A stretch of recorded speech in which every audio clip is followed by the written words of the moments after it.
Hey y'all, we about to get started. We should not be at Station Head. We should be on YouTube. I'm gonna let the people on Station Head know that we are on YouTube and we are really on Twitch. I got a few people coming through on Twitch and I appreciate that.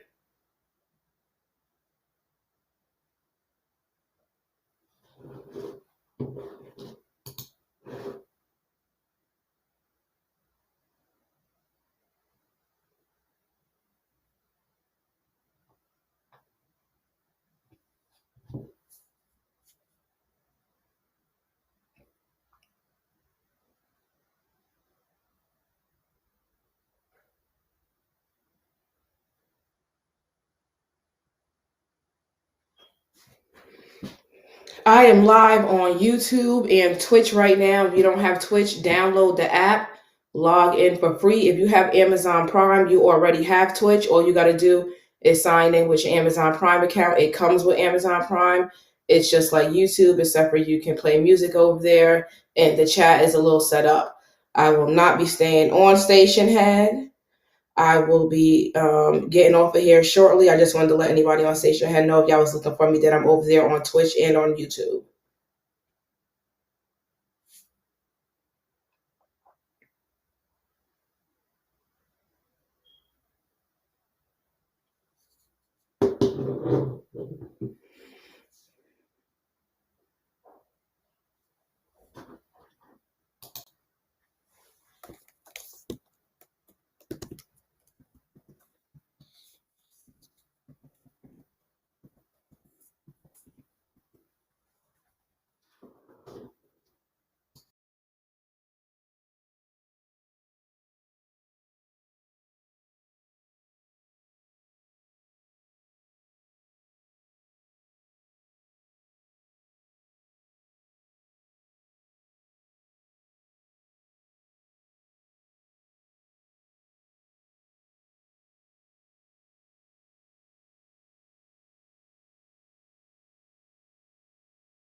All right, so y'all should be able to hear me just fine. We about to play a little bit of the videos. Just some funny shit that I wanted to share with y'all before we listen to this toxic ass situation with me and well, y'all know who he is.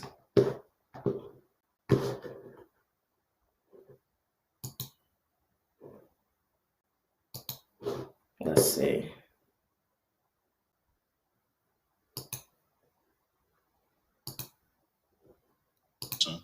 Like ain't nothing to say. Look at it. Complete. What you want me to say, son? Like ain't nothing to say. Look at it. Complete insubordination. You know what I mean? These are demon doings right here. You heard? Devilish decisions. Look at him. If I had to assume what's going through son's mind, I would say he's just tired of sharing. You heard? Nigga came to the block with the big henny, and he like, listen, son, it's for me. Y'all, every time I pull up, y'all come through 12 of y'all with ice cups, asking for shares on the bottle. Now it's quiet. You heard? That's, I feel like, you know what I mean, Paul, son just tired of providing the provisions for the block. You heard? Vitriolic vibrations. And he just said, nah, you heard? I'm going to just direct connect, boof that, you heard? Whole joint to the bloodstream. You know what I mean? I just think the cameraman is dead wrong too. You heard? Malevolent movements. You know what I mean? Maleficent moves right here. Word. Demonic documentarian. You heard? What you trying to capture the moment for? This is crazy. Yep. What you want me to say? So? Like ain't nothing to say. Look at it. Complete insubordination. You know what I mean? These are demon doings right here. You heard? Devilish decisions. Look at it. If I had to assume he shot out. All right, so have y'all heard about this? Did y'all talk about this already? I want you to just read that. Shout out to T-Serve Code for getting it from Huffington Post. Tennessee lawmakers introduce a bill to allow fathers to veto abortions.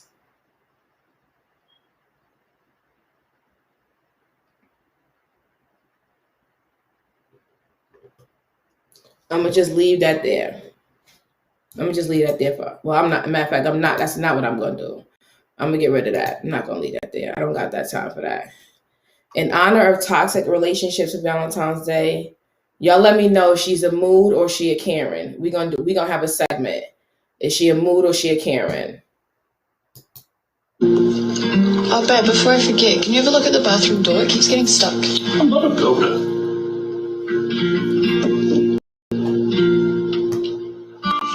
The kitchen tap's still dripping. Do you think you could have a look at that? I'm not a plumber. Well, could you at least have a look at my car? The engine oil light's been on for ages. I'm not a mechanic.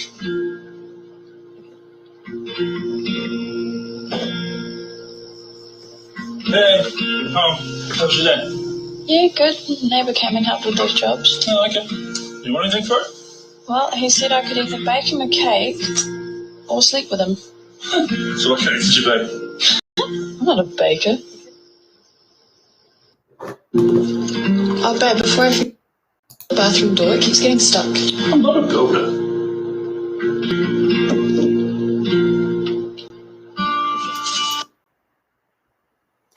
She said, I'm not a baker. So you fucked them? Is that what you're telling me? Ooh, I can't deal. This is how I be feeling in the middle of the night in the refrigerator.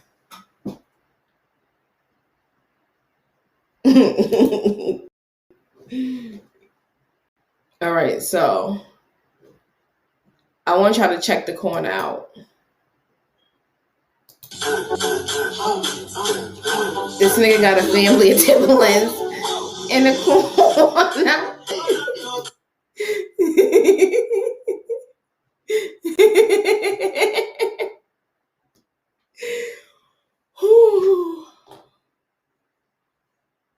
Why is he like this? Why is he like this?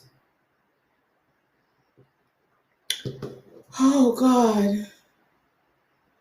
I cannot deal with this. I really can't. I don't know why he does this, but this is how he is. So I don't want to hear nothing, but I'm about to cop some felines, and y'all can kiss my ass. I'm moving my chair in case somebody want to fight over it. And it's not even because of these. Hold on. Chill. Hold on. Not those. No, not those. Wait, no, where'd they go? That's not it. Oh, I went to their page. Yeah, I think that's what happened. Let's see.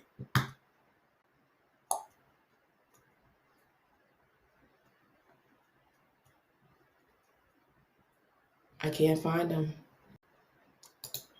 They gotta be here. Okay, here it is. The button wants they have to refresh. This ain't the post. The devil's at work. Y'all all hating on me. I'm gonna get some felines. I don't give a fuck. Y'all can't stop me. I won't be stopped. Now I'm telling y'all right now, I will not be stopped. I'm gonna get some felines. I'm like, are y'all kidding me right now? I'm definitely getting felines. What y'all thought? I wasn't? Oh, this one's showing us commercials. Let's see what else we got.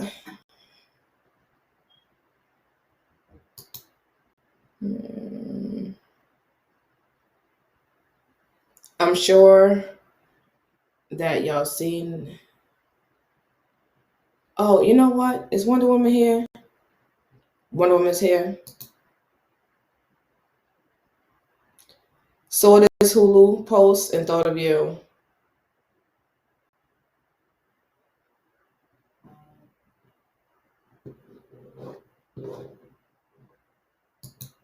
So there's that. Now, the reason y'all came here is so y'all could listen to me and this toxic nigga I call my friends toxic relationship. Let's be honest.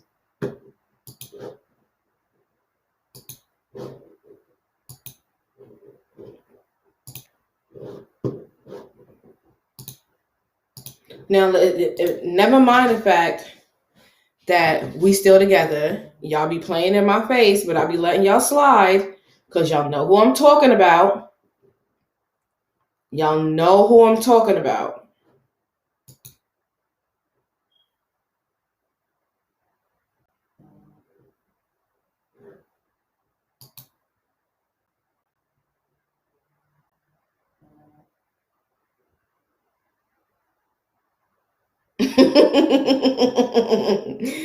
I'm sorry, I got distracted real quick because I see Pink said I got my wrench.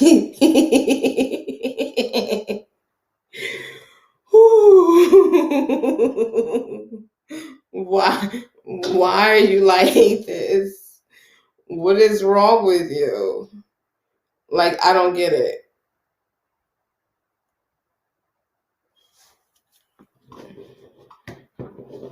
All right. Here we go. A home, a roof over your head is one of the most important things, and you can't even take care of that. Not that you're in over your head with a multi-million-dollar home, and things like that. It wasn't even that expensive, so it shouldn't have, the mortgage wasn't that bad. Don't get me wrong, I'm sure it was a decent mortgage, but still at the same time, you have property tax you have to pay. It's a lot of things that you have to pay when it comes to a home. So he wasn't taking care of none of that. And Christy left him, responsible for it. And how do you get to a certain age in your life and you just like still not opening your mail? Right. Like that's how the maturity. The maturity. Like, that's why I said he is very immature. So that's what I'm saying. Like I wouldn't want to be with him either. Like he's very immature. He's like a child. And then you look at his mom and you see how she reacts to things and how she does things. So you can see he kind of gets it honest. But still, at the same time, you can only blame your parent for so much. You become a daughter at 18. What you do after that, and some of the decisions before, they all reflect on you. So that has nothing to do with her. You can't be 30 years over the 30 years old running around talking about some what you didn't learn. Now, you heard about that deal? He said he got with Revolt to be the weatherman or Revolt or something like that. You heard him say that? Yeah, I heard. You know anything about it? Like what he's actually going to be doing or not? I think that is more so of he just gonna stand there real high and talk about like I don't even think he's gonna even say much really, and I think other people are gonna be included. I don't think it's just going to be him. So I think that he's gonna bring a couple of people with him. Christy probably be one of them, but we got some more clips. Jordan, happy belated birthday! I hope you enjoyed it.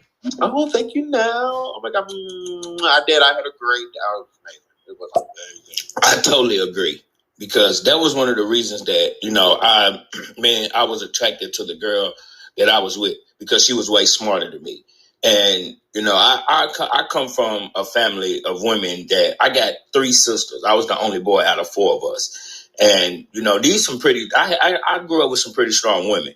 You know what I'm saying? So I needed a woman, to hold shit down. You know what I'm saying? To be able to raise my kids, period.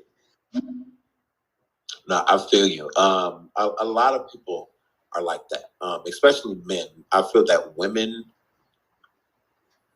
I feel like women, even without trying a lot of the times, like don't get me wrong, there's some really mature men out there. Some men that are just on their shit, on their P's and Q's, got their shit together. Like there are a lot of men out there that are like that. But for the ones that lack, I think when it comes to the girlfriend, like most kids before they get to college, parents do the majority of things for them. Laundry, everything. So I feel like when a dude really starts taking care of himself, the majority of the time is usually like when he moves in with his first girlfriend. She's walking around complaining. Why is this right here? Pick this up. Please up. Or she just running around doing it. Either way, we are less mature. Like we just are. It's just something with a dude that wants to just try things and just be adventurous. And it's not that there's not women out there like that, because there are plenty. But the majority of them they just make better decisions. They have better decision-making skills than men. Like I just feel like they do. Like I would, most cases with a wife and a husband, when it goes to like planning trips or anything, usually the wife does everything. If you raise a son and a daughter, you know exactly what Sean is talking about it. Because you can like all kids are not the same, but you could just look at your son and daughter and be like, girl, can you just go over there and call the people and see whatever? Because your brother's just standing here looking at me like he's never heard me speak before. Because my son will just look at me sometimes. And I just be looking, like, we just will look at each other. Like, nigga, how long we gonna look at each other before you go do what I said? And he went, oh, you want me to do it? Yeah, I just told you to go do it. With like, yeah, but the daughter, she'll just go. I was done. I called them yesterday, Mom. I called them yesterday because I was thinking about it. You'd be like, you're too fucking fast. Like, but girls, they just, I don't know, it's natural. They want to take care of things. They want to get things done. Guys are like, oh, thank you for doing it. Thank you. Right. My daughter, she be all over it. And if a woman asks me to marry, I'm probably going to tell them no. I agree. If a woman would try to propose to me too as well, I would say no. I would say no due to the fact that I don't know. I just feel like you would say no because you already have ShaNaughty. So we're going to answer this question correctly. That that, and why I feel like other men should say no is because if a woman is proposing, I feel like she's letting him know that she's ready, but he needs to know that he's ready before she does. So, because a woman, I feel, makes better they just make better decisions. You know, some women that make some dumb ass decisions, don't get me wrong. But for the most part, women make really good decisions. Like, and they mess up like anybody else, they're not perfect. But when it comes to certain things, I just feel like they are more educated. And I feel that feelings are one of them. Men feel like women feel, but I feel that a woman is quicker to acknowledge her feelings than a man is. So when it comes to proposing, that is a feeling. So I feel like women naturally are already in tune with the majority of them to where they can decipher when they're seeing certain emotions coming from a man. So rather a man is sad, she knows he's sad. If he's depressed, she knows he's depressed. If he's happy, she knows he's happy. If he's excited, she knows he's excited. You know, she can identify those emotions to where a man will look at her and she's having a certain emotion and he have no idea.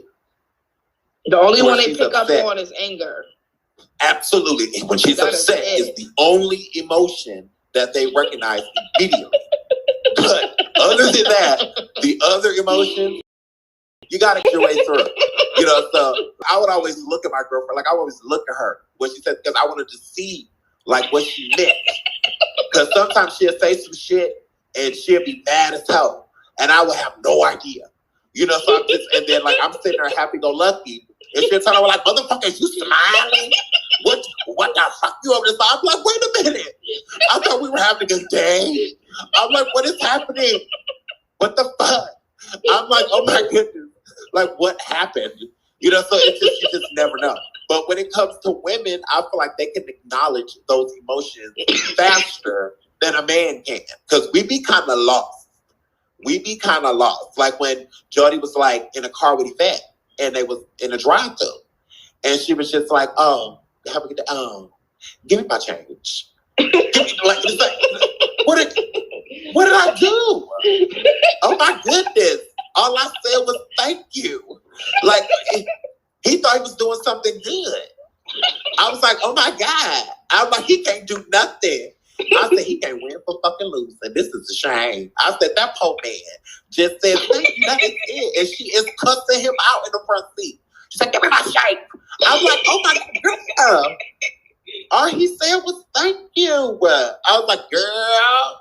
I was confused. I've always been rooting for Chrissy and oh boy, I can't think of his name right now, even though you just said it because I'm working at the same time.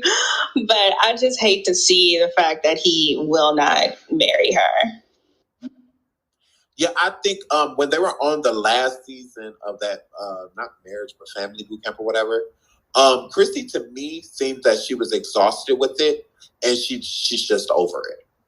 Yeah, and I hope she stays that way. I feel like she's come to terms with the fact that it's just not going to happen. Like, I feel like that's where she is with it. Where, because they really didn't even talk about it much. Like, I didn't see the whole season, but because I had to watch, because I had to see her check Amber. She said, girl, if you come over here, I'm telling you, it's going to get real difficult. I'm like, no, Chrissy. I'm like, no. I fucking love Chrissy. So I love her. That's why it saddens me, you know, that that's what I'm saying. If she, because I'm not going to tell nobody how to be in a relationship, but if she is content with where they are, then I'm happy for her. But if she still wants to get married, I'm saddened by that because I feel like she's wasting her life with a man that doesn't want her. So, you know, want her in the way that right, not as a wife. And I feel that, you know, the majority of heterosexual women and, you know, lesbian women, they want to be wives. Like, and they deserve it. You know, I mean, no different than a husband. I feel like husbands deserve to be husbands. You know, they want to marry somebody and hold them down and just be with that one person. But I don't want them to get married, though. And why? I think that if with this situation with the foreclosure, I think part of the reason why she may be okay with it, if she's smart and she's thinking, is like because once you marry, Like, that nigga can do whatever he want to do with the funds and the bank account and all of that stuff. And it's tough cookies. Like, you got to go to court and have a judge say he did wrong and then try to get that back. But now you're building a brand that's in a very serious market, the real estate market. You don't need him legally tied to you because he is a knucklehead.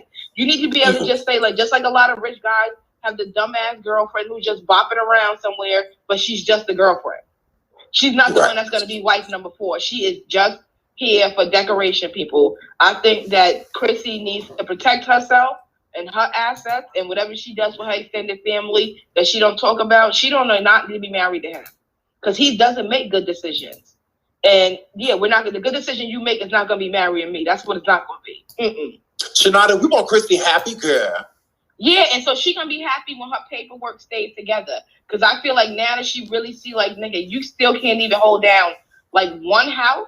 I don't, like, why would she want to get entangled with that? Could you imagine something happening to her and he got to go talk to the doctors and sign paperwork? That nigga fuck around, get too high, don't even show up to the hospital at the time he's supposed to, and now she don't get the surgery she needs. You don't need to be like, just because you want to be married don't mean that you should be marrying the person you've been with. So if she wants to actually be married, she needs to leave him. Because she should not be marrying him. I don't care how long y'all been together. That's not an indication on whether or not you should be married. That's the quality of the relationship. Time does not mean loyal. Time does not mean loyal. I agree. So, like, I don't. Because marriage is way more than just love. Like that, like you talk about it all the time, Sean, that's a business. And he's not good at business.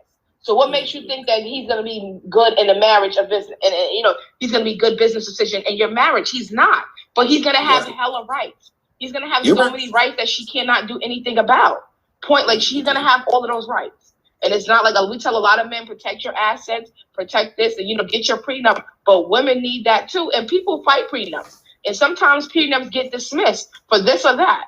You know, Donald Trump is known for the type of prenups that he has his wife sign. And there's a certain term legally for the ones that he uses and the way that he goes about it. But unless you're dealing with, like, his type of prenups, which most people don't even know to have their lawyers, like, go that deep into it, like, nah, like, that's not, you got to be careful with that. Because it's not just like, I mean, his mother don't like her. He don't really want to get married, but now all of a sudden it's they go want a marriage. That's going to make me be like, wait, time out. Why now? Why now? I don't trust it. I don't trust it. Jim Jones. That's his name, Jim Jones. She's like, no, y'all are about to make me look dumb. I am not dumb. I know who I'm talking about. It's Jim. Oh my goodness. I'm working. I'm a career girl. Yeah, we are very nonchalant. Very, very nonchalant. A lot of men are now. There's some men like me that are in tune with the majority of their emotions, mainly anger. That's my favorite. But I'm in tune with a lot of them, you know. There are a lot of men that aren't, you know, and it's not that they don't care. It's just that they don't know, you know, like they just don't know. So if you pay attention to detail, you know, like that's one of the things, like when a man with like melts my heart movies, honestly, I'm not even gonna lie, because I hate romantic movies, but what does warm my heart, like when a dude like says to a girl, like, like how her eyes squints up, or when she does certain things with her face, when she does certain things, I think that's like ultra sexy. Because it's like, pay attention to me, you know, type of situations. You know, I can turn around and you know the color of my eyes already. You know, and so like stuff like that, I was just like, I love it. I fucking love that type of stuff. So, and it's really good to use to knock on girls. So it's like, all you got to do is use that. Niggas in the audience, use that. Don't be doing that. Don't be doing that. Fuck out of here. Love it. Y'all love it. Y'all love it too. No. Let me tell you something. No, don't go around here paying extra attention to a girl you normally would have just to get what you want from her. Don't be taking. No, that's reserved for the men who naturally pay attention to the women they're interested in. Because I've been married and I've been in regular relationships, and don't nobody know me the way that my husband knew me. Point blank, period. Like everything. Every single thing. Like, oh, you about to get your period, huh? Oh yeah, you hungry? You hungry? Oh, what happened with you and your mother? I could just walk in the house. Like, oh, what happened? Your mother? You spoke to your mother today? You could just tell him that the stress on my shoulders came from my mother. He just knew that. Like, I bumped into my mother at the grocery store, and I done came back, and I'm throwing grocery bags all down the hallway. Like, oh, what happened? You see your mother? Like, yeah, she was in Price Chopper. Like, yeah, I seen her. Not. Like, he knew all of that. Don't be doing that, Sean. Don't be telling these guys they don't need no tips. No bro tips. Be nice. Yeah, I'm more of a provider. I'm more on the provider level. Like, I do the work. I go to work. And I handle all that. You know what I'm saying? Now, don't get me wrong. I can cook, clean. I can do all that. But I go to work. Somebody else, I need the girl to handle the rest. Like, I don't want to go pay no bills. Like, that make me nauseated. So much of my money going in one spot, like, that make me nauseated. Like, I can't deal with that. So if I don't see it, you know what I'm saying, or I ain't doing it, it's fine. I don't know why, but it's fine. You know what I'm saying? The money there, go pay the bills. But I don't like paying bills. I don't know why, but I do not like paying bills. Not that I, don't pay my bills, but I just hate it's just so much money goes to one bill. Like, that is crazy. No, I feel a lot of men I feel are like that. Like, women, like they just make better decisions. Like, I feel like a woman is more prone to look and make sure certain bills are paid, and then like order her something cute. And before a dude to be sitting there like, oh, well, we got enough money to pay this bill. I could get this shoes, or I could go buy these golf clubs, or I forgot about the 4 other bills that's coming through tomorrow. Forgot about the water bill. Forgot about the electric. And stuff like that. But I feel like a woman is more entitled to make better decisions. Like, she'll pay all of that stuff. And then if it's something left over, if the kids don't need nothing, then she'll probably try to shimmy something in for herself. I can get that little cute little bag I've been looking at for the last month or two. It's something like that. Like, I feel like women make better decisions. I think for women, when it comes to like the holding the finances, it's a security thing. Like, we feel a lot better. We can. Wait, what is happening? Nothing. Like, you're talking. I'm getting feedback. You don't get You're not hearing feedback? No. Oh, okay. I just feel like it's security for us. Like, we're gonna be happier, even sexually, when we know that everything is taken care of. Like, that's a turn off. So, like, when he says he's a provider, like, that's what makes that being a turn on. Like, handling your business is not just like what you do once we get into the bedroom. It's like the things that you made sure happened before we got there. Sorry, I was reading something. No, I agree with you. A lot of women are in tune with those type of things too, to where a man will come in the bedroom and try to get down, and she like, nigga, we don't have no cable. I'm not fucking. Don't you fucking touch me. And I just fed the motherfucking kids peanut butter and jelly sandwiches for dinner. And you trying to eat some coochie? You trying to stuff? No, go on the street and fuck a bitch and bring back $100. Go do something useful. Shit. So it's just like, I can understand that type of woman.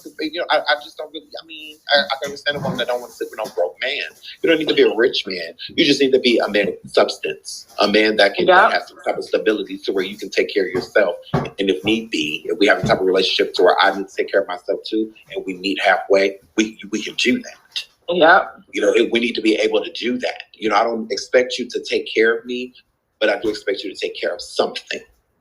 But we building messages up. Oh, yeah. Jim Jones was trying to marry her at one point, and then she dubbed him. So it's like, I don't know.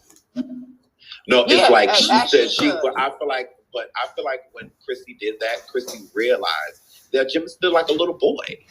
Yep. She realized, like, don't get me wrong, he got a good heart, he's a good man, he's the provider, he loves his family, very family oriented. He has a lot of good qualities, but he has a lot of bad ones too. And he was doing that to keep her. Absolutely. And because they were broken up, and he allegedly went and proposed to her while she was like done with him. Hence him being in that house alone, not paying those bills. They were broke up at that time, and that was around the time Jim proposed.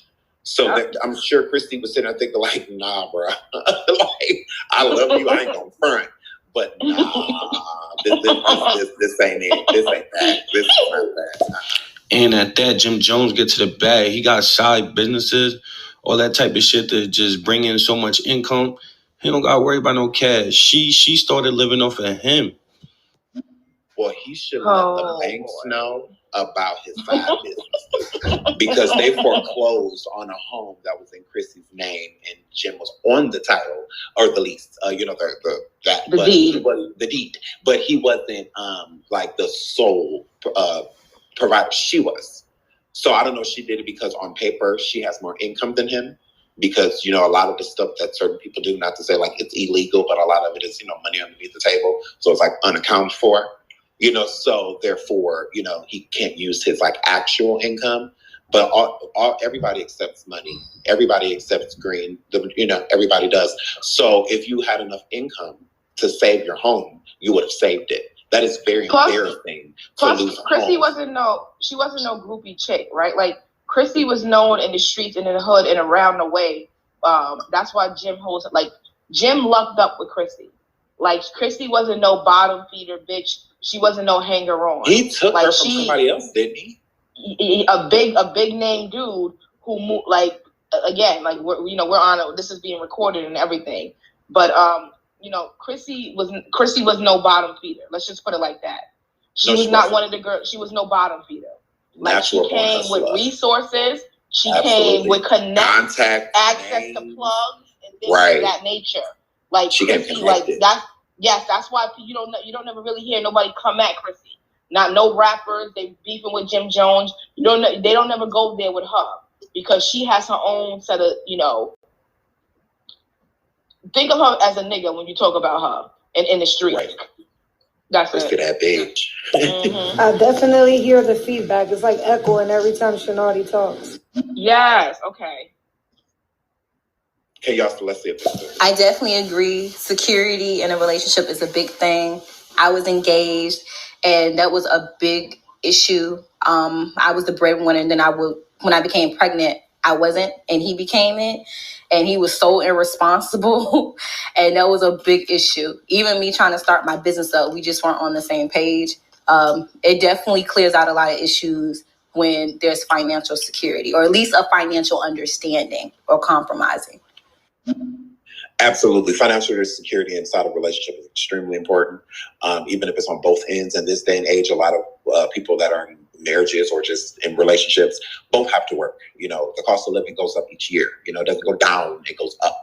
So, life just becomes more expensive, day and day. I mean, even everything we're going through with COVID, people still having to get out here and work, and parents can be more reliable on like school and everything as free daycare, while they get out and get that bread and then try to be home around the time their kid gets out of school, to where they only had a babysitter for a limited amount of time because, their child gets out of school at 2, they get off work at 5, they were there by 5:30 to pick them up, something like that. Now it's like for a whole 7 hours, 7-8 hours, whatever your shift is, because of COVID, so, I mean, and that makes daycare more expensive. They're not going to give you a deal because of COVID. If I have your badass child for 12 hours, you're going to pay me for all 12 motherfucking hours.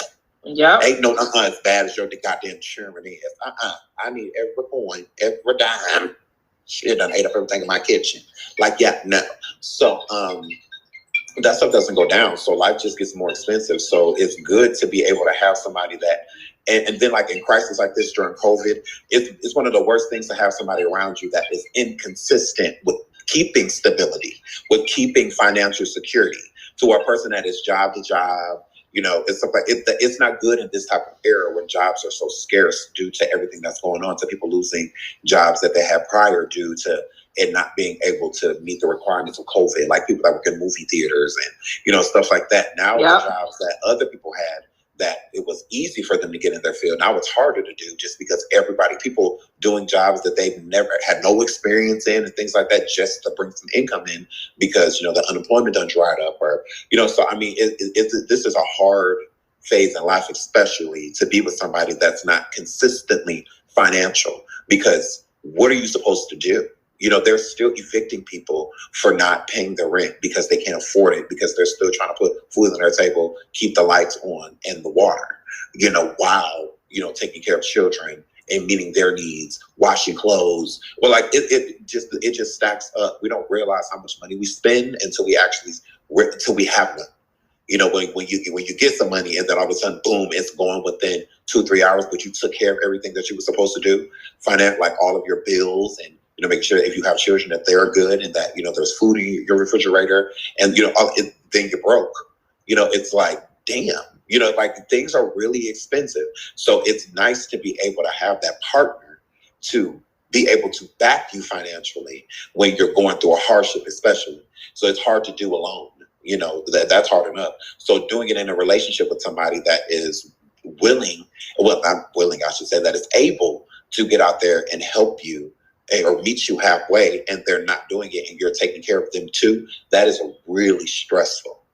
I was just visiting family, and one of my, I believe she's my cousin, she's doing all the working while her, boyfriend is in the kitchen cooking, and stuff for the kids, which, it's fine. He's still doing his dad role, but still at the same time, it's like, you could be working, like you could be helping her, you could be helping her, not that you don't want to, but you could just do a better job at being consistent in doing it. Like be consistent, even if it's I make McDonald's, so fucking what?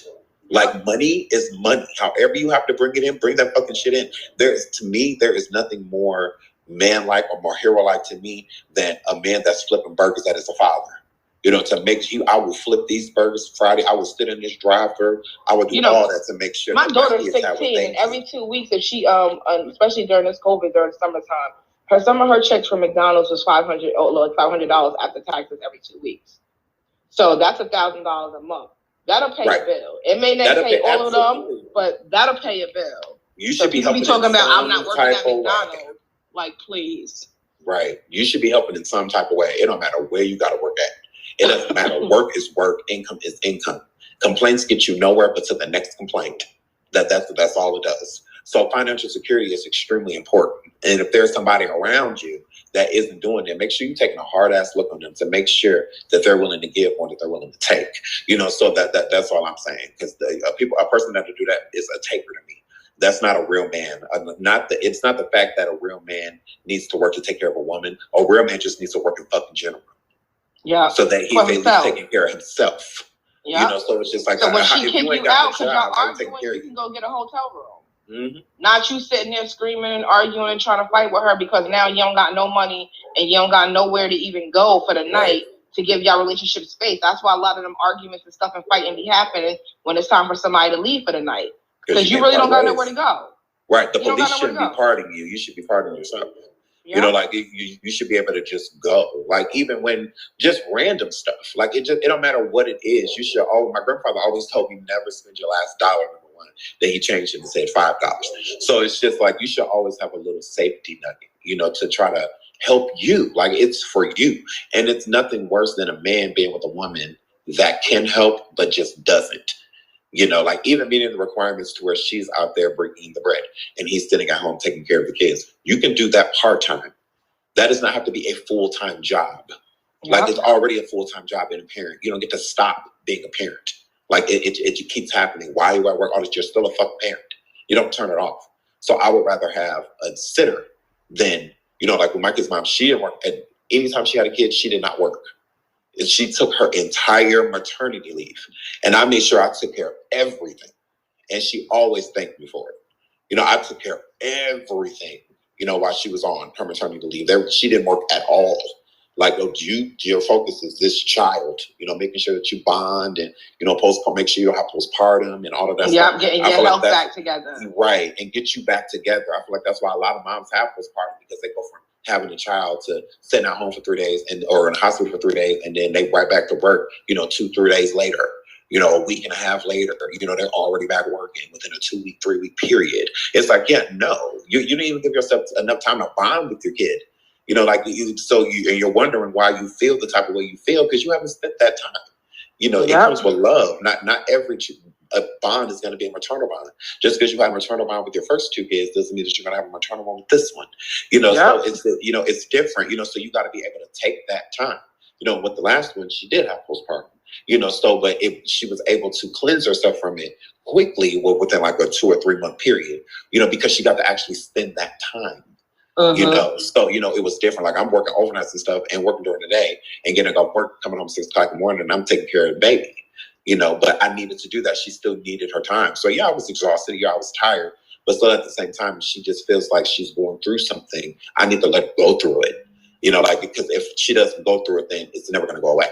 And that resentment is always going to be there. That guilt is always going to be there. So I got to let her go through it. So, but I'm here.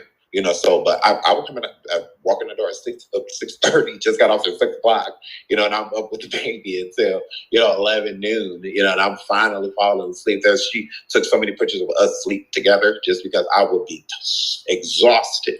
But I always got to with my kids, but because I was fine, she just, it was a lot for her. But, we got through it, but we got through it together. Not everybody's blessed to have that. Some women have to go through postpartum alone, and it's never a good thing. So I feel like it's really important for, if you are in a relationship or married, that man needs to be financially stable in some type of way. Oh, man. Yeah, but nobody gonna mention how Chrissy was fucking Jim Jones' best friend. Oh, God. Go ahead, ShaNaughty. I have nothing to say. I've been through this yesterday with somebody. This one guy was very upset that people were like Team Cardi during his divorce, and he was calling her all types of hoes and whores, and talking about it was a trick and pimp relationship. Like for a whole 2 hours, he just kept going on and on and on about that's what she gets. So I'm not dealing with this. I don't know what he got against Chrissy, but it seemed like he want Jim, and if you want Jim, just say that. Oh, but you don't got to come at Chrissy's neck for no reason. Well, I'm not going to say, because some people do feel like, Chrissy isn't so innocent, and she does kind of paint the whole I'm the victim, woe is me, damsel in distress type of I'm still a rough gutter bitch that'll get the bitch together. So it's very confusing energy. But I don't think she paints the woe is me. I feel like she was in love with a man that she spent over a decade with, and she wants to get married. You don't want to get married. I don't give a fuck about no rumor. I'm not your wife. Like, if we want to get technically speaking, adultery is one thing. But I have, what we're going to say, she has sexual relations with somebody else and Jim Jones is faithful? Or it only matters when the girl does it? Like, is that what he's trying to say? Because he said that to say what? Jim was been faithful this whole time? No. So I don't get it. It's a moot point to me. So I'm not going to, I can't. Also, it was an affair. Or not an affair because they were married. They weren't married. Exactly. I mean, so she cheated, allegedly. Supposedly. And he did what? He cried. I mean, that's why but let's say she did. So what? I heard that they wasn't even together when that happened. You know how men feel like, if that's your girl, that's your girl. You ain't supposed to do nothing even when y'all on a break. Like, there's some weirdos out here that really be like, if you talk to some of these dudes, baby mothers who be having so much to say about what women do, they be like, yo, he has no room to talk. Look at how he treated me. Right. So I highly doubt Jim was the perfect boyfriend. And I know I doubt he was a perfect girlfriend. Yeah, I like Chrissy. So I don't want to be mean to Chrissy. Ooh, what happened? That wasn't me. You saying there's no point, but you saying she shouldn't marry Jim Jones because all this bullshit, but she's doing some bullshit too, and you're not respecting it. So therefore, your opinion don't matter. Oh, fair enough. If you feel like you made a point, then I'm happy for you. Woo woo, go you. Cheers. So I find it mighty strange when people say that Cardi deserves what is his point was she was a stripper who got married. He Offset turned the hoe into a housewife. These are all things that he literally said about Cardi. No, Offset was a hoe. You can't call her a hoe without calling him one. Listen. He a hoe too. She a hoe, he a hoe. Well, she got a whole bunch of baby daddies. I mean, that don't I said that with one person. I mean, that don't. I said Offset has a pattern of making babies and then not sticking around for the raising of those kids. That's a pattern. That's not an opinion. That's a pattern. I agree. He has multiple baby mothers. He's had multiple affairs. While with Cardi. That's a hoe, right? You know how there's some men who last I checked, that was a hoe. I'm just confused into that narrative because I do believe that women, that women can be looked at as hoes, but I feel like men can be too. I don't understand that. Like when a dude can go to a party and sleep with 3 girls, but they're whores. Like, what are you?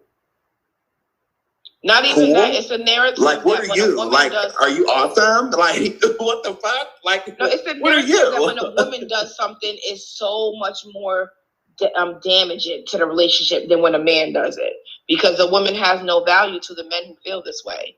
So that's why they feel like it's way more damaging, because someone's feelings is someone's feelings. If you hurt someone's feelings, it doesn't matter if they are a man or a woman. You hurt their feelings.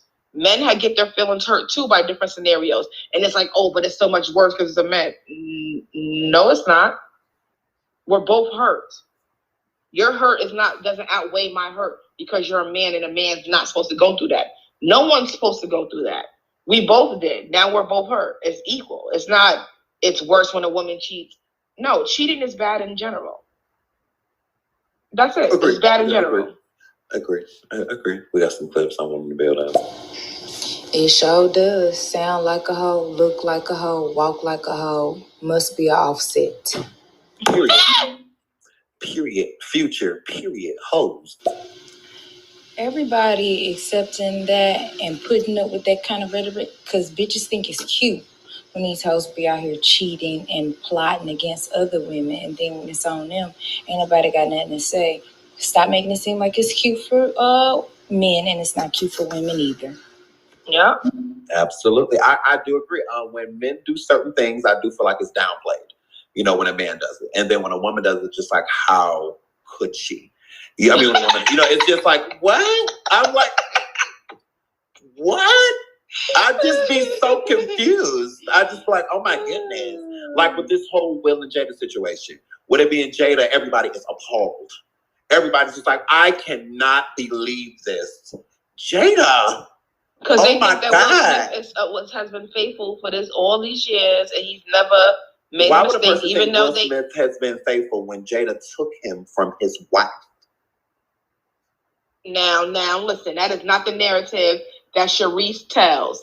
Sharice says that she wanted to divorce Will. I start that over. Sharice was paid to say what? Go ahead. You know what? She was paid. So we're not going to seem like she ain't never said nothing necessarily negative about them besides around the time the breakup first happened. She had a lot to say about Miss Pinkett. She had a lot to say about that bald-headed hoe. She probably ain't want those hands, though. She probably ain't want those hands, though. What hands? Jada got hands. What? Yeah, like any other human being. Does that mean she could have with her? Jada ain't beat up nobody in her fucking life. She ain't beat up nobody in her fucking life. Jada got hands. She'll eat a bitch out before she'll knock a bitch out. Like, girl, bye. No, Jada ain't got no fucking hands. No, she don't. Jada ain't got no hands. Okay, but I think that people were just devastated about Jada because they feel like Will Smith is such a good guy, and why would you do that? Because she's not practicing what she preaches. That's the problem. You sitting here at this motherfucking red table, bitch, like all your dirty laundry is hanging out on the line. And it's what you mean? Wasn't August like her first guest or some shit? Not talking about that. She didn't talk about taking that big peen. She didn't say nothing about that. What they call that in the video game world? Because I'm a gamer. They call that an Easter egg. So had you been following Jada, because most of us wasn't following her per se. Girl, we were sleeping together before they sat down. That was no Easter egg. Girl, that egg was cracked and boiled. No, but what I'm saying is the fact that she had him on the show before her husband as a man talking about different things, you would have thought like, wait a minute. You would think the Will has never wanted to be on her show. But does it make sense? Why? You gonna have this nigga come sit at the table and you fucking this nigga and you Will called him off. So that means that they're still like, okay. He didn't say, he didn't shade him or anything. He was very nice to all. Like, they cool. I'm like, gross. But yeah, like, that's what I'm saying. It's just weird. Like, all the way around. Because he wasn't upset. I mean, he tried to paint a picture that he was upset while it was going on. But you can tell that he really didn't want to talk about it because, one, it's embarrassing. And then, two, it doesn't really have anything to do with him. That should have been because he had somebody else. Or do you not think he got somebody else? I think that they both have dated outside of the relationship. And I think that they've been doing it since square one. I don't think that they've ever cheated on one another. I think that they have to paint this narrative as if, he was hurt by it, because you can tell he wasn't hurt by that. Like, he wasn't sitting there emotional or anything, like, not that I expected him to be, but, still at the same time, he seemed like I'm over, and he still called him Og, like, even with him coming out with this information, I don't care. I can understand if people was painting this narrative to make him look like he was a homewrecker, because it really was, because there was no home, no wreck. That shit was demolished already. Like we just kick it. Like, that's old girl. She on that side of the wing, I'm on this side. I do what I do over here. She does what she does over there. My door's locked. Don't not move the fuck around, type of situation. If you look at pictures, Will has went on vacations and all of that type of stuff with plenty of other, women, and stuff like that. So, it's obvious to see that relationship was never really real. I feel that it was painted for an image. There was a big rumor around that time going around about Will Smith allegedly being gay, and they really needed to paint it. And I feel that a lot of people didn't know who Charisse was. So they needed to put Will with a known woman so that they would spotlight her immediately. They didn't find Charisse interesting. She's pretty, but she's not big enough for people to actually know. She's not going to make a name. We need the world to know that you are a heterosexual man. So we have to place you with somebody that is going to project that image and get that out there. So that's like that Tom Cruise Scientology situation. Absolutely. I see what's going on. So it's like we have to project this image. So it's like she fits this image perfectly. She fits it perfect. And I feel along the way, I feel that Jada was already attracted to Will, and I feel that Will was already attracted to Jada, and it kind of just was born due to that. But I feel like it was always some type of agreement. I don't think that they got together out of love. That's why when Jada said, when she brought Charisse to the Red Table Talk, and she talked to Charisse on the phone for the first time, Charisse was like, bitch, you in my house. So do you think that sounds like a woman that got that man honestly? Do you think that that's her speaking to a woman that she broke up with her husband and they're getting a divorce and now he's moved on and dated somebody else? No, Jada had been around. That bitch had been scoping the scene. That is why Charisse approached her like that. Because they were already cool. They worked on the same fucking set, A Different World. That is where Will met Jada. He came there for Charisse. She had always been around. They had already had a relationship. That was already cool. So that's like you and Golden Love, ShaNaughty, y'all on the show together, and then you get divorced, and then, or your husband cheated shit, or not even cheating, y'all, whatever, decided to, y'all get divorced, and then boom, he on the scene with Golden. No, y'all obviously been fucking around. This is nothing new. You gotta just start this. This been going on. I can tell you right now, I'm upping my request for child support and alimony is what I'm doing. And you don't think she did? Damn. That's why I said she was paid to talk about them how she talked about them. She ain't never complained about the Smiths besides, like I said, when it first went down. And she was even, Charisse was even approached multiple times in multiple magazines, National Enquirer being one of them, about Will Smith's sexuality, and she wouldn't necessarily respond to it. She wouldn't say, oh, that's absolutely ridiculous. No, he's da-da-da. No, she didn't say anything like that. So that's when the rumors really started brewing. So that's when they had to push, because I feel like they were going to wait, until Will was divorced to start showing him and Jada together. So when that rumor really started to get big, they had to, they had to push a narrative. So, and I think that that's why they involved Jada immediately. And Jada's admitted that she loves women, just as much as she likes men. And I just feel like they're both low-key, allegedly bisexual. I think that Will dips and dabbles with men, and I feel that Jada dibbles and dabbles with women. And when she wants to play with a boy, she's going to play with a boy. And I feel like they've been really secretive about it. I think the only time it becomes an issue is when feelings start to develop. Mm-hmm.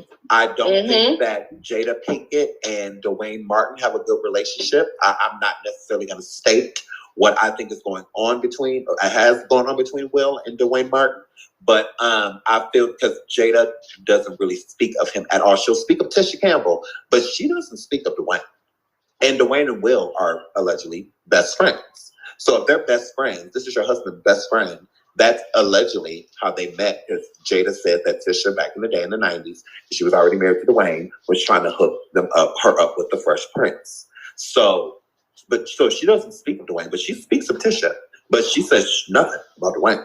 So I feel that that's when it becomes an issue, when it starts to go too far, to where you're seeing too much, or you're together too much, and things of that nature. So like the whole Will and August, I feel it was an issue for Will because it made it bigger for people to speculate that Jada and Will weren't really together, because people have been speculating from the jump.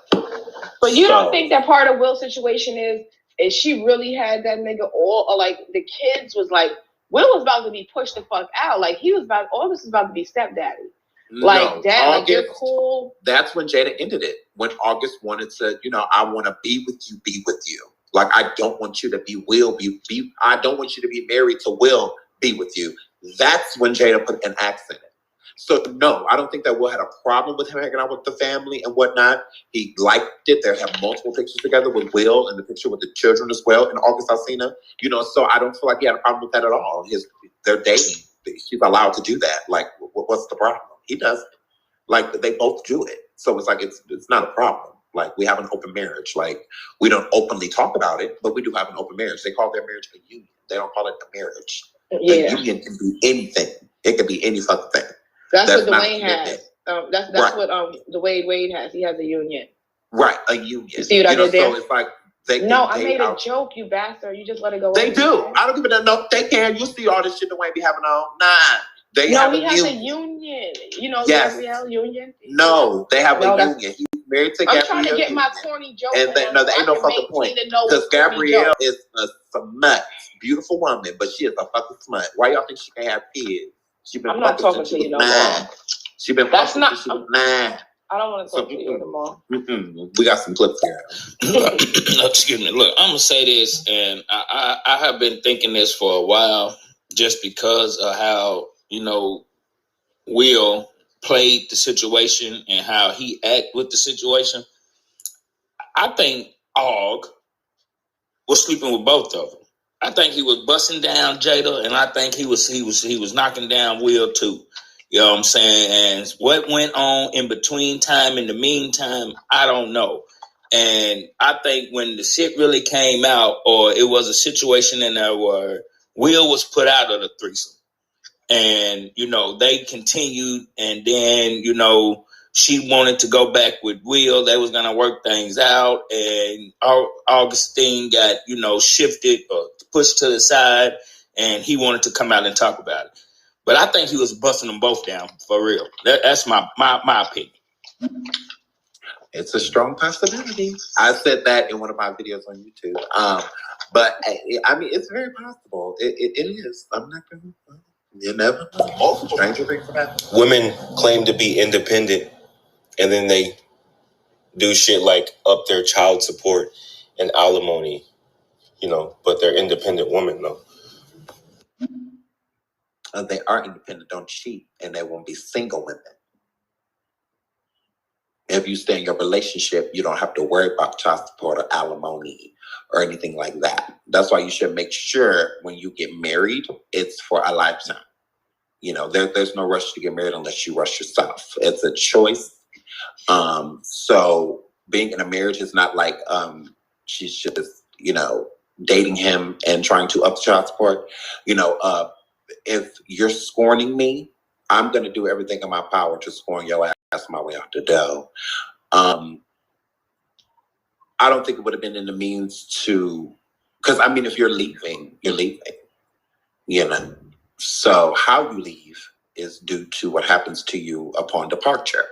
So if you're doing stupid shit, I'm just saying. I mean, if you're doing stupid shit, I get to do stupid shit too. If you're doing something unnecessary, why can't I join you? Oh, ShaNaughty, it's okay. I got the joke. Gabrielle Union. Thank you. Thank you. No. Thank you. We're not about, no. Nah, Nick, I'm not allowing no August slander. Because first off, only I could talk bad about him. And he did disrespect me by going all the way over there to Jada when I was right up the street. But that's not, August ain't got nothing to do with that. He's an innocent bystander. Thank you. Leave him out of this. Girl, I'm gonna have to say that he's not an innocent bystander because he entered a whole marriage. And that mama know that we're married to Jada. They got a whole marriage certificate. So he ain't innocent, girl. But due to whatever was going on with them, he's innocent to that. I feel like he don't have anything to do with that. But I mean, he ain't innocent, not girl. Oops, sorry, Shelford. You gotta send that back. I'm sorry. I hit it too many times. I'm sorry. He can't be an innocent bystander with him throwing that thing. Period. That's not innocent. You can't be taking yourself out of somebody and say you innocent.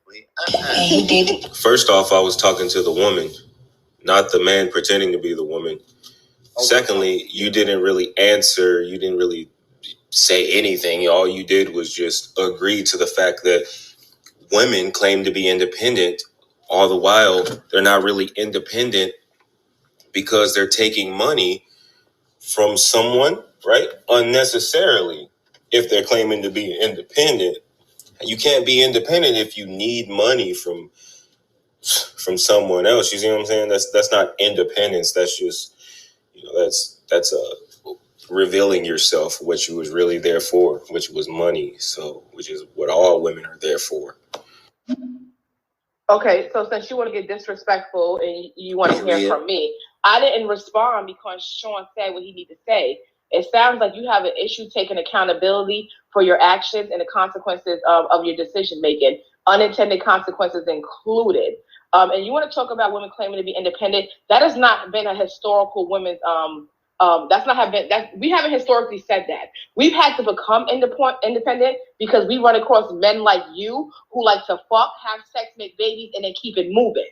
So that we had to put shit in place to say, oh, you want to leave and go down the street with the next bitch, that's fine, but you're going to take care of the shit you started here. So that's why women now have to be independent, because we can't depend on men. That's what it is. So we depend on ourselves now. But in the meantime, Don't think that you're going to run around promoting that you got a flashy car, flashy jewelry, and what you want me for is my body. And then with that comes a baby and you don't want to do nothing about it. Don't tell me you want to marry me and it's going to be the rest of our lives and I believe in God and I don't want to go to hell. And now here you want to lead a marriage that I'm not going to be compensated for the fact that you made me a liar before the eyes of God.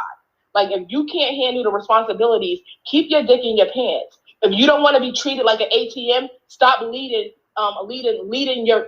with the money that you have, the flashy things.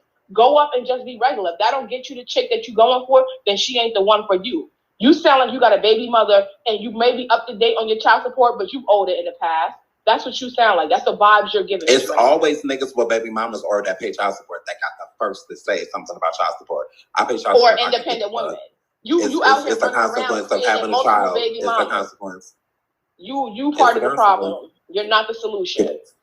Period. Now, before I hit these clips, do you want to respond to him at all? Because you know me. Like you said, he wasn't talking to me, and this is my show, and you do shows, so he can go and talk to you. So just let me know, because I don't. No, I'm not. Like, none of that you say something crazy, but that was the response right there. Like, nigga, grow up. Take accountability for your decisions.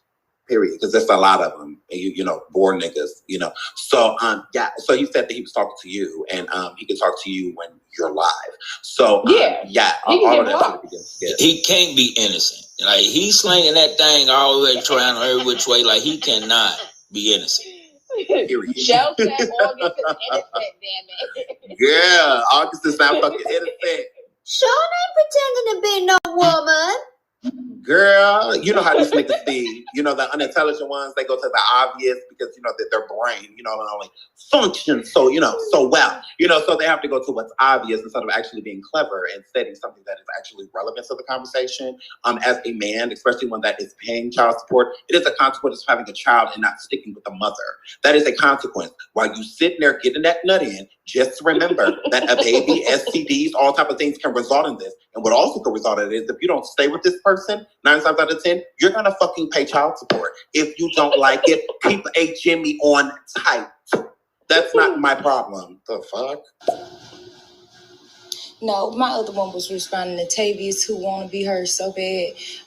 Yeah, we are dependent. You were dependent on us when we were with you, when you made them. Yeah, we dependent now. We sure are. He needs to mind his business. He sound like he's still dependent on his mama or his grandmama. Say that, ShaNaughty. Say that. Period. ShaNaughty be on it. ShaNaughty be playing. Say that, ShaNaughty. Say that. I don't know who she is. She be on stage there. She be everywhere. Tavius sound real tired and through. Tavius, you know you came from us. Who hurt you? Why is you like this? Who hurt you, boo? Probably Girl, his that's own something that came mama. on here to try to get a shock factor, try to get y'all to go in and see what the fuck he be talking about. And by all means, go right over. Who like to? See, you're still talking about. Yeah, bye. ATM. Yeah, bye again. See, the nigga made you a liar, or you did it to yourself. You fucked up by trusting that man. You fucked up by getting with him, and you knew his background and all that other shit. So therefore, the only person you got to blame is yourself, because you let yourself get that low. Okay, and then blame yourself when you get that child support notice in the mail. So if I'm blaming myself for fucking you and getting pregnant, blame yourself. I know that's real. What are we talking okay, well, about? expect that motherfucking child support payment. Hell no, I cannot. Motherfucker, I'm not paying the child support. I'm receiving the check. You don't want bobbing and weaving. Like, what are you didn't make a, you haven't, neither, y'all two together. Y'all two is together. You and the other guy y'all two is together for real. Like y'all together. I'm convinced. I cannot. See, a nigga like me won't have to worry about child support because I take care of my kids regardless of anything. Yeah, you don't sound like it. You sound like you're lying. No, let's be honest. Like we can play a game when we hear it. No, fuck that. He's lying. He is hurt. You know what if he do? A hit dog will holler. A hit dog will holler, and them two down there, they owe child support. They got multiple baby mamas, and their mother was probably a baby mother, so they just hurt all around. They hurt all around. Their father never paid child support, and now here they is. Their mothers is one of the ones who still owe child support right now to this day. Meanwhile, they out now paying child support, perpetrating a cycle. Like, come on, miss me with the bullshit. I'm not the one to come to with the bullshit. I'm not gonna condone no dumbass nigga behavior. I'm not gonna do it. She with the shit. And it sound like you on dick and you miserable with your whole life, you little dirty bitch. Oh, wait a minute now. You gotta be nice. You gotta be nice. You gotta be nice. You can look now. You're up here with Sean. You're talking to me. I didn't know you were down there. I can't tell you're in the comments. You're responding to me, sir. So if you feel that way, why are you talking? Just shut up and listen to Sean. You're mad because everything that I say exposes you for being a hypocrite? That's what you're mad about? You can't, calling me no dirty bitch don't mean nothing. That's supposed to hurt me? That shit is not a fact. That's your opinion. You don't know what the fuck I look like. You're talking to an avatar. Get your shit together. All of them look like Tamar Braxton. All of them. All of these avatars, they look like fucking Tamar. I'm like, oh my goodness. Just different shades. Different shades of Tamar. Different shades, girl. And Nene Leakes, the first Nene, before the surgery. Oh, don't do the first Nene. Not before she got her teeth. Don't do that. Girl, the first Nene. The Urban Mist Nene. The Friends of Box Wine Nene. That bitch. Oh, I remember that. Oh my God. Okay, now I'm about to get this tip. Look, if it's any disrespect, I'm cutting it off immediately.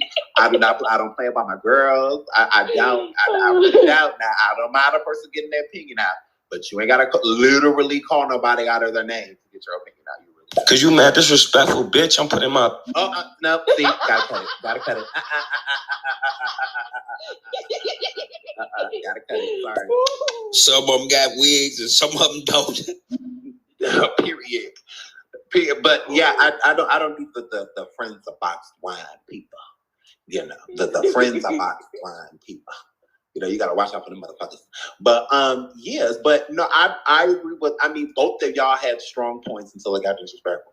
But y'all both had good points because, like you said, a woman does need to take accountability with who she's letting implant a child inside of them. You do. Like you're Absolutely. not, if you're 50-50, with that, situation. So still at the same time, you do, need to be careful in who you let implant a fucking child in you. You need to be extremely careful, but still at the same time, just because you implanted that child doesn't mean that.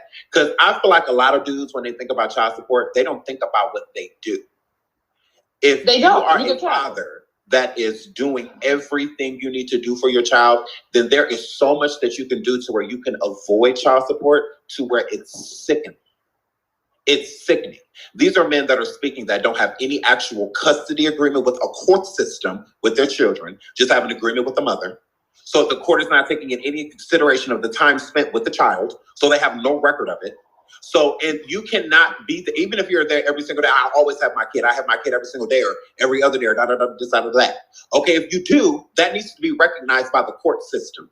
You having an agreement with your baby mama, with your ignorant ass, the court does not acknowledge that. You have a child support officer. So if that child support officer is given the amount of time that you spend and you can prove it, and you have it in writing, and that has been signed, sealed, and delivered by a motherfucking judge to where it's been stamped by approval to where you have joint custody or however the custody agreement is set up, you will pay way less in child support because of the time that is spent. It can get to the point where you don't pay child support at all. And before you play this message, let's just also, before somebody comes up here, one of these niggas saying, oh, niggas can't afford to go to court and lawyers and shit. If you stop spending the money you spend on the ounces of weed that you buy throughout the month, those fucking dumbass hats and those haircuts, you can afford lawyer money. You got all the new J's and all the new LeBrons and all this new shit. But when it's time to go to child support court, your ass is walking in there by yourself looking like you don't need a lawyer for child support. But what I'm saying is men always like to say like, oh, she had her lawyer and I didn't have nobody and I couldn't afford. Let's cut the shit. It's not that you didn't have anybody. You a nothing ass nigga. You a nothing ass nigga. Because when I took my kid's mom to court, I didn't have no fucking lawyer. Like I didn't have none of that, and I left court with zero. I came into court with zero custody of my children, just having rights to them, and I left out of court with joint fucking custody. I didn't have an attorney, and I didn't need one, but she did. I didn't need one. I just proved time spent. I wouldn't screenshot all the text messages and pickups and drop-offs. I wouldn't screenshot all of my bills, or my payments on my bank statement of me buying them shoes, clothes, etc. Me giving her proof of me. That's why every time I sent her money, I would send it Walmart to Walmart so that it was a literal transaction. And I would keep that and I would turn it into my child support officer. You niggas is just out here lazy. That's all that is. And when I got joint custody, my shit dropped down damn near 60%. And what I was paying in child support prior, because I'm proving time spent. Now, with the law behind me, I have joint custody of my children, so it is recognized by the court and it is recognized by the child support officer. So you niggas is out here not handling your responsibilities. That has nothing to do with the woman, because you have rights to your child. Can't no bitch keep you away from your fucking kids. All you gotta do is get the law involved. If you don't have a record, and all of that shit, you will be fine. If you got a record, that's your fucking fault. You fucked up your life. There be things that count against you. I went into court with zero on my motherfucking record, and I would be plenty of motherfuckers' ass and walked away. You whip their ass, you get in the car, you pull off, you go home, you put on your pajamas like you was there all fucking day. Shit, you know what they have to wait for the police, you whip their ass to get in the car, you leave. Shit, I just didn't get caught. Y'all ass got caught. Y'all bad. Shit, fuck is you talking about? So if you don't have a record and things like that, it is easy. I went in there without a record, with no attorney, with zero custody, just rights to my children, and walked out with 50% parentship. Fuck is you talking about? That shit is easy, especially if you can prove time spent. I damn near took my whole fucking Facebook of pictures inside of that courtroom to show when I have my kids and show the dates and the times and the pickups and the drop-offs. Like, you got me fucked up. So when I was in court, boom, I won with hands down with no problem. And that's a win for me. She walked into court with 100% custody and left out with 50%. That's a loss. You didn't gain anything. I gained 50% custody of my children because I did it the right way. And we went to court for almost a 3 to 4 month period. So I do what I had. I was at every fucking court date early with my paperwork ready to go. Every piece of evidence I submitted to the court, the judge accepted. That's how I got 50% custody of my children, because I take care of my fucking kids. That's not something that I say, it's something that I do. So it's different. So you nothing ass niggas that's sitting around here and you see your kid every once in a motherfucking while and you mad that you gotta pay child support. Do something about it, bitch. Don't sit there and complain. Do something about it. Get up under your goddamn kids. Shit, take pictures, record them, do whatever the fuck you gotta do. So when you go to court, you ain't going in there empty fucking headed. Most of you niggas don't even know to bring anything to court. Y'all just show the fuck up. Shit, get some fucking act right. Shit, do some research. Shit, y'all dumb ass. Shit, I ain't need no fucking attorney to get my kids. I got my kids all by myself and I can fucking prove it. I won. Shit, I won. Shit, whatever the fuck you get through. Because I proved time spent.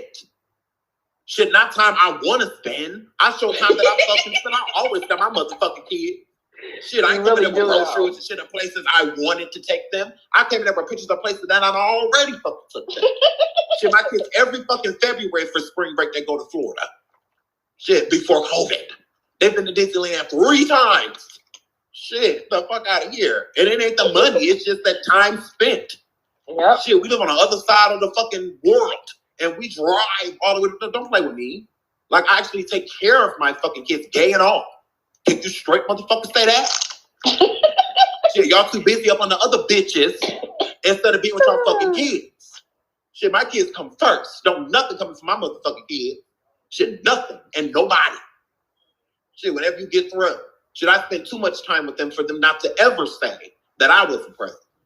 Shit, I'm too fucking present. Shit, too present. I'm at everything. I support everything. Shit, my kids walking across stages in middle schools and shit like I'm right there. My son shooting the hoop for a basketball game, I'm right there. Right there. Shit, I can prove it. Shit, can y'all? I'm at the YMCA shooting hoops with my son after school so he can practice for basketball. That's me. That's time spent. When I'm on Snapchat, I'm saving that shit. Just so that the judge knows. Shit, I was being smart about my shit, but I've been taking care of my kids since day one, so it was easy to prove. Shit, it was easy. That's why I said that shit was easy. Shit, I was nervous for nothing. Shit went in the court and left out with 50% guardianship, child support lesson, all of that shit, because it goes by nights spent throughout the year. How many days they spend with you. Not how many hours, how many days, bitch. Shit, the mother has them for days. They don't have them for hours. What the fuck is you talking about? But you ain't supposed to make child support. You ain't doing nothing else. Shit. You came over here and saw it once. Shit, they ain't seen you in 3-4 fucking weeks. But you mad that you paying child support. Shut the fuck up. Shit, you better hope I can't raise that shit because I'm going to. Now get your job, nigga. Shit, get to work. Shit, don't be late. Shit, don't be late. Shit, with your stupid ass. So it's just like, I get it. Shit, if you taking care of your motherfucking kids, you doing everything you're supposed to do, prove it. Prove it. Because it'd be easy to go get custody. Prove it. Shit, prove it. My baby mama make one child's mother make one move in the wrong way. I already have sole custody. I mean, joint custody. It's nothing to go to court to try to get sole. Full custody, yep. It's nothing because I already have joint. And the only way for it to get taken away is by me not abiding to our scheduled contract that we have with our judge. I missed a fucking day. Not one. Rain, sleet, or snow, I got mine. Shout out to those snowstorms to get my fucking kids. Can you say that? Shit, I live in fucking Minnesota. Shit, it snows 15, 16 fucking feet sometimes here in certain areas. Shit, whatever the fuck you get through. Shit, you ever drove through a motherfucking snowstorm to go get your kids? I do it yearly. Shit, yearly. I'm used to driving in storms to go get mine, and we always make it safe. Shit, don't play with it. It's the difference between a father and a dad. Shit, nigga, you're a dad if you're worried about child support. What the fuck are you talking about? If you're a father, child support is not an issue. Not one subscriber, not one person that has ever listened to me has said that I've complained about child support because I have my shit in a row. Should I have my shit in a row?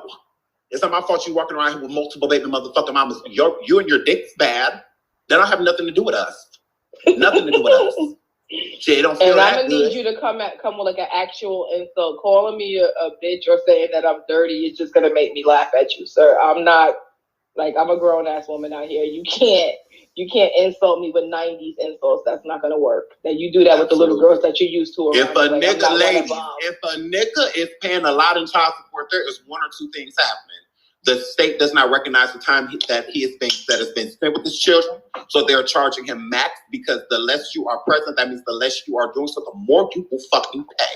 All right, and or it comes from a motherfucker just not seeing or taking care of their kids at all. So you have a lot of good fathers that are out there spending a lot of time with their kids and all of that stuff. It's just not documented. But they're sitting there complaining about child support. We'll do something about it. You know you can do something about child support. You know you can do that, right? You know you can have them sit down and go over your waist if you feel like the child support is too much. And if it is, show them your bills and accumulate to what your bills are to what you are paying in child support. And then going by time spent with the children, they can do deductions. You know, things it's the time spent that's getting a lot of these. Fill out the paperwork. Most of them niggas can't even fill out the paperwork. It's the time spent. Shit. Here's how you know the time spent is what's really going to get your child support dropped. It's the time but that's what, spent. That's it has why to be documented. Child support is high. That's why. Absolutely. Because how many single mothers you know? It's high because the state recognizes you as doing nothing for your kids. The state has no proof that you are doing anything for your kid. The mother has sole custody, 100% guardianship over the children, but you still have rights to your child because you're paying child support. That's what niggas don't realize. If you have no rights to your children, you don't have to pay child support. So if you don't want to fuck with your kids, if you already don't fuck with your kids and you don't want to pay child support, go sign over your rights. That's all you have to do. And the child support will go away within, I would say, a 3-week period. It'll just be gone forever. Go write your rights away, and you will never have to pay child support. You will never have to pay it. If it's such a fucking problem. For all four, is it your pride or is it the payment? Because if you're already not taking care of your kid, if you're already not seeing your kid doing the things that you're not supposed to do, why not just sign over guardianship to the parent fully? To where you sign your rights away. So since you have no rights to the child, you're no longer eligible or responsible for the child, even financially. You have no rights to your child. And you won't have to pay child support. Less than a fucking day. And child support is such an issue. So you are giving the mother full rights to say that she cannot see that child because she has 100% guardianship. 100%, you have no rights to the child. So you can't pick it up without permission, drop it off, nothing. If she says, I want you to have nothing to do with this kid, you have to listen. You have to listen. Or she can file charges on your ass. So you can get rid of it. It's not a problem. I mean, if you want to get rid of it, I mean, a game of the day, if you didn't know, go sign your rights over. You won't ever have to pay. You are no longer physically, financially, anything responsible for that child. If anything happens to that child, you will not be notified. If whatever. You will have no rights to it. If the child wants to legally change its name at that point in time, especially if they share the same last name as you, they are garnished them that opportunity. And it's usually within that, like the state usually takes care of it and will just pay for it, for the child's name to be changed and all of that to the mother's to the mother's last name or whatever, or she just wants to change it in general. So, I mean, you can definitely do that if paying child support is such a problem. You can do that, or you can take them to court, which if you cannot afford an attorney, which you don't need, and a lot of times they do advise you to have an attorney if you have a tumultuous relationship with your children's mother, just because it's hard to have a conversation when you're upset with that person because they'll start to say things about you that you don't agree with, and you can't just argue back and forth with them like you at fucking home or y'all on the phone. You're in court. So you have to be respectful and presentable, while there. So they will encourage that. But they usually encourage mediations first, to where you go sit down with the mediator and they'll try to help you and the mother come up with a binding schedule with the child or children. And if both parties agree, then it doesn't go to court. Then the judge will okay whatever you two come up with. But if you two can't come up with an agreement, then it goes into court. That's when they'll advise that you get an attorney, especially if the relationship is a bad one. So like if he was abusing you, or if she was abusing him, or verbally abusing, just whatever. No, like you should get an attorney and let them speak for you so that your case is presented properly instead of you having outbursts in court and stuff like that, just because I almost did, girl. I almost went there. Girl, my neck turned to look at that bitch so fast, girl. I was about to cuss her the fuck out. I was like, bitch. I was about to cuss her the fuck out. But I had to realize, I'm like, oh, you in court. Who's that? Calm down. Because I was about to cuss her the fuck out. But so I understand why they encourage you to have an attorney, but you do not need one. You do not need an attorney. And I'm a living testament to that because I went to court without an attorney. Did I get counsel from an attorney prior? Absolutely. I did get counsel on what I should do and the way I should go about it because there was a lot of paperwork in the court system that I didn't necessarily understand. Mm-hmm. So I went and spoke to an attorney about my paperwork because I feel that I'm intelligent enough to understand what's going on, and nobody knows my life or my children better than me. So, and it needs to come from me. You know, you can't go in a court reading from a piece of paper. Like, no, you hand the document to the judge and hear reading. Everything else has to come from you. So your experience, why you feel that you should have this custody, what you do to have this custody. My argument was unbeatable. I've been here since day one. I've always here, and I had all of the proof that I needed that I've been there since day one. I've had a picture from fucking pregnancy all the way to now, you know, and showing them with me, you know, while we're separate with me, you know, so it's just that helped. Like, and I got all of that encouragement from my attorney. She said, just bring anything that is going to show time spent. Because the more time you can show that you spend with your children, the more it's going to be to where the judge knows that they're in a safe environment, that the mother trusts you, you know, and things like that, just in case things like that are brought up because some people get dirty, you know, and she's like, oh, I don't feel like they're safe and ... Well, if you don't, why are they always with him? You know, why does he have to so consistently if you're afraid for their fucking life? Like, that doesn't make any sense. So that's why it's good to come with facts, you know, instead of sitting there like, Your Honor, I have my kid all the time. Prove it. Prove it. I'm not saying you lying, but you gotta prove it. So you can't come to court empty-handed. I came into court with 3, 4 files each. I was ready when I went to court. Y'all see how I put shit I can together only on YouTube? imagine. Shit, imagine going to court. Shit, I had my receipts, bitch. I had my receipts ready. Shit, I'm like, let's go. Shit, it was like a fight. You Shit, I was ready. overwhelmed that goddamn judge. He was Girl, like, that judge was like, oh, God, it's one of those. Yes. Yes. We about to be here all day. Sit back. I'm about to explain all of this shit. I am a good father.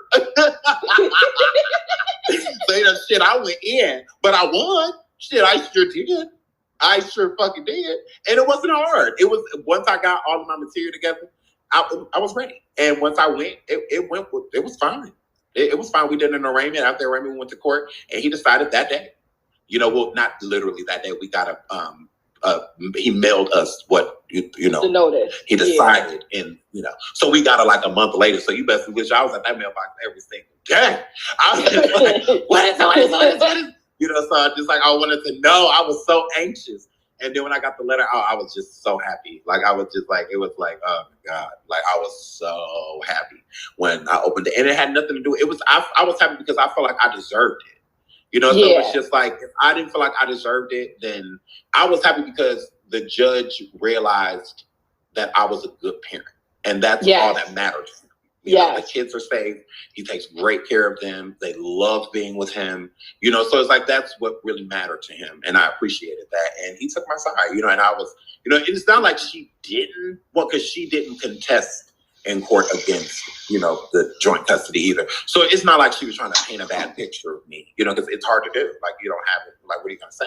You know, so she didn't paint a bad picture or anything. She just tried to make it seem as if, you know, she just, you know, after the mother deserved to have them full time.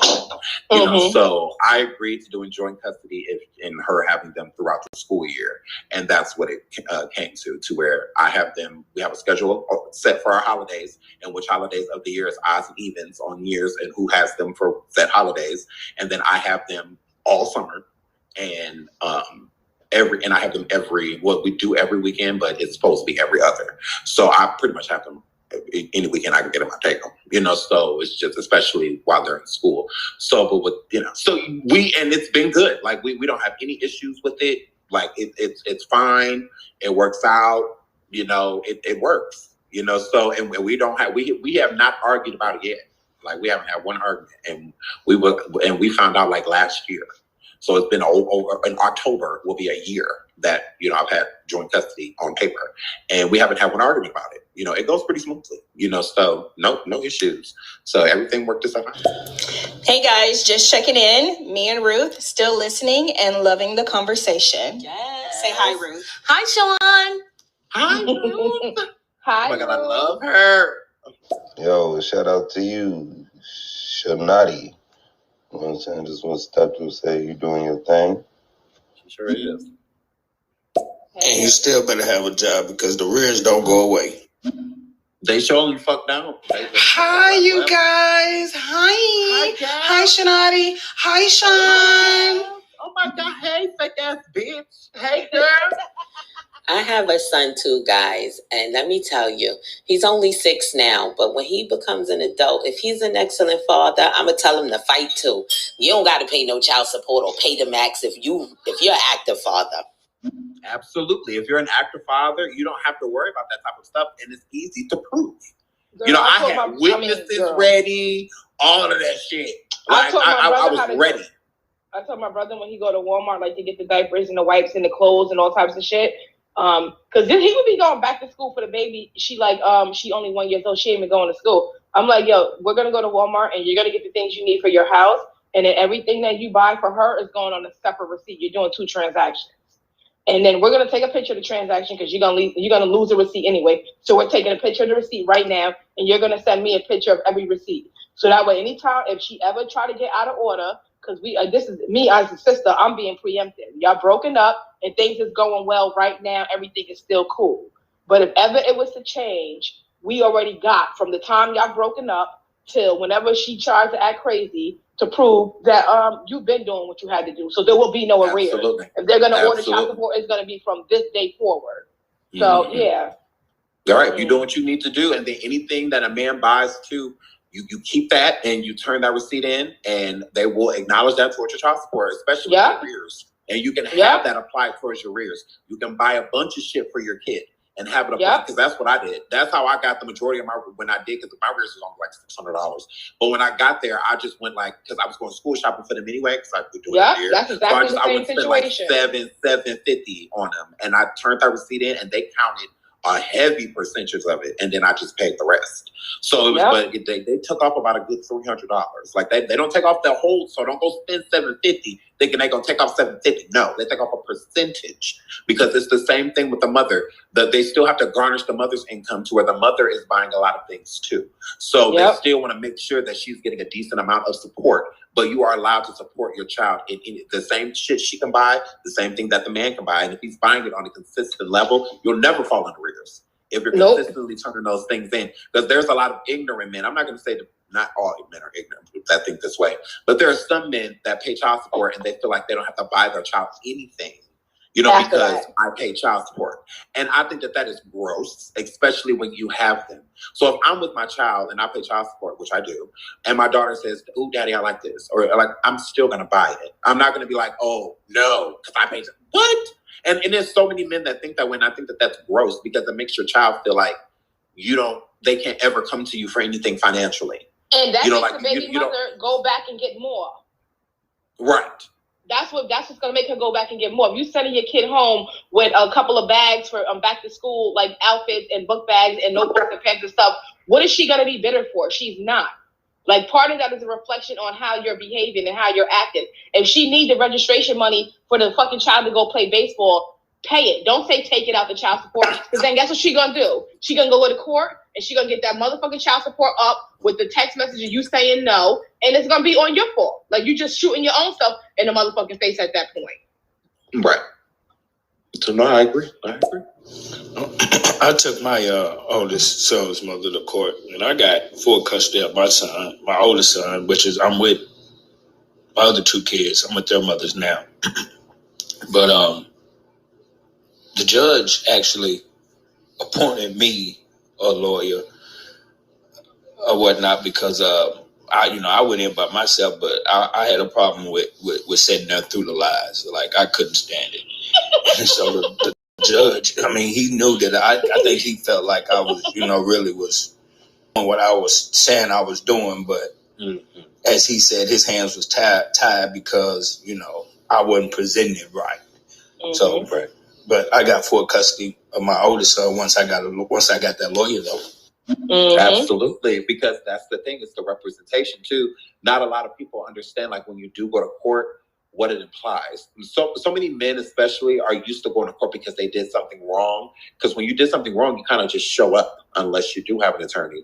You kind of just show up. You don't have to really bring anything, you know, no evidence. Or, I mean, kind of just there. You know, but when you're going to family court, it's completely different, you know, from going to criminal court or criminal court, you know, so I mean, it's completely different, you know, so when it comes to being prepared, it's a good thing to do your research first, you know, before going, if you are going to represent yourself, you know, make sure you know the points that you need. And the main things is just showing how you care for your child, the time spent with your child, and the things that you're willing to do, because they'll have certain questions that you need to answer, like if you have daycare, if you don't have a consistent job, that's going to be a problem, you know, with stability, you know, you need to be consistent in that, you know, and things like that. So like they're considering all of these things, you know, as you're talking to them. So make sure you're prepared. It doesn't matter if you go get a job the day before you go to court, as long as you have a job and you fucking walk in there. Do not walk into court unemployed. Like, unless you have a disability or, you know, something like that. It makes no fucking sense for you to walk in there and say, I want to take care of a kid with no fucking money. No fucking paper trail. With what? With what? What the fuck are you going to take care of this goddamn child with? With what? So it's like, you got to make sure, you know, that it don't matter if you got orientation at the court. I'm going to need you to have a fucking job when you go to court. Oh my goodness. Like, like, how you going to take care of this goddamn child? With what? Shit, I know what you're doing, illegal. All goddamn right. Shit, what, you got no fucking job, Greg? Like, what you going to take care of with? Your good luck? Like, what the hell?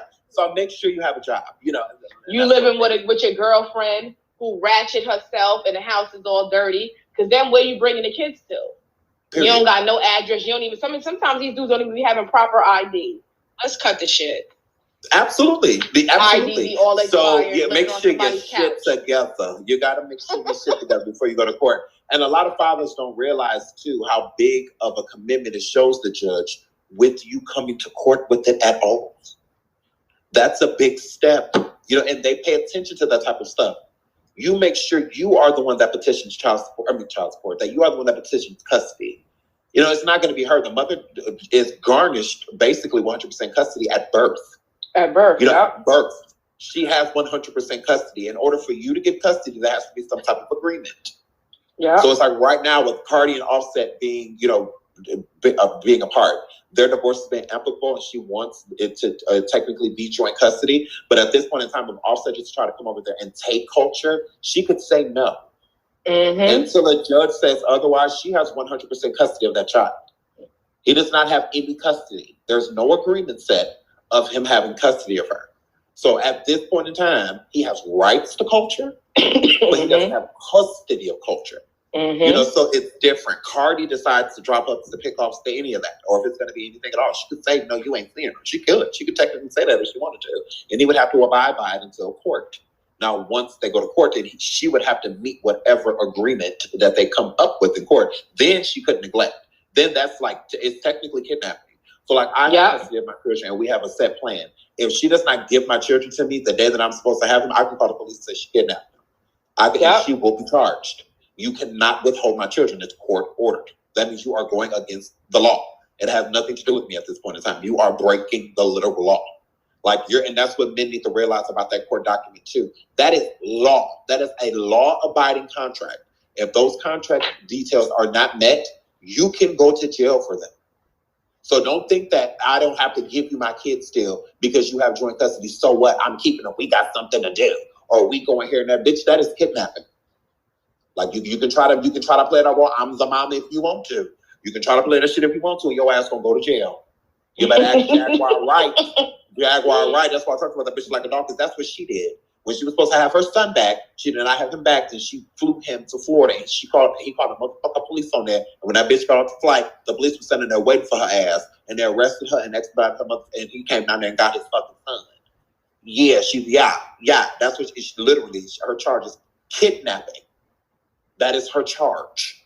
So it's like, don't play, because that shit, Stevie J and Jocelyn ass was about to go to jail. Got caught up. Yep. She released that damn baby. She was about to go to jail. They went, Stevie was giving her a chance, like, look, bitch, I had your ass locked up. I will lock you up, Puerto Rican princess. You'll be a Puerto Rican person. You'll be a Puerto Rican person. Okay, play with it. She hurry up and gave up that goddamn baby. Y'all see she was crying like a dog. Yeah, give it up. You cannot fuck with a court order.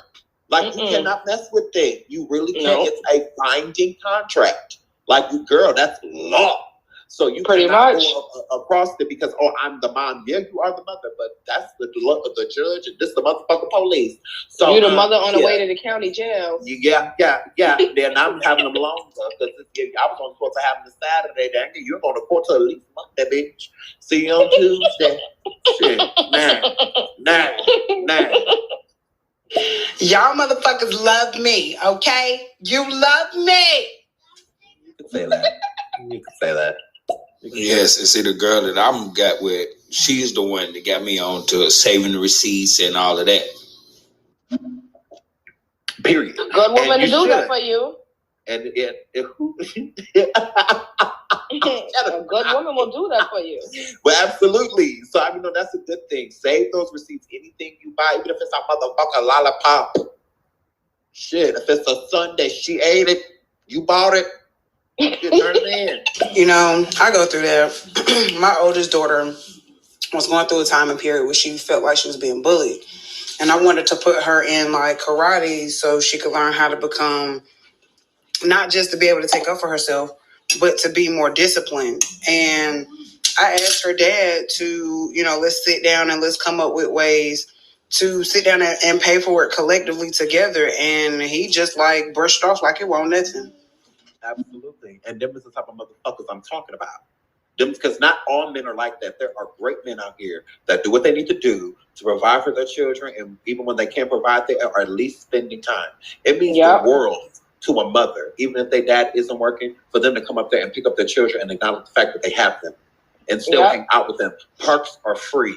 Walks That's why are free. The bitter baby daddies get laughed at, because it's like, yo, you ain't doing something right. Something's not right. Because in real life, if you doing what you're supposed to be doing, you would not. You wouldn't have to worry about this type of stuff. If you were doing what you needed to do as a father, you wouldn't have to worry about this type of stuff. And then most dudes don't realize the power that they have as a dad. They just feel like that the mother has all the power. No, only if you give it to her. Only if you give it to her. Even if you have a record and things like that, you still have rights to your child. Yep. They don't have the right to sit here and take hundreds of thousands of dollars from you collectively over the years for somebody that you can't even fucking see. Like, they don't have that right. And there are a lot of fathers that are going through that right now because they don't realize their power. My baby mama won't let me see my kid. Well, what are you doing about it? Every time I call her, she hang up or she said that I can't see him. That's not doing anything about it. That's a phone call. Because my kid's mom, no, I will kick your fucking door down, girl. Don't play with me. I will kick that bitch down. And a lot of them don't want to put in the effort and go to court and do the things. And so then that's not doing everything that you could. Because if you have to go to court and you have to go through a couple of hoops or obstacles. Absolutely. And back and forth and back and forth.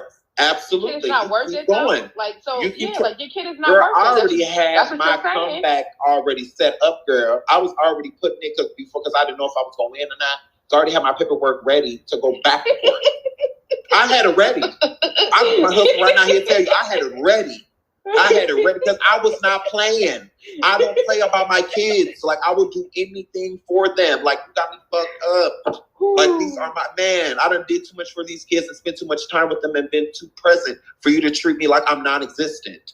So it's like, but I can prove my existence. A lot of men don't realize that you have to be able to do that.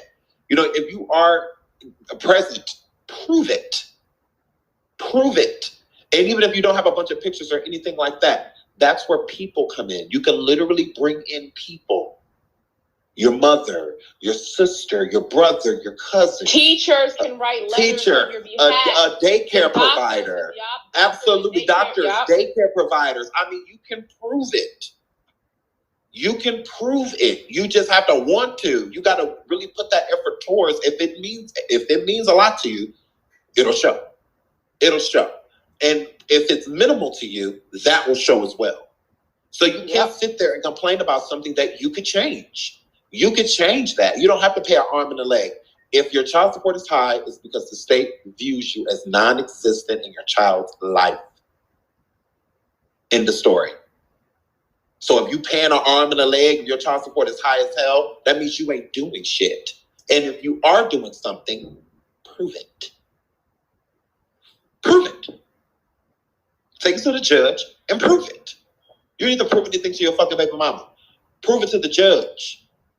You know, none of the females that I know that split custody with their kids is ever looking for a babysitter, because they don't need to watch somebody while the kid go out this Friday because dad is picking them up next week. I'll go out and next that's week exactly when they how with their my dad. kid's mom is. She don't ever have to look for a babysitter. And her friends have even said that, like, I hear them in the background and say, like, ooh, when I'm stopping and picking them up, like, ooh, girl, you lucky. Ooh, you lucky. You lucky. You know, then the summer, I have them the entire summer. Like, I let them go home for a week so that they can see her, but then they come right back. You know, so, and she's fine. She knows she can stop by and see him whenever she wants. You know, No. You know, like, you ain't there's saying no nothing. issue. You know, she can come and see him anytime she wants to, but I have him the whole time. She used the first summer, she cried like every week. Their mom. Like, every week. She would call me crying. Like, I just feel like I'm a bad parent. Like, girl, you have them all school year. So then what, am I a bad parent? Because I just have them on weekends and holidays? Like, no, it's just, this is our agreement. Like, it's fine, you know? So, but she would call crying, like, at least once a week. And now it's lit. You probably and gotta now find her. Like, you ain't gonna come girl, see she them be at all. throwing them kids out the car. she be throwing them out now. She heard it up. She loves it. Now she loves it. That's why I said, I told her that. I said, it's going to take time to get used to it. But when you get used to it, you're going to enjoy it. I said, trust me, you'll get to the point to where you enjoy it. And now she does. She looks forward to it. You know, and it's not a bad thing. It's just that she spends her time and I spend mine. So when it's the weekends and stuff like that, when she want to go to the club or anything like that, she'll never have to go back to that. You know, because you know, so, you know, and she said it all the time. Like, her friends say, ooh, you lucky. You lucky. No, she's not lucky. She just, you know, her kid's dad just want to be a dad. Like, that's all that is. Yeah. And it should be that as a foreign thing. Like, it's not foreign. There are plenty of men out here that take care of their kids. Like, I can't stand that shit. I'm like, I am not unique. Cut it out. It is plenty of fathers that's doing this. Cut it out. I got a 29-year-old, a 15-year-old, and a 16-year-old. A 25-year-old, a 15-year-old, and a 6-year-old. 6-year-old. Two different mothers. I got custody of my 29-year-old when he was 9. And I'm still with my 15-year-old and my 6-year-old mother. My kids always stay in my life. I've never had to go to court for my child except for when I went to get custody, because I'm going to be in my child's life and ain't nobody going to stop me. I'm down with that split custody stuff, but it was a situation where the grandmother wouldn't let me see the kid unless I gave her money and whenever she felt like it, and I wasn't dealing with that, so I just took full custody. But I mean, the real father shouldn't really have to go to court because he's going to be in your child's life. Shout out to Mental Place for that, because that is exactly what the fuck I'm talking about. When a real father is going to go and do no matter what. It doesn't matter what you got to do to get your children. You're going to get them. You're going to see them. You're going to do what you need to do for your kids. There is no excuse. No excuse unless you're mentally or physically incapable. Other than that, and there's resources and help for you to help you in that route as well. But still, like, there's no reason. There's no reason besides you. So if you're not seeing, some of these men need to have new friends. Some of these men need to have new friends, because there's a group of them who all deadbeat dads who all got child support cases and all giving each other the same dumbass, stupid ass advice, and all doing nothing but complaining to each other, and they not near none of them in there doing what they got to do and telling the other one, like, yo, and y'all clearly followers. So you need somebody to come into your circle who's a leader, like you're in here listening to Sean now. Maybe he just schooled you some shit that none of your homies told you. You can go tell them and spread the message and start getting on your dad shit instead of coming over here cursing me out, and all I'm going to do is laugh at you anyway. Right. Like I understand when men get upset about child support. Like the only men that are upset are the ones that usually aren't taking care of their kids. If you're taking care of your kids, child support is not a problem because there's ways around it. There's ways to just pay $50 a month. There's ways to pay. My child support literally got to the point where I was only paying like $130 a month. Like just because of the time spent, me turning in my receipts, like all of that is different. If my kid's mom called me and said that she needs something for them, I will wire her the money and I will turn that receipt in. And she will call and justify the receipt as a loan towards the children, and they count the entire amount. So, and they'll put it towards my child support. So if it's a future payment that's coming up, it'll pay a future payment. So it's like it won't happen, it won't go in effect right away. So it's like if I borrow something in July, like July 1st, by like July 15th, that next payment that's about to come out, that payment should be in the system at that time, and then they won't take anything from my check. So if it exceeds the amount, if it doesn't, it's because they can't you can't get child support credit to where you got credit just sitting there. So it's like they make it, and if it's a bigger amount, they usually spread it out. So they'll just take lesser payments out of each one until that's paid down. Hey, listen, so there's ways around it. On a side note, totally not on topic, and I'm sorry because I just got this email. No, go ahead. My kid's high school is just emailed me, and they're like, hey, we have hotspots. We have an internet hotspot for your kids who are at home. Now, we already have Wi-Fi. Do y'all think that I should go pick up the free hotspot because they're giving it out for the kids? Or not? Like, is that being... They got a camera in the girl. That's Trump. Oh, you're bringing the government in your house, girl. Let me send this email telling them we have it. We don't need it. Thank you. Right. I don't know why they're sending this shit out 3 weeks into the fucking school year, but I mean, I guess it's the thought that counts because some people don't have internet at home, but we're good on this end. Right. We got some clips. And I'm not with that, it's because of the cycle, because my father wasn't in my life. And to me, that's the most important reason why you got to be in your child's life, because you don't want your kids to go through the experiences that you went through. I absolutely agree. As somebody whose father wasn't as present as he should have been in my life, I would say that you are a dumbass if you say out of your mouth that the reason you are just so despicable to me. If you say out of your mouth that I wasn't, my father wasn't there, so can you blame me? Yes, I can blame you, because by your father not being there, you already know everything not to do. Okay? Remember how you used to feel? Do you want your child to feel that way? Don't you want your child sad because something's happening to you? Not just moving along with their day because they don't have a relationship with you anyway, so there's really nothing to care about. It's not them being harsh. I just don't know you. So what am I sad for? I'm sad about people that are in my life that things happen to. I have sympathy, empathy for strangers, but I'm not sitting here crying because my next door neighbor grandma passed away. That ain't got nothing to do with me. I didn't know her. That doesn't have anything to do with me. So it's the same thing with, even if they're your parent. If you don't have an existing relationship with your parent, it's going to be hard for you. Like Pac said, he passed away and I didn't cry because my anger could make me feel for a stranger. Never truer words said. Like, what are you sad about? Like, like I'm so angry that you weren't present for me to have feelings. I can't even be sad. Like, because I don't know you. What do I miss? Like, usually when someone passes away, a person is sad and is crying because of what you miss about that person. Nigga, I don't miss you not being present. I don't miss you not being around. Like, I don't miss that. So there's nothing here. So you have to watch that energy as a parent because you don't want your child to feel that way. So as a child that is a product of a father, whether you're a mother or a father, as a product of a child not having certain parent available to you, you already know what not to do. And that's to just not be there. Being present is better than not being there at all. So, it's different. So I feel like you're an idiot if you say that I'm not a good father because my dad wasn't there. Okay. Well, what would have made it better for your father is to just been present, right? Y'all could have just started from there and then built. But you're not even doing that.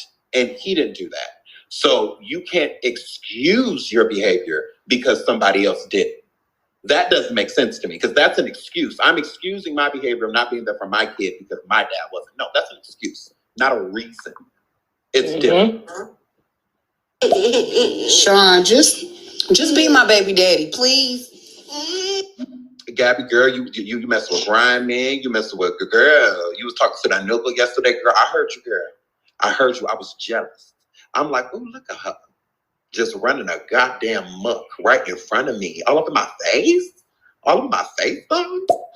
And child support wasn't even an issue with me because you don't even get the whole money. So my whole thing is this. Whatever the kids need, let me know. I got it. What you need, let me know. I got it. That's the support. What do you need? I'm going to give it to you. But ain't no need to go to court. Right.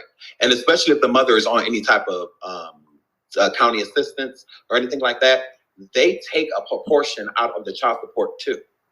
So if she's getting food stamps, daycare, anything like that through them, the father is the one who's technically responsible for paying it back. So that comes out of child support payments. They take percentages out. So it's not all the time to where if you pay $2,000, she just got a $2,000 credit. No. If she's getting any type of assistance from the state, they remove parts of it. They actually, most females don't even pay attention to it. But if you look, because most of them have like child support cards, so it just comes on a card and whatnot. But if you actually look, because that's a child support check, so that it's technically a check stub for it.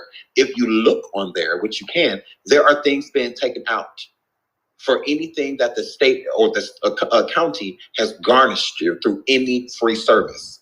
So food stamps, the MPIP thing, so whatever's giving cash grants, daycare services, anything like they're taking that money back. So it's not like they're getting the whole thing anyway. So if one dude's sitting there like, I pay this bitch $3,000 a month, that's plenty. Well, she's probably not getting that whole $3,000, especially if she's getting assistance elsewhere.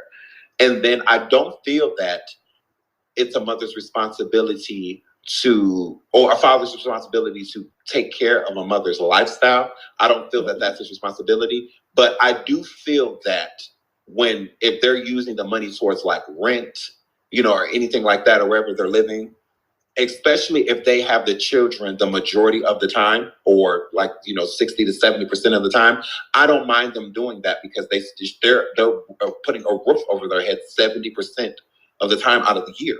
Yes. So I don't mind. Yeah, so some of that money is going towards whatever they take up in the rent. If you want to split it between everybody in the household, you can do that. Absolutely. But it's still rent, electricity, food, water, laundry bills, toilet paper. Like everything that you use as a grown-ass man, your kid is probably using maybe on a smaller scale. Right. But it still costs money because you're not getting it for free neither. So, yeah.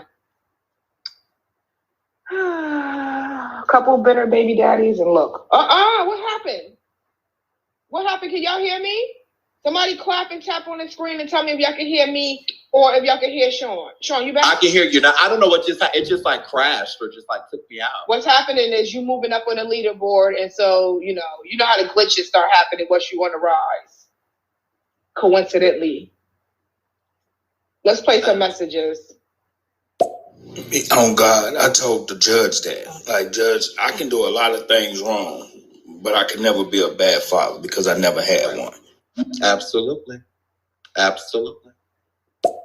And when I got custody of my son, my oldest, the judge had asked if I wanted him to impose any type of child support with the moms. And I said, no, I don't need nothing. She just could see him whenever he wants, whenever she wants, just be in the kid's life, but I don't need no money.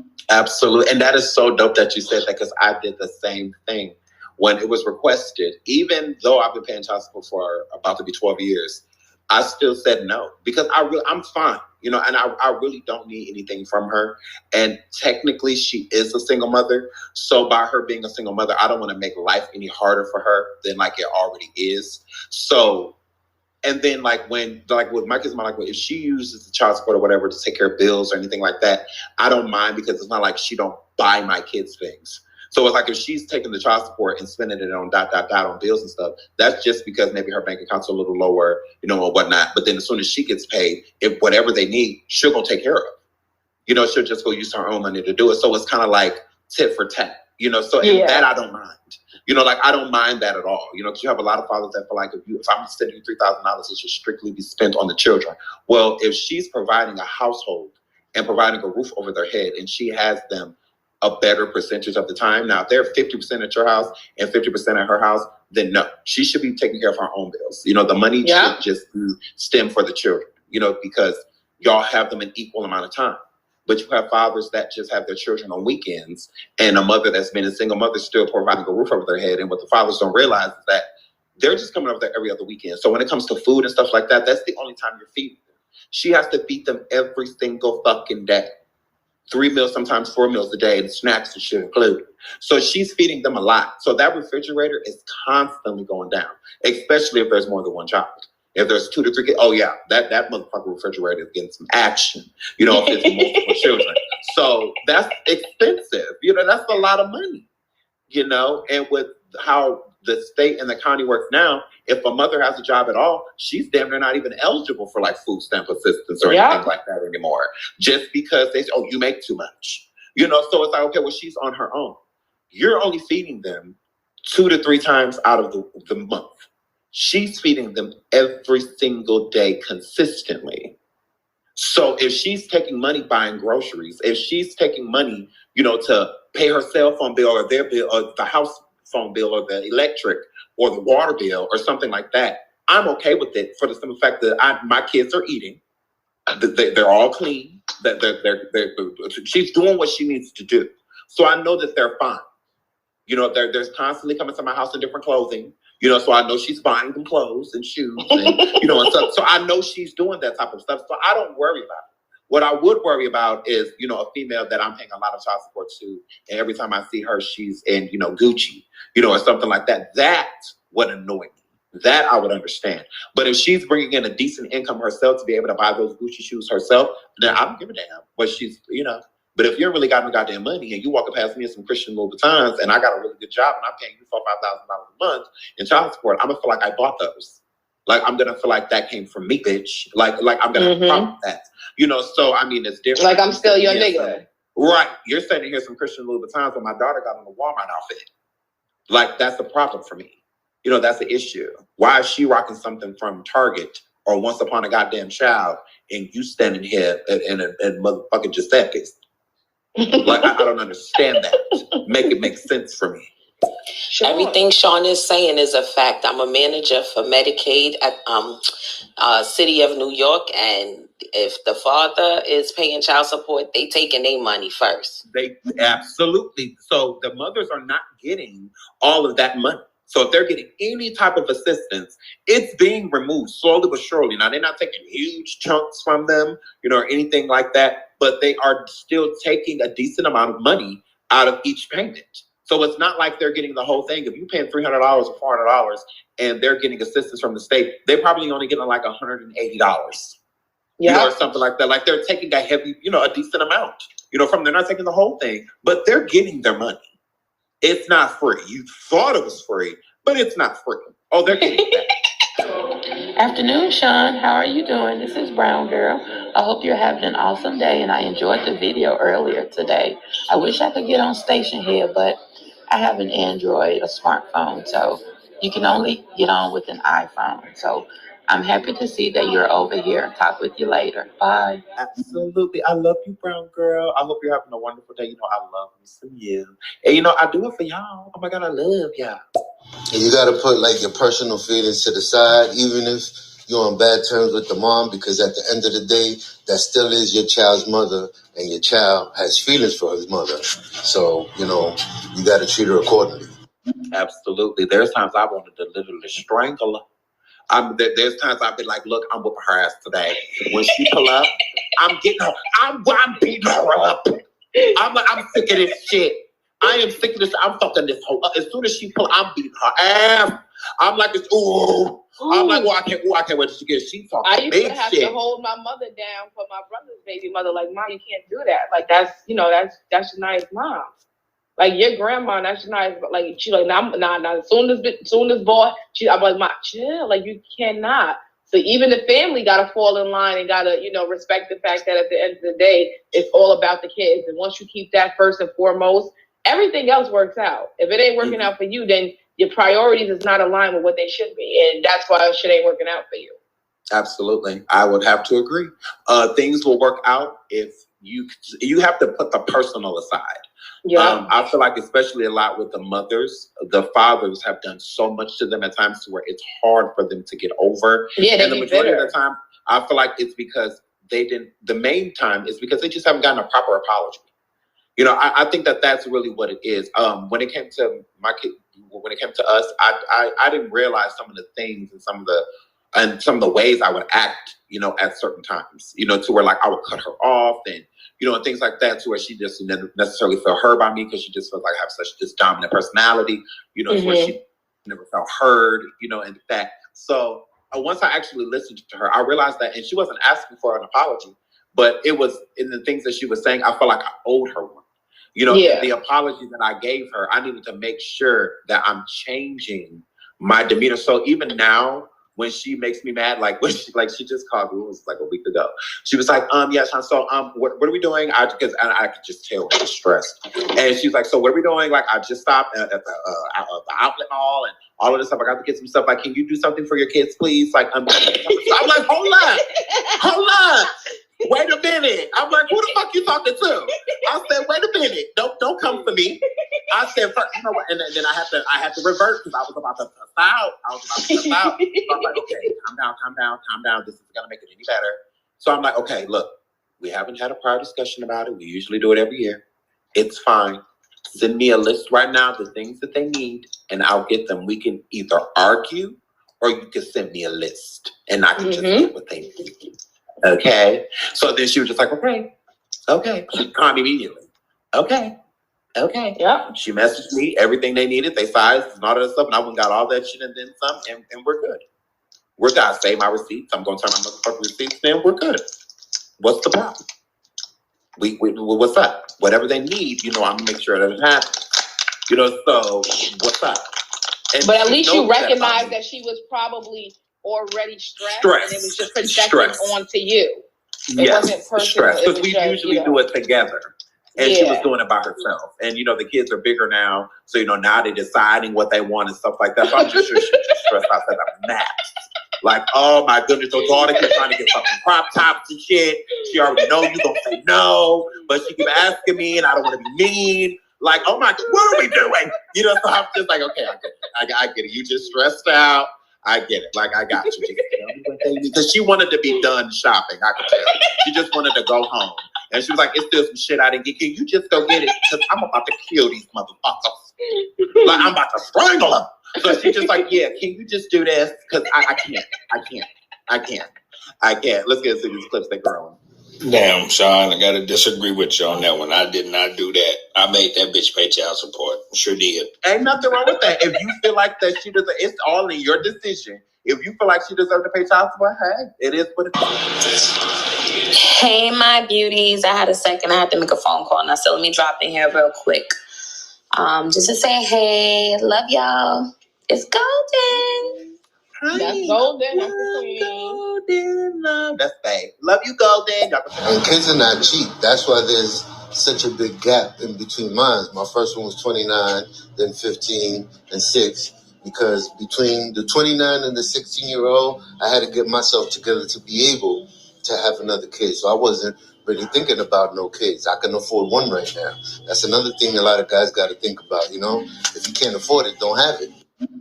Absolutely. If you can't feed the baby, yeah, then don't have the baby, yeah. Yes, Micah, yes. Mental Blade, yes. And I agree with that. It shouldn't matter what the person spends the money on. If you have the child and the child is well taken care of, and the clothes fed, everything is good, then it don't matter where that parent spends the money because it's going towards the benefit of your child. Absolutely. As long as all needs are being met, I don't care. Like, do what you got to do, because I know you're taking care of my kids. So that's all that matters to me. That's all that matters. As long as my kids are being taken care of, I'm not about to be picking up no funky, dingy ass goddamn kids in the same shit they had on last year. Like, oh, hell no. Now we got a problem. What are you doing? But as long as they're being taken care of, there's no complaints and, and things of that nature, we're good. That's your business. The money is mine until it's yours. So when the child support comes, I can't tell you how to spend it.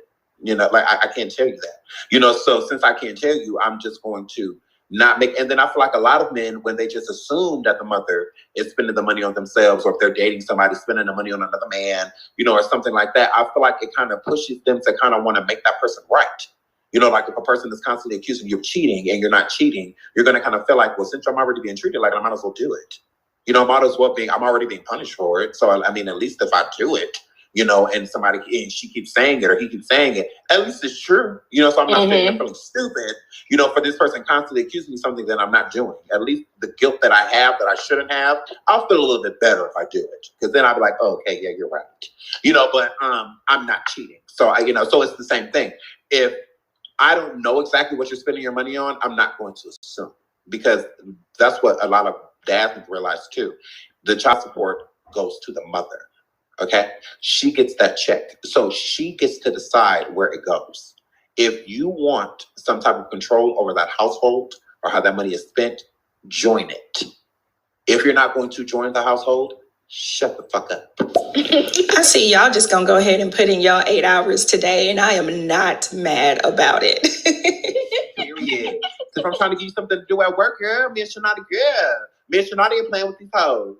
Really? ShaNaughty, every time you laugh, girl, me and you be laughing together. This guy, Sean, you gotta love him. Oh my gosh. Yo, he shot out. He definitely shot out. And I just keep imagining the attitude of his kids and like their mannerisms. Like, could you imagine having Sean Davy? Like, we all joke like we want to be baby mama number 2 or whatever. But could you imagine having his kids? Like, it would not work out. You would definitely have full custody because the way that my attitude is set up and then your attitude combined into a little person, oh, hell no. Mm-mm. Girl, I don't play. I called my kids' mom this morning because I had school and I was coming to town. I said, hey, what's up? She's like, what's up? I said, what the kids ready for school? She said, I said, send me a picture. She said, what? I said, what they wearing? She's like, why? Because I need to critique it.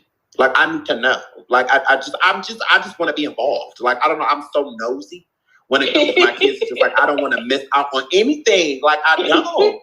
Like, I just don't want to miss out on anything. Like, I really don't. Like, I don't know. I'm weird. I don't know. And my family says that we are stingy with our kids because they don't spend a night at nowhere. They don't, nobody babysits them. Like, it's just, they either with me or they with their mom.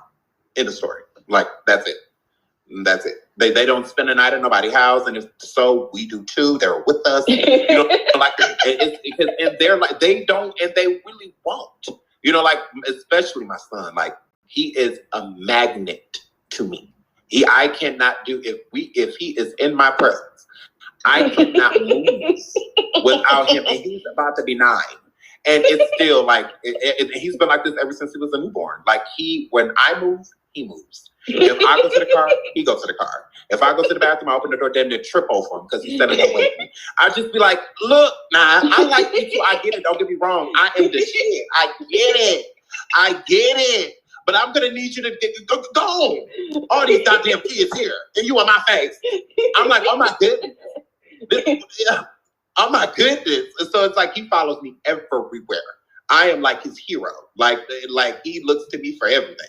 You know, so it's just, and for my oldest daughter, she, 11, might be 12. She got all this toot, and I be about to slap her. And then my daughter that is 9 and is about to be 10, she's just the sweetest little thing. Like she just goes the way of the wind. You know, she's just. You just tell your 12-year-old to practice her attitude on her friends, not with you. That's what I had to tell my daughter. She lost a couple of friends behind practicing on them, but still, she worked out her attitude. Now she knows exactly how to use it.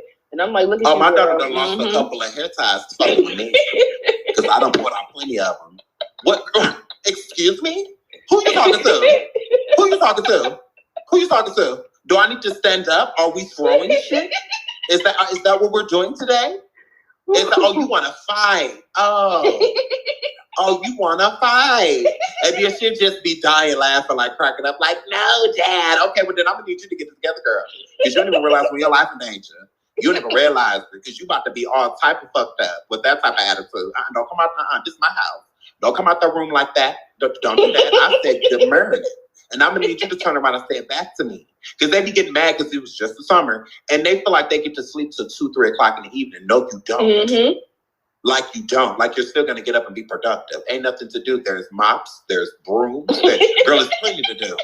It's plenty to do. You don't see that good dust over there? You don't see all this good vacuum? Girl, it's plenty to do. It's plenty to do. You tried it. It's plenty to do stuff when bored clean. Yeah. Okay, then take your ass outside. Because they know they can't play anything electronic until after 3. That was our new rule of the summer. After 3:00. So y'all going to get out there and enjoy the sun. And then one day, Dad, it's raining. So it's 3 umbrellas on the porch. Use them. Y'all about to go outside. I'm like, like I don't do that inside all day type of shit. Yo, you ever And I separated from my wife for like 3 years, and I made sure everything I sent, I had receipts. So every time she got in the moods about child support, I'm like, let's go. I got proof. I'm not a deadbeat. I'm there for mine. But it never went to that. And we got back together. She was just saying that to get me mad, but it wasn't working because I know what I need to do. He sounds like such a good person. He really is. He really, really is. And he showed me a lot. He sounds like such a good person. With him. Mm-hmm. Yeah. He sounds. And he delivered wine. Don't be buying my babies no crop tops. This is not cuties. Oh my goodness, Tip West. Okay, so you already know my oldest daughter with a bang. She already copied off Tip West and got a bang like Tip and wanted to pictures from back in the day. So for real, like seriously, like that. I was sitting there scrolling the pictures of Tip because when I'm bored, I just go look at her. So because I was just like, look at her. So and I be missing her. So I was just sitting there one day and I was scrolling. And my daughter was sitting there and she was like, oh, who's that? I was like, that's the young lady that I do YouTube with. That when I be doing my channel, and you be asking me about her. That's her. Yeah. That's Tiff. And then she was like, oh, she's so pretty. She was like, I would see my dad. That's how I want my bang. I said, I bang. I said, good. I said, do you even got enough hair for a bang? I'm like, wait a minute. Do you have enough hair? I'm like, yeah. So, but she got butters. Like her hair literally goes down her back. So just plain hair. Like literally goes like in the middle of her back. So I'm like, okay, I guess we'll talk to your mom about it. So I tried, this was a couple months back. I tried to take them, but with COVID, everything was like booked out for like months. So I went everywhere. I even took them to another city. Because both of them needed to get their hair trimmed anyway. So I was just gonna take both of them, and then I was just gonna take them and get their feet done after. And we couldn't nowhere for in a 60-mile radius that they could get in to get their hair styled because they were so booked.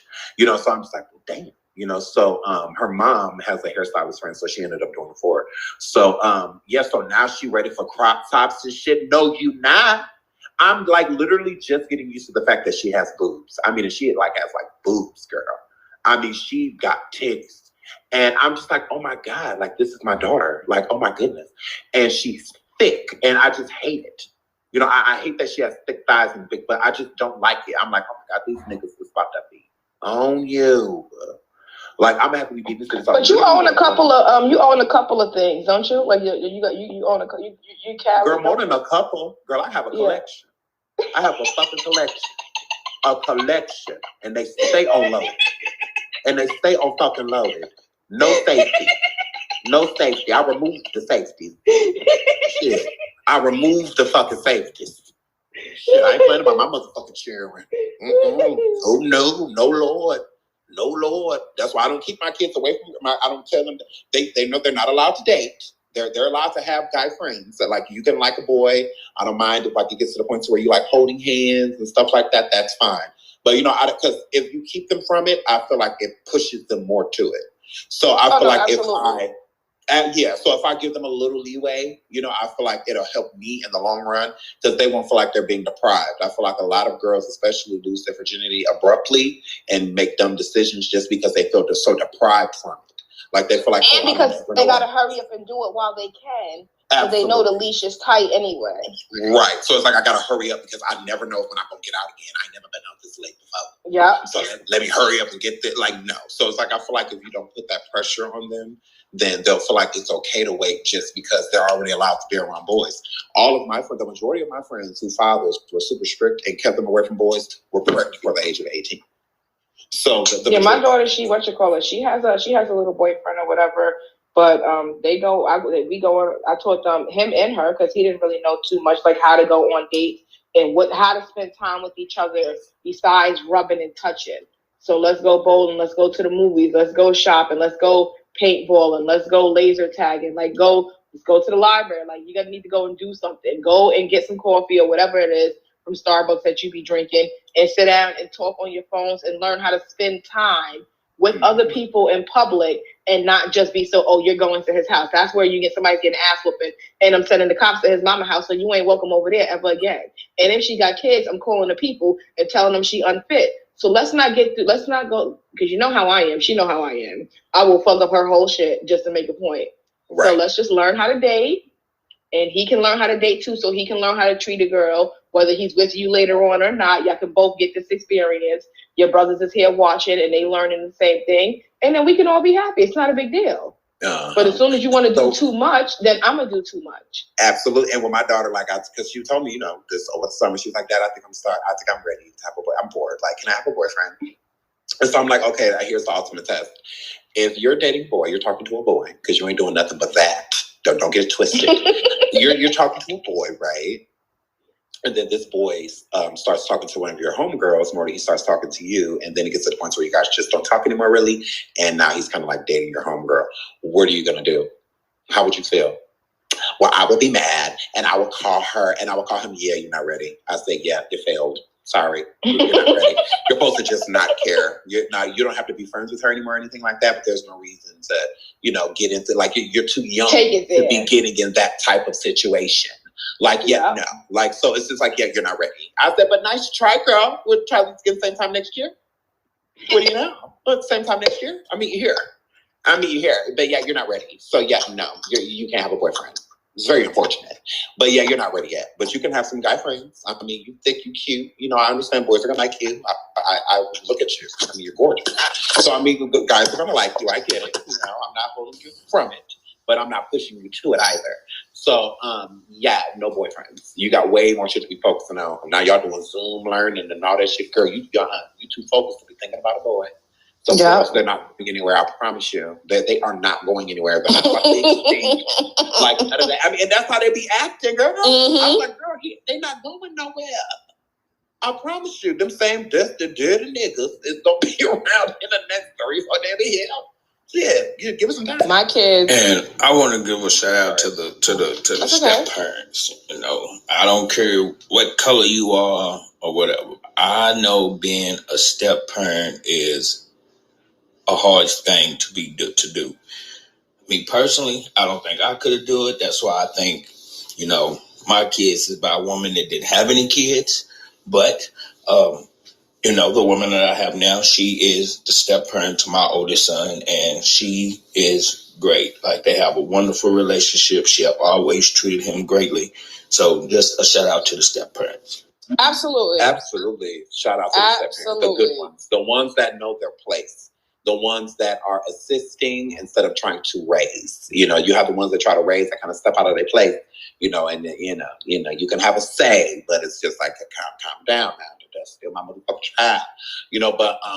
So because and definitely that, because with my spouse is amazing with my children. I would never choose someone that didn't want to be with somebody that didn't have kids, because my kids are always going to be at the forefront. I feel that a lot of people feel that when they get into a relationship with somebody that has kids, they think about the baby mama drama, and they think about, always coming second to the children, so they feel like, especially women, they feel like they'll kind of be ignored or not given the proper time that they feel like they deserve. When in most cases, it's not like that. My spouse can tell you he didn't meet my children until 4 or 5 months into the relationship. Almost 6 months into the relationship is when he first met my children. And about the 3rd month is when he found out that I had children. I never lied and said that I didn't. I just didn't talk about them, because you're not going to get to know them. You're going to get to know me.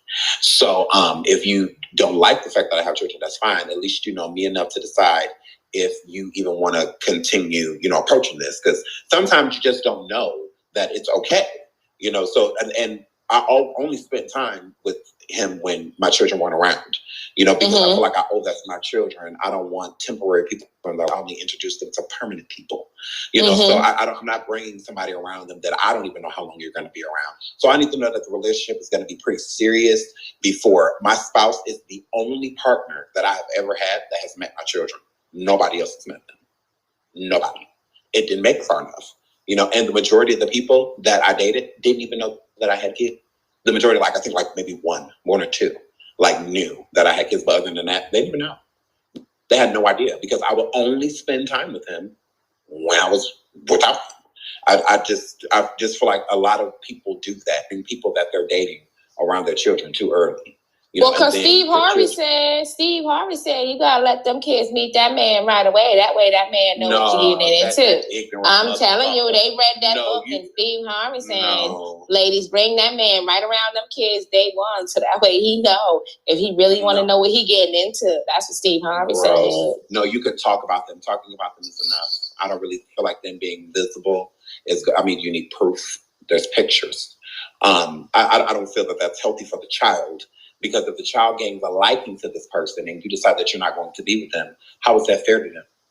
If they don't have a relationship with them yet and the relationship doesn't work out with you and them, that's fine because they don't even know them. So it's fine. So that's what I worry about. I don't necessarily, because I'm not going to bring somebody around my child that I have to worry about. And I'm also not going to leave somebody around my child consistently that I don't know. So you're not going to be babysitting my kid or nothing. No, like none of that's happening. My kids go where I go. If I do introduce you to them and I'm running to the store, they're coming with me. Like that, I just, I have to know you. Like my kids to me are like fucking prized possession. So it's just like, they're investments. Yes, I'm investing in them to take care of me when I'm fucking old. So it's just like, I have to protect my fucking investment. So y'all got me fucked up. Y'all got me fucked up. You got me fucked up. So I have to protect my fucking investment. And I don't just leave the people. I don't see how people can do that. But a lot of people do. They just be like, oh, yeah, we've been dating for a month. Yeah, I'll be back. I'm going to go to work. You mind watch them? What? Like, no. Like, they should be watching your fucking kid, bro. And your child is not the responsibility. And then you watch your kid one time and you feel like that shit going to be some consistent after that. You only watched them one time. And now you're going to feel like every time you go over there, you're going to have to fuck around babysit. So it's just like, that's, you don't want to push the person away because a person hearing that you have children already sounds like a big enough responsibility. And some people that, especially that don't have children, aren't prepared for them. So it's like they don't necessarily want to deal with it because they don't know what they're up against. And two, they just feel like you're never going to have time for them. Or right as we're in the middle of a day and all of a sudden you get a phone call about the sitter and you got to go. And stuff like that. So it's like, I don't want to have to deal with that. But the number one reason is because of the baby mama. They don't want to have to deal with another woman, somebody that has already had you. They would prefer to be with somebody that doesn't have that type of attention because they're kind of selfish. When it comes to that, they want to be the only woman whose attention that you have. And just because you have children with somebody doesn't mean that woman has your attention at all, unless it's something about your fucking kids. So it's just like, but they can get over it. Since you've slept together, you probably, so especially if they have a good relationship. Well, for y'all to be so cool, y'all must be. Why?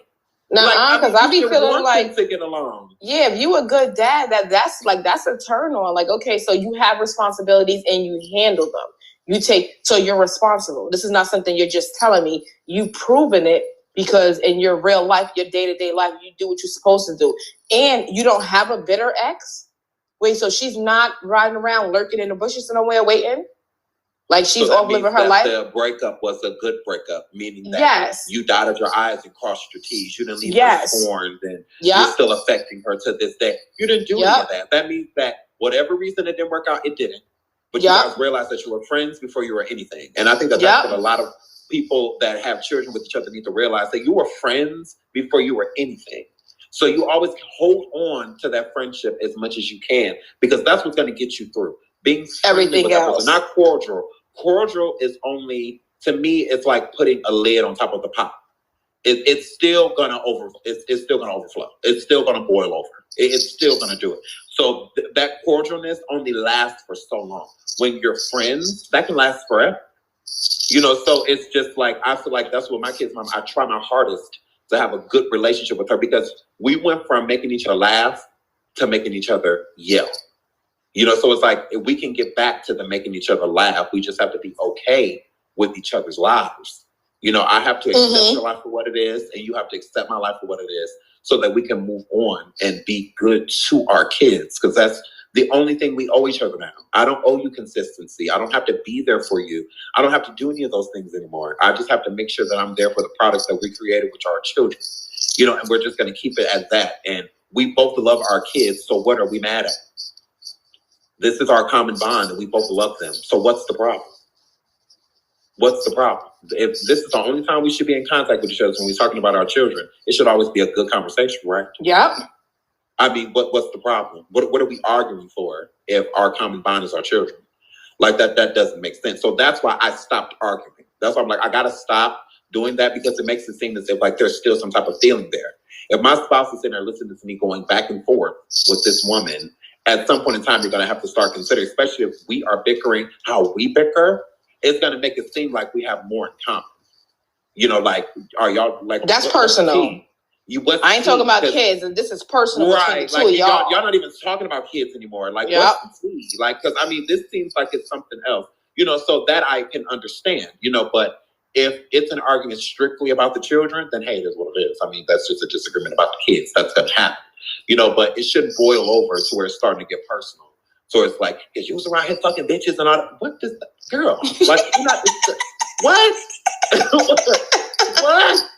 Because you wouldn't have cheated on me. Wait a minute. How did we get back here? Wait a minute. Oh my God. Like, why are we talking Time about out. this again? Time like, oh my out. goodness. So when it starts to drift into shit like that, that's when you know you gotta kind of think about it. Like, why is she worried about who you sleeping with? For what? For what? Do that bitch need me to introduce her to somebody? I got a friend. I got a cousin that ain't doing nothing. Like, because she seems real bored. Like, she ain't about to be arguing with you. That's for me to do. If you're going to be stressed out from arguing, it's going to be with me. You're about to sit on the phone arguing with that bitch. Not me. You about to argue. Stand up. Stand the fuck up. Fuck you here hollering at this bitch. Fuck. Shit. I can feel you on that, because from the time I get home, my daughter doesn't think about nobody else but daddy. I can't do nothing without her being right there. They call her my little twin.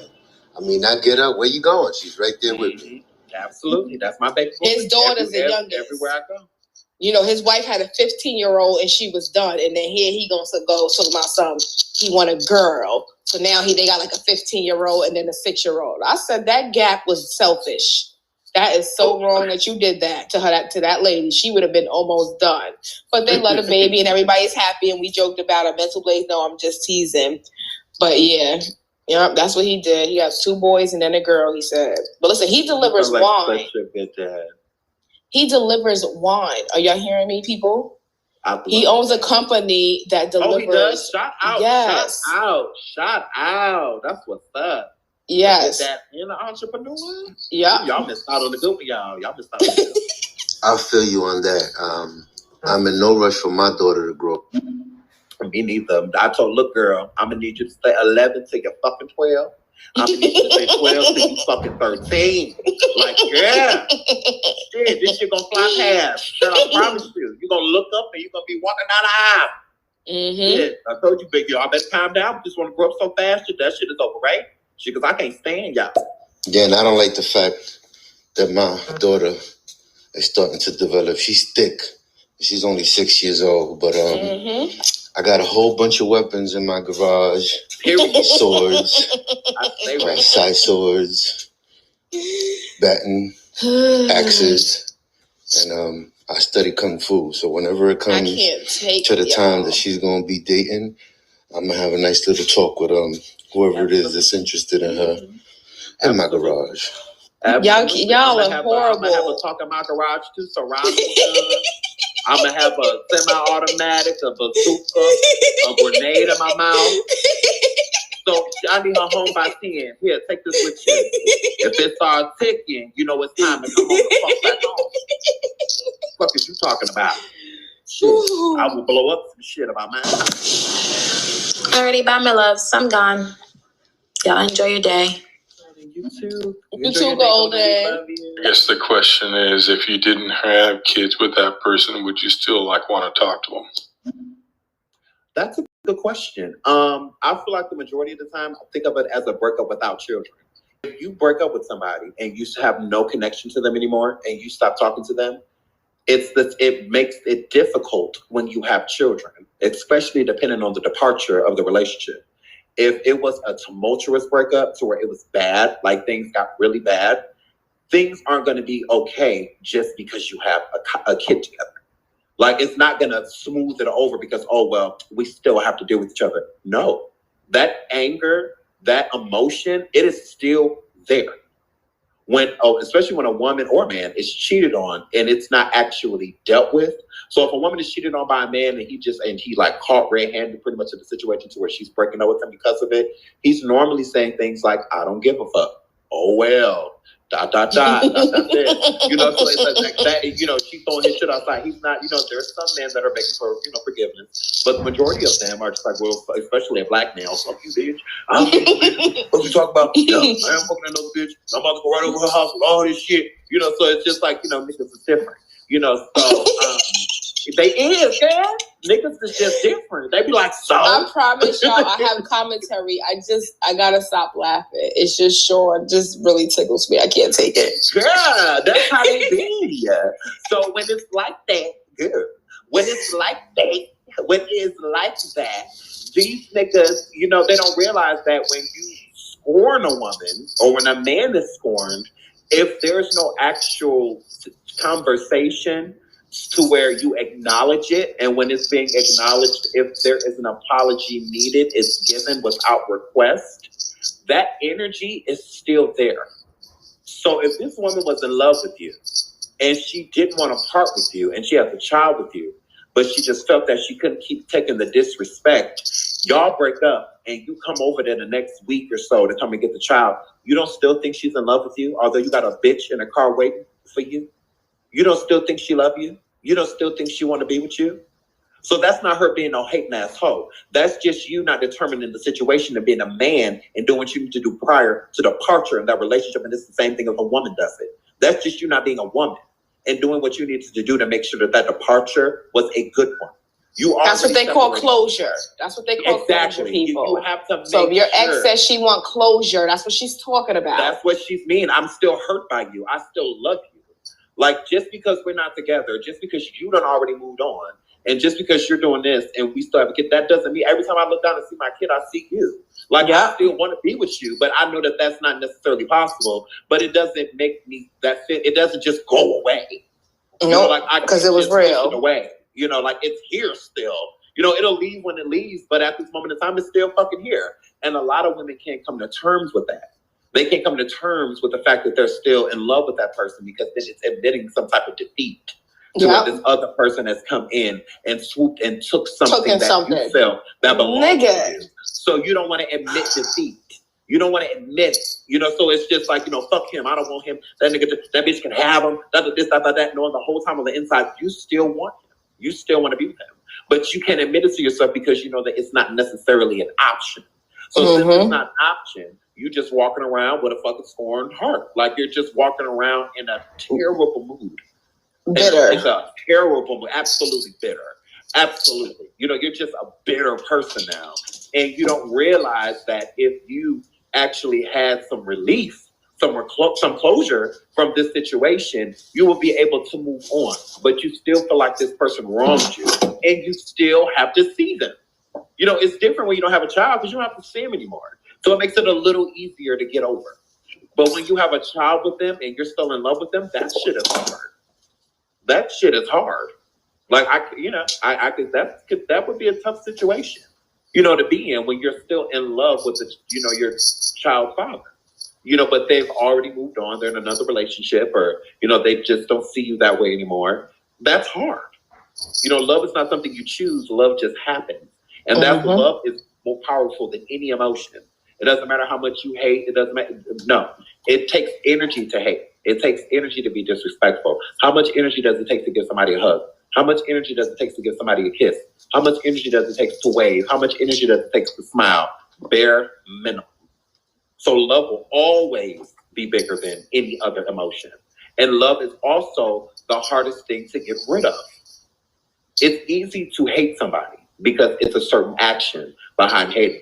But love is universal. So you love a person. If you love your child while they're fucking up in school, why wouldn't you love your boyfriend because they're fucking up in the streets? You still love them. Yep. You still care about them. You still want the best for him.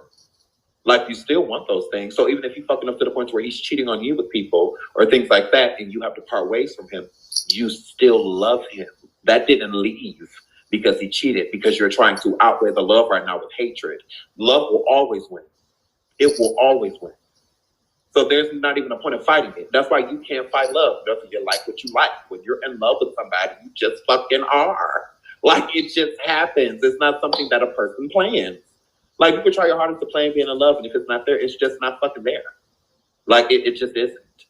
You know, then you'll bump into somebody who you never thought that you would have feelings for, and you're head over heels. Like me and Sean. Absolutely. Like me and Sean. Who would have thought it? Absolutely. Head over fucking heels. Did you just say that gap on that? Oh my.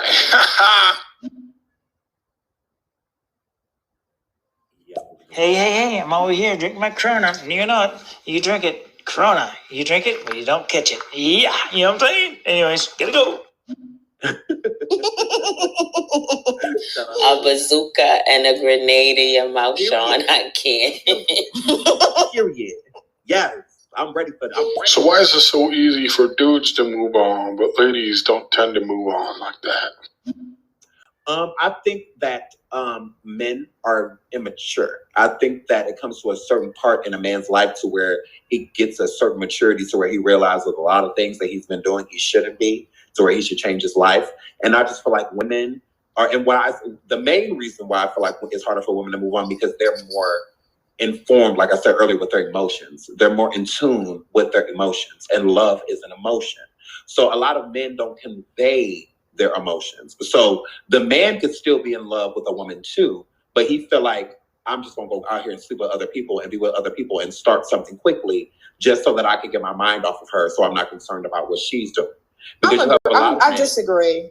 I think it's bullshit what you're saying. I think 90% of the time when that happens is because one person was more in love with the other person. Like, you could be with a guy for 3 years and really he's just using you for stability, for some in-house pussy, and a place to go and chill. But to you, it's a full-blown relationship and you're in love with this dude, and he really wasn't in love with you. It was something to do in the meantime. So when it ends, it ends. You put in your emotions into it. Love off of, if he was just over there putting it down. Time spent? Isn't that not necessarily, because sometimes people...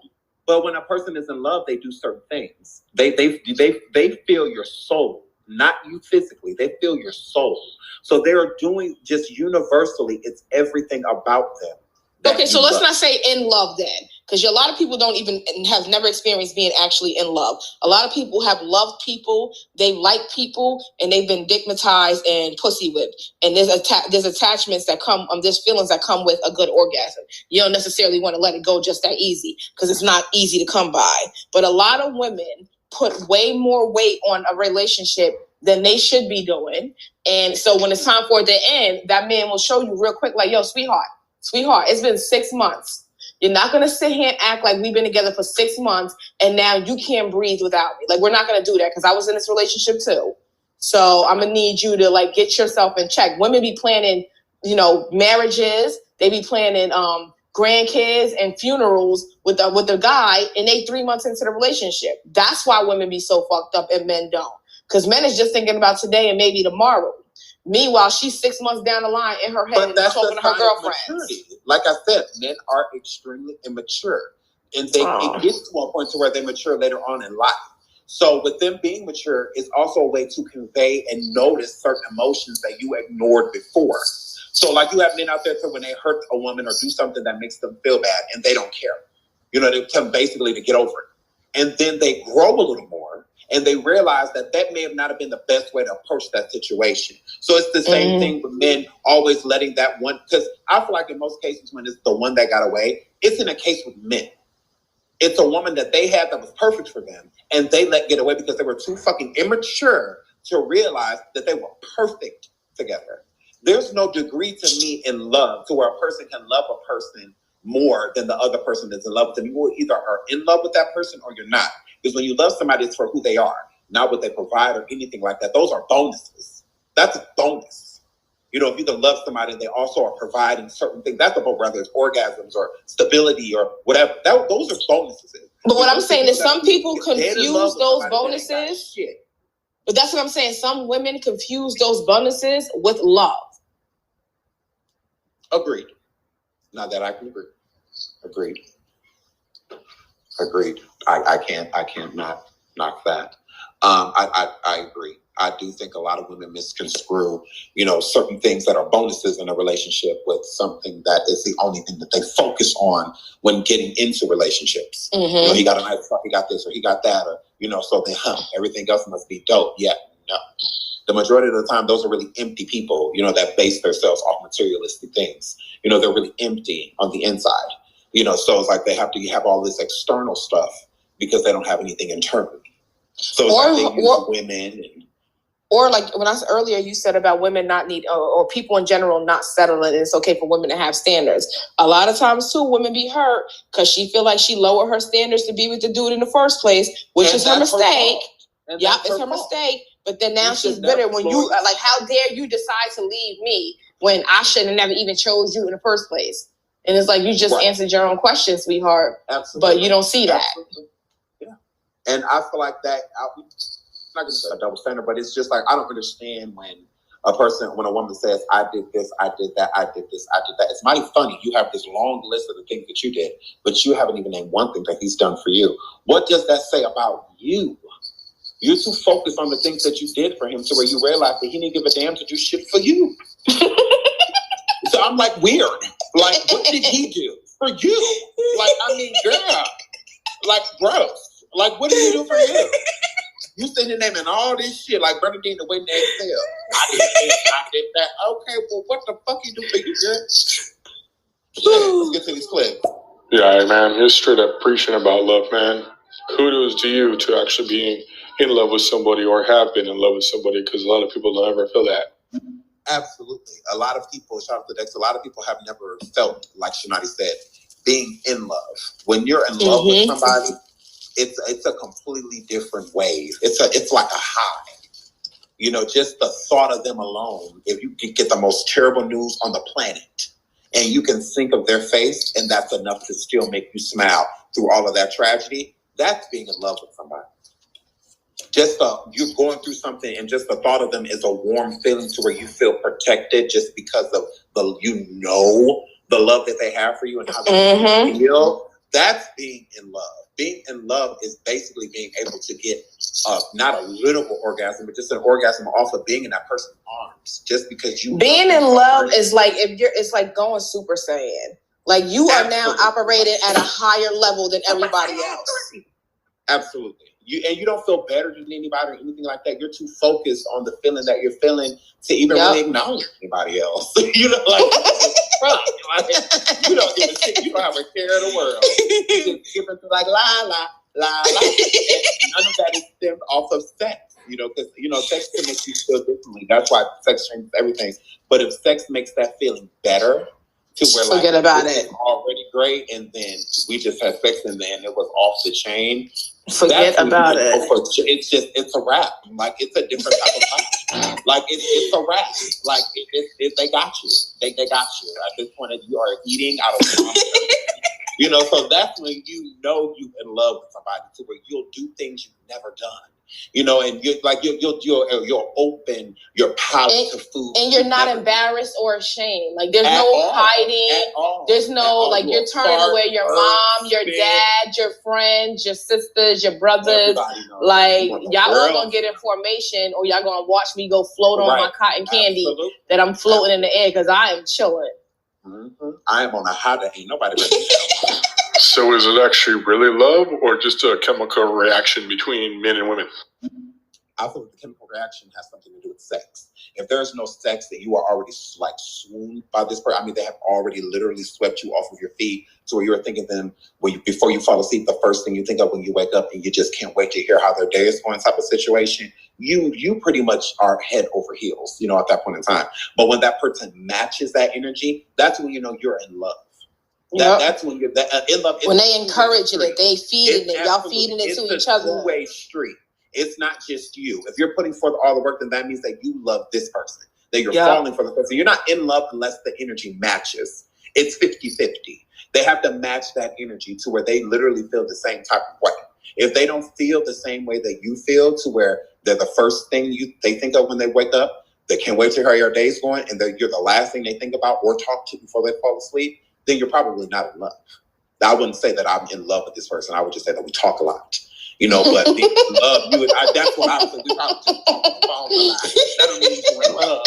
You know, but in love, it's just, it's an indescribable feeling, just because I feel like people don't realize that when you are in love is when you are happy. Happy is not a lifestyle. Happy is a mood. It's a situation. You know, we're not happy from the time we wake up to the time we fall asleep. So if you can bump into somebody and when you're with them, all you can think of is them and the conversation only stems between you two, then that means that nobody else in the world exists within that moment. That's when you know you are in love. Because even though it might sound cheeky to say, but that's why in movies they try to emulate that, and they'll make it, and they'll have two people, and they'll be in a crowded room, but they will make the room seem like it's empty while them two people are connected to show you that literally no one else matters. No one else that's an actual feeling. That's not just something they put in the movie. That's symbolism for people who felt that they know what that is. Yes, absolutely. It's different. You know, it's a different type of situation when you can feel literally what somebody else feels. You know, like when you can feel it, like when they get news and you know how distraught they're going to be about it, and you're kind of distraught worrying about how they're going to feel about it. That's when you know you're in love. When you would literally, if you could, take that person's pain from them to feel it just so they don't have to. Mm-hmm. You know, that's when you know you are in love. That's when you know that that person has you, like no matter what. Like even if this doesn't work out, that friendship will still exist. That's how you know that those two people were in love.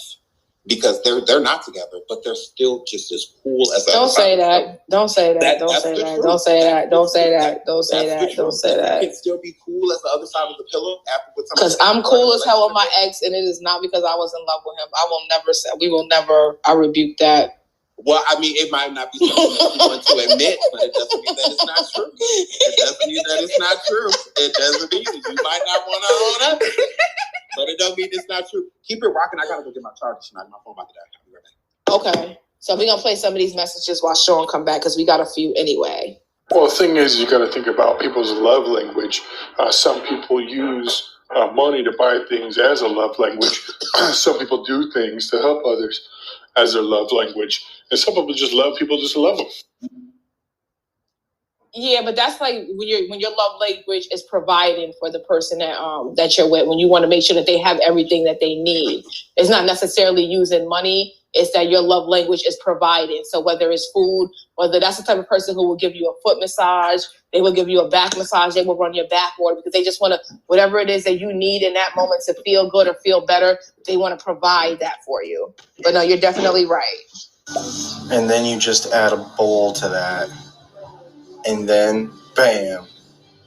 No, I'm just joking. I mean, maybe for some I'm not joking, but I just wanted to say, what's up, ShaNaughty? What's up, girl? Hey, Mitchie. Mitchie is super smart and super dope, too. And so is Dabber.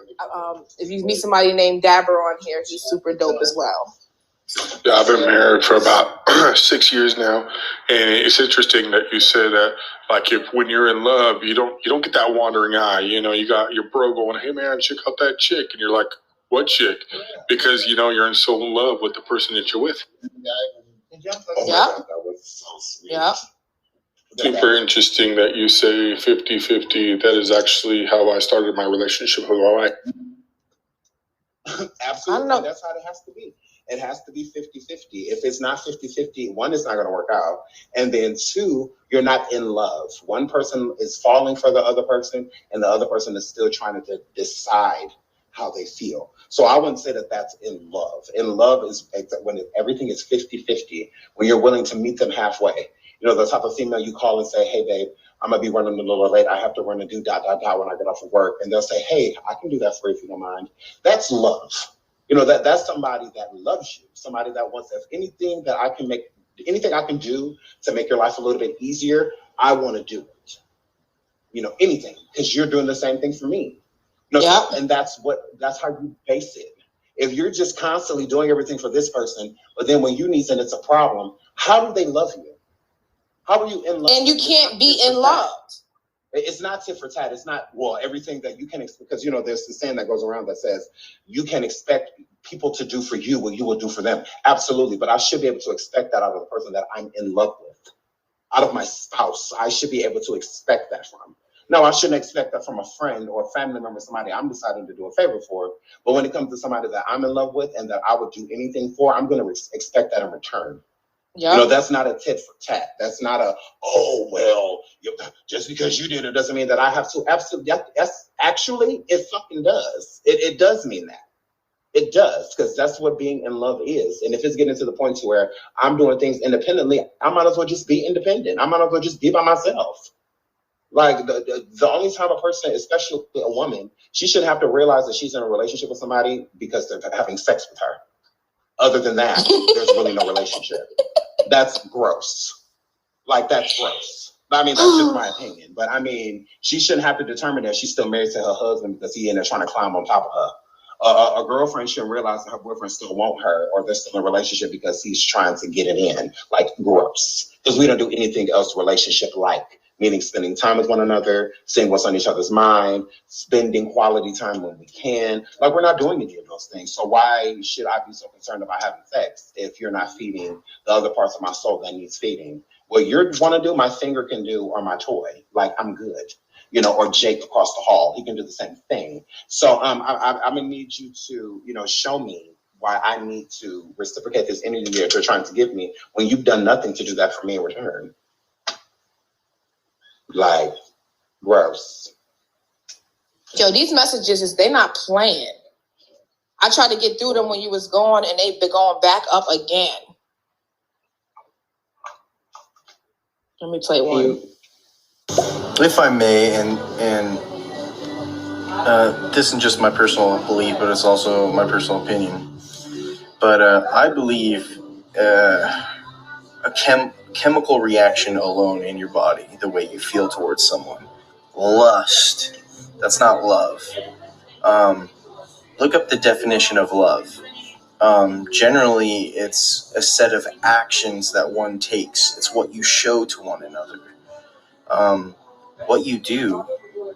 Is that person your best friend? Are you willing to be totally self-sacrificing towards that person?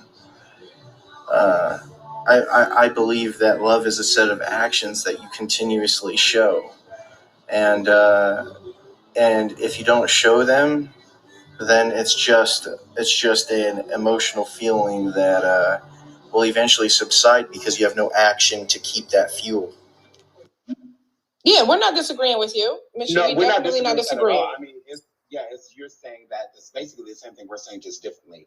Like I said earlier, even with the chemical reaction, I feel like that chemical reaction is more due to what a person looks like. Because if they haven't opened their mouth and said anything to you, where's this chemical coming from?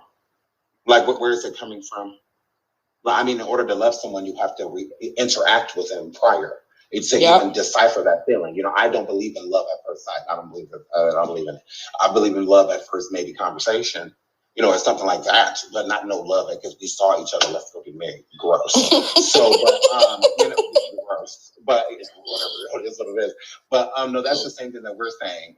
Sex and love are two different words. So it's not called sex love or love sex. It's called sex, and then there's love. Love has to do with everything with emotion and action. You know, the action behind the emotion that you feel towards that person. So if I am in love with you, not if I love you, because I love my brother, but I'm not going to do for my brother what I would do for my spouse. I'm not going to do that. Like, they're completely different relationships. So but it's still love. When you're in love, is usually something romantic. It's usually between a partner of your choosing. So when you choose that person, does the feelings that you have, meaning the love, the emotion that you have behind this feeling, that you're willing to do anything and even sacrifice your private time, your privacy, your individuality, because when you're in love with somebody, you're no longer one, you become two. So when it gets to that point, it's like, are they feeding you the same action from that emotion to make you feel like it's equal? And if it is that, then that's how you know that you are in love. If it's not that, if you feel that there will be certain things that you would do for that person that they want to do for you, then that means you have love for them and that they have love for you. But that doesn't mean that you're in love. That doesn't mean that. Love is action. It's words, but it's the action behind the word. If you need something done and something like if I'm sitting there, my girlfriend, they're coming over to repo her car or something, or something or they're about to tow her car, and I go outside and I pay them to drop it, or something like that, and I don't say a word to her about it, but somebody says like, hey, I saw them towing your car this morning, and then she calls me and she's like, hey, did my car get towed this morning? I'm like, yeah, don't worry about it. When I paid them to drop it, don't worry about it. I knew you're on your way to work. You double parked, but it's fine. Just make sure you park right the next time. So that's love. That's I'm in love with you. I love you. So it's just because, I'm willing to take care of this for you because of how I feel for you. And I feel that you would do the same thing. If they were coming to take my car, I don't feel like you would have left them. And we don't need to discuss it. I did it because I needed to do it. I needed to do that for you. Right. Like, there's no way I could just sit there and let that happen.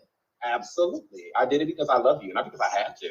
I did it because I wanted to, because I love you. So, that's why I did it. So that to me is when you can determine action behind the emotion. So when somebody is showing a certain action to convey their emotion, sometimes you don't even need to say it because you can do certain things to show them, and to always telling the person that you love them doesn't work when you're not doing anything to prove it. Because there has to be an action. Say that again for the females, please. Say that again for the females. I'm just saying, it means nothing when a person says, I love you, if there's no action behind it. So if I come in a house and I say that I love you, but I've been going all night, I'm coming in at 3:30 in the morning, I haven't answered your calls, text, anything like that, but I love you. What am I doing right now that shows you that I love you besides the fact that I'm here? You don't know where I just came from, none of that. None of it. But you love me. No, you don't. Because if you did, you would have more respect for me and contacted me when I contacted you, or at least responded. Even if you were going to be late or wasn't coming back, at least let me know so I'm not sitting here worried about you. The last conversation we had, you told me you was coming back here. Now I'm sitting here up at 3 o'clock in the morning waiting for your stupid ass when I didn't have to. I did it because I love you. I'm showing you that I love you, bitch. You're not showing me that. You're disrespecting me, at this moment in time. But you say, I love you, and I'm supposed to just roll with it. Well, you're not showing it. This isn't love. If this is love, I don't want it. Yo. You can keep it. If this is love, don't give it to me. Ooh. Serious. Gross. That's not love to me. That's disrespectful. So it's different. And it's the little things that count. It's not always the big stuff. It's the little things that matter. Hey, babe, I'm gonna be late. I'm out with the boys. You know how they get. I promise you, I ain't gonna get drunk. I'm gonna just chill. I might have a drink or two, but I'm gonna be there. I'm sorry. But we good. A quick conversation. She knows that you're fine. She knows that you're still planning on coming. So even if she did want to shut her eyes for a little bit, at least she's still gonna be alert, knowing that you're still coming. You're just not coming right away. It's just the respect. That's showing her that you respect her. It's that simple. That's simple. Easy ways to build trust. Really easy.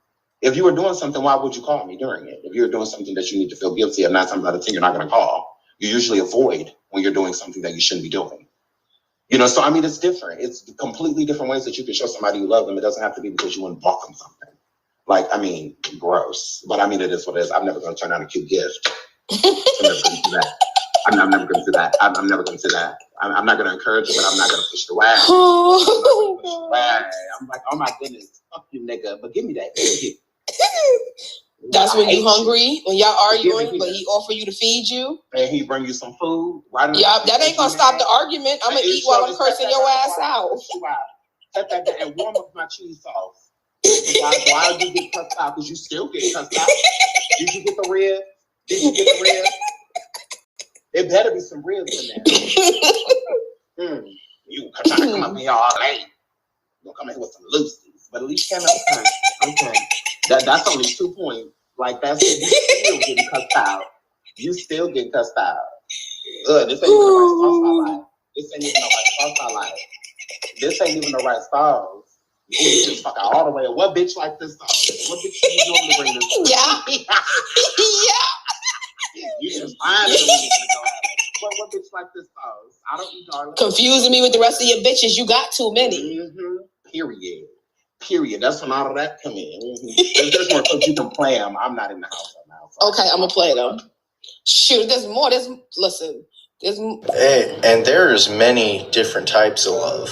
So you don't have to be in love with someone to love them as your friend or as your brother or as family. or you love someone like agape love is the love of God, right? And we got plenty of other types of love, so you could love your ex in a different way. Yep. Absolutely. And I love that you put it like that, saying that you can love your ex in another way, because you start off as friends before anything. So just because you have a breakup doesn't mean that you hate that person. Sometimes you're just not equipped for each other. Yeah. You know? Sometimes the differences outweighs the things that you have in common. So sometimes you just have to part. It doesn't mean you hate each other. It doesn't mean that they on a couch downstairs, little couch. You got to move it back. But yeah, it doesn't mean that you don't love them. That you don't. I mean, have a friendship with them. If I can love a guy friend, I can love a girl that's a friend. So for an insecure woman, there are plenty of women, that meet a guy and their best friend is a girl, and that is usually instantly a problem, especially if they're really close. And it is a potential threat and a lot of people say oh, well, that's dumb. She shouldn't feel that way. But understand the fact that a wife is usually a best friend. Yep. Okay. So if you guys are already thicker than thieves, you know everything about one another and you love each other, the only thing separating you two from going to the next level at this point is pretty much sex. If y'all had sex and it was good, this could be a marriage. Y'all families know each other already. They like each other. Y'all like each other. Now, because I'm in this situation, but I think for us, a telling tale is how I met. What made y'all become best friends? You understand? And so for me, I feel like that's a telltale sign. But it's difficult because it's the same thing when girls have guy friends. Absolutely. And so guys get jealous of that, and guys are quick. Especially if they're attractive or single. That's a problem. Yep. It's just what's stopping you from, it's not he looked decent. He got a good job and everything, and he's a good guy. And, so it's a good threat. It's the type of threat that should keep you on your P's and Q's. It's the type of threat that should make you want to get to know them more, not you weaponize it. Because you don't want to come in between them. So that's why it's a sticky situation, because you're envious. You want what they have. Anybody wants to be in a relationship with somebody that is literally their best friend. You get to talk about everything. There's really no secrets. You don't hold anything back. And then on top of that, you guys have phenomenal sex together. That's what you should be looking for. When you're looking for a mate, you should be looking for those components, because those are permanent components. Everybody loves sex. If it's not good, that doesn't mean that just because you like the person that you have to stay when sex is not everything, but it's pretty important. Especially romantically, it's pretty important. There's some things that can be taught, but there's just some things that can't be. It is what it is. So I understand when people have sex, when they would say, oh, wait to marriage. You really don't want to wait to marriage to find out that he has a little Peter. Why wait to find that out? Girl, find that out early so you can get the hell away from around him. So it's just girl, if that's not what you want, because that's not fair. I'm stuck in this situation, but I'm not satisfied within the situation. So then when women cheat for certain reasons like that, it's I can understand a little bit, but it doesn't excuse it. So when it comes to men, it's the same thing. Sometimes they do find a girl that everything about them is great, but they're not willing to do certain things. So what I tell most girls is, if you want to know what your man like, find his porn. If you can find his porn, then you know exactly what to be. You know exactly what to do. And it also tells you a lot about them as well for reasons why they cheat. So I was in this seminar. Well, I was listening into the seminar, and it was about cheating. Some of the reasons where the man was cheating, I didn't feel like it was an excuse, but I could completely understand. So there was one dude that was into fisting, and stuff like that. And his wife was, she's a good girl, not that doing stuff like that makes you a bad person. But so at the same time, that's just not her cup of tea. But he also doesn't know if it's her cup of tea. But when he would cheat and do things like that. So to him, it was an excuse to do it because it was something that she wasn't interested in. Like a dude that'll say, my wife doesn't get blowjobs, so when I cheat, I just get blowjobs. That, you're still doing it. So therefore, it's still cheating. rather you try to fix it up and dress it up or however, it's still cheating. And I'm not being fisted for no husband.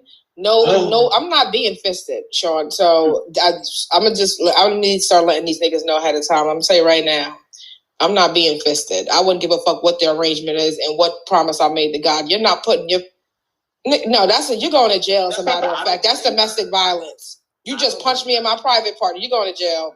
I'm reporting you. You're not fisting nothing. Oh my goodness. Is your elbow literally like on my uterus right now? Fix it, Jesus.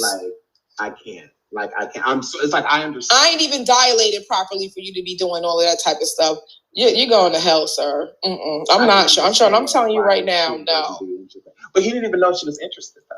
And I think that's she wasn't. What the fuck? But this is. What was her job? Is she on Pornhub daily? She's not. That's not her job. She wasn't. Okay. So he only interested because he watches too much.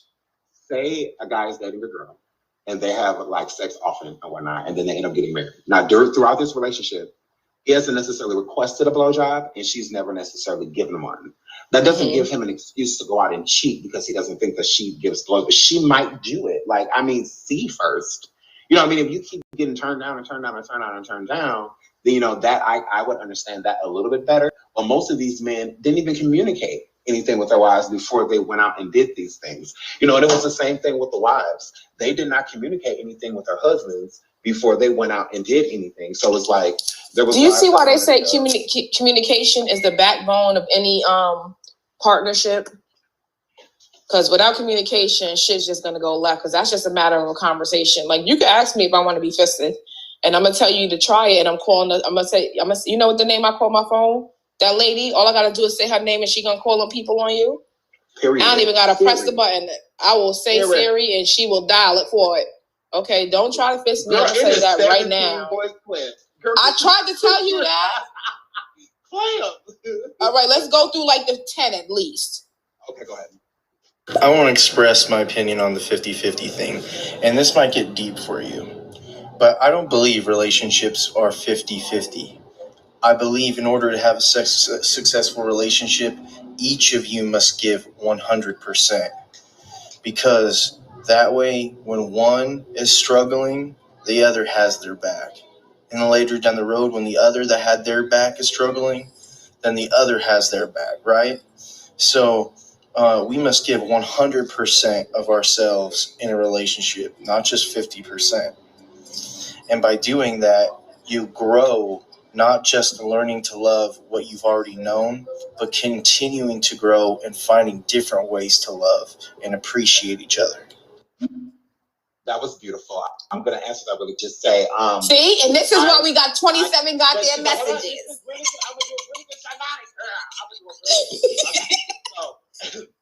I don't disagree. Love, when I say that it's 50-50, you giving 100% is your 50%. And them giving their 100% is 50%. And then when you come together, that makes that 100%. So that's what I'm saying. You are supposed to give 100%, but you can lead a horse to water, but you can't make it drink it. So I can't be responsible for your other half.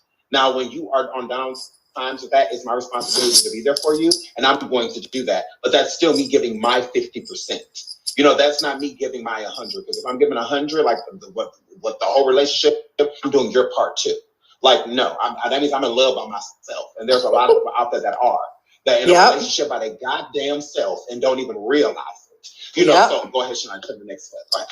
Well, the thing is love is such hard work as well at times. I said 50-50, but also there's times that I'm at 0, she's at 100, I'm at 20%, she's at 80, I'm at 80%, she's at 20. I mean, it goes back and forth that way too. Absolutely. Energy, and that's energy. I wouldn't say that that's love, because we all have our up days, we all have our down days, and nobody is perfect. So we're going to have those days to where we kind of argue for nothing and kind of feel like we don't like each other, but it's our responsibility to not go to bed upset. It's our responsibility to make sure that we are okay before we close our eyes and go to sleep. So I'm right there with you. Next one.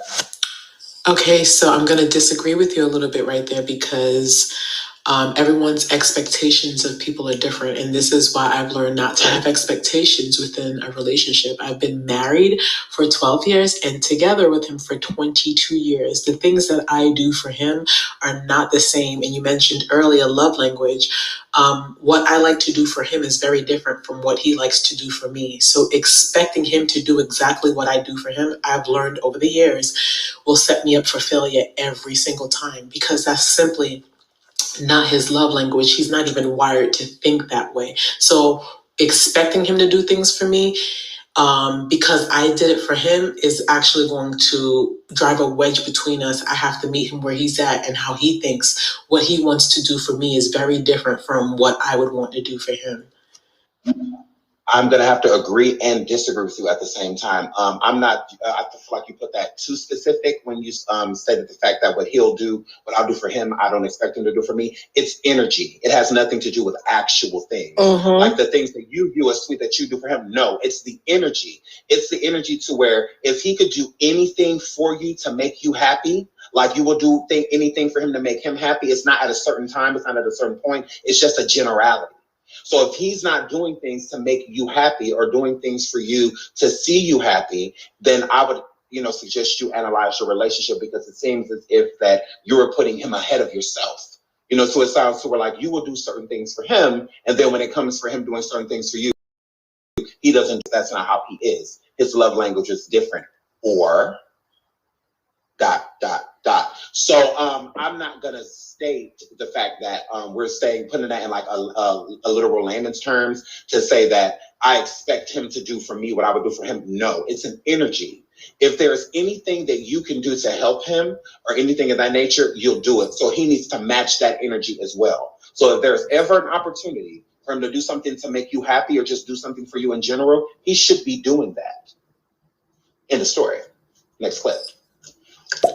But even beyond that, love is the ability to make the conscious decision and conscious effort continuously to walk in a place of self-sacrifice, and not so much self-sacrifice that you are harming yourself, but self-sacrifice in that you are willing to go forth and make the necessary accommodations to better serve the other individual. Absolutely. What do you think about that, ShaNaughty? I don't know. I just feel like that when I was in love, nothing that I did felt like a sacrifice. So I don't really like when people use the word word sacrifice with being in love, because I've never felt like I've sacrificed anything. Me and my husband are not together anymore, and we ended on the worst ways that you can end. And it's way worse than cheating. So just get over it. I never sacrificed anything for my husband, and I don't think he felt like he sacrificed anything for me. I never felt that there was a sacrifice. So I'm very cautious of using the word sacrifice and combining it with love, because I don't think that's what love is. Because when you're doing something because you're in love with someone, how could it feel like a sacrifice? Like, I'm jovial about making this breakfast. Like it's something that you have to do. Love, you should do it because you want to do it. It should be intentional. It should be a sacrifice makes us feel like I had two options and I just had to go with this one. So it's just like I don't like, because it kind of feels like a forced kind of situation. And there's nothing about love that should be forced. It either works or it doesn't. And if it doesn't work, then you have to take the steps, to make sure that you're good before walking away. A lot of people do not leave relationships with closure, and that is a problem. You need closure. You need to know that it is over. If you've broken up with a person and got back together, broken up and got back together, broken up, when do you actually know the last time is the last time? So therefore, please don't let your last time have to be super dramatic. Because that's some people feel like the relationship is not over unless the cops is involved and tires is flat and there's babies on the way. Like that's not how it's supposed to end. Like you done way too much and stayed far past your expiration date if that's where you're at now. Might be random, Sean, but do you have a lot of sisters? No, I do have a lot of aunts. I wasn't really like, honestly, I had a lot of friends that were girls. I've always been like popular with women. Like I've always, but the thing about it is I have, like when I no flex zone. we were the plastics. Like I had a lot of like the prettiest girls in school were all my friends. Like I hung out with dudes hung out with me because of the girls that hung out with me. Mm-hmm. You know, so it's like they would have me come to their party because they knew if I came, they would come too. Yeah. You know? So it's like, but they wouldn't come just because of me. They came because I would protect them. Like I always make them feel safe. You know, like I didn't let no dude come at them, you know, or nothing like that. So they're like, you know, if he goes, then we'll go. You know, and they always had a really good time with me, and we always have fun. You know, so when it comes to women, I've just always appreciated women, like the female creature, just in general, no race, just women in general. I've always appreciated them because I realized there's so much to learn from them. I was always so intrigued about how they could process information better than we could in certain aspects. How women always have usually really good handwriting. You know, things like just the little stupidest things I was always so like interested in. So it went from that to actually like trying to find it out from along the way of trying to find out other stupid stuff. I actually found out a lot of good stuff along the way. And I just paid attention to it. And I'm a person that literally learns from other people's mistakes. So I will watch how other people navigate, like with my brothers. Two of my brothers have multiple, you know, children, like multiple mothers with children. You know, I always say to myself, I never want that. You know, I want my kids to literally be with one person. You know, I don't want a whole bunch of like, I don't want, because I see how stressed they were and how difficult and messy it could get. So I would literally learn from people's mistakes. You know, I would see people going around doing really stupid shit and just like, you know what, I really don't want that in my life. Or I would watch my brother and my cousins try to like play multiple girls, like be upstairs with one girl's trying to smash while another girl downstairs that like them, you know, and they waiting, if this one don't work out, then we're gonna go downstairs and get the other. Like I learned from all of that stuff. You know, I learned to not do it. You know, that's what I learned. But while they would be sitting there trying to get these girls, I would be talking to them. Like, and I'll be hanging with them. And they're just like, oh my God, we love him. You know, and I'm like naturally funny. You know, so it's like I was a vibe. You know, so like when I would hang out, it just brought out a different energy, you know, out of them. Like, it's like they didn't want to drink before, and then I would come in the room, and then all of a sudden everybody would be drinking. You know, it was that type of energy to where they felt safe. You know, it's different when you feel like a dude is going to take advantage of you to where you're hanging out with a dude that makes you feel safe. Like a dude that you just know you good around this person. You know, like they will make sure you try to help you make good decisions. You know, so I just learned a lot.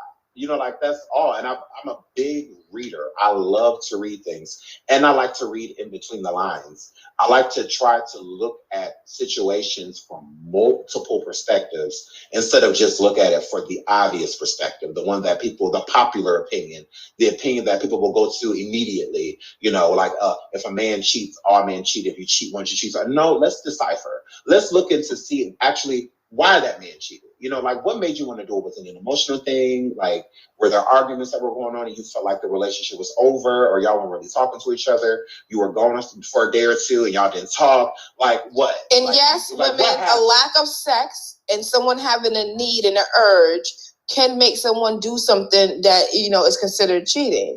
So a lot of times men are in sexless situations because she's mad or, you know, whatever's going on health-wise or whatever. That's still a need that has to be fulfilled. And everybody don't always want to just use their hand before you say, oh, he can use his hand. No, that's not the same thing. That's jerking off. Having sex is having sex with another person. Why a woman would get upset if you're not having sex with your husband or boyfriend? Because women feel like they use that as a punishment, and then they turn around. They try to weaponize their own body. And then when they do that, and then the man recourses and goes and sleeps with somebody else that isn't trying to weaponize their body, all of a sudden it's a problem. I'm all for a woman being extremely upset if she's doing everything she needs to do with her man. If she's surfing and slobbing him down, throwing that good wop on him. If she's doing that, he has no reason to be out here cheating. He just doesn't have a reason to be doing that. But if you haven't had sex with this person in months, and whatnot, and you're expecting them to stay faithful because you're trying to punish them for other shit, or you just don't want them at that point, you know, then what the fuck? Why are you mad that they're cheating? It's still a need. It might not be a need to you, but it definitely is to him.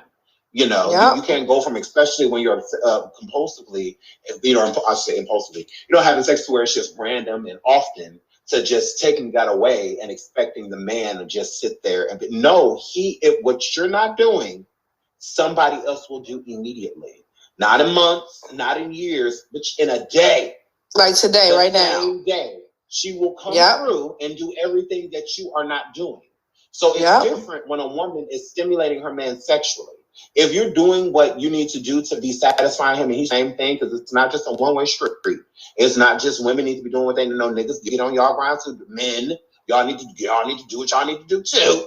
For these women, for the ladies, you know what I'm saying? If that is happening, then there's no reason for him to depart. And if he does depart, just know that it has nothing to do with you. That's an inner issue. You know, that's not something that you can fix, nor should you be trying to. And that's another complex, which is a whole other conversation with women. I feel that they try to fix people. You cannot fix a man up. You cannot do that.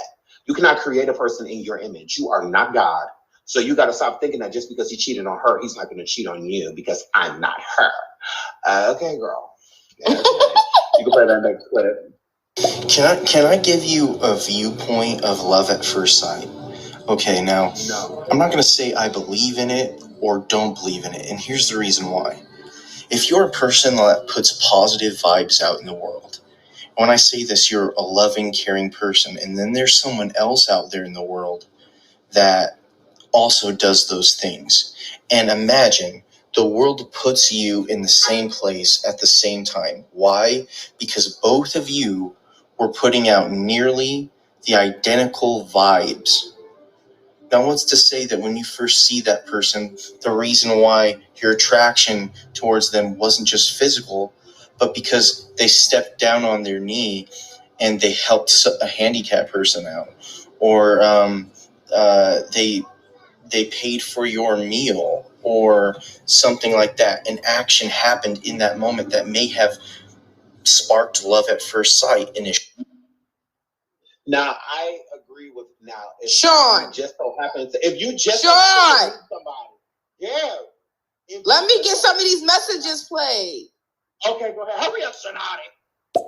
And above all, you know, true love should be reciprocal in nature. So what I'm pouring into you should be poured back into me. It's a very symbiotic relationship that really should occur to emulate and mirror true love. Yes. So, I guess I'm saying is it's not that I don't believe in love at first sight, but I do believe that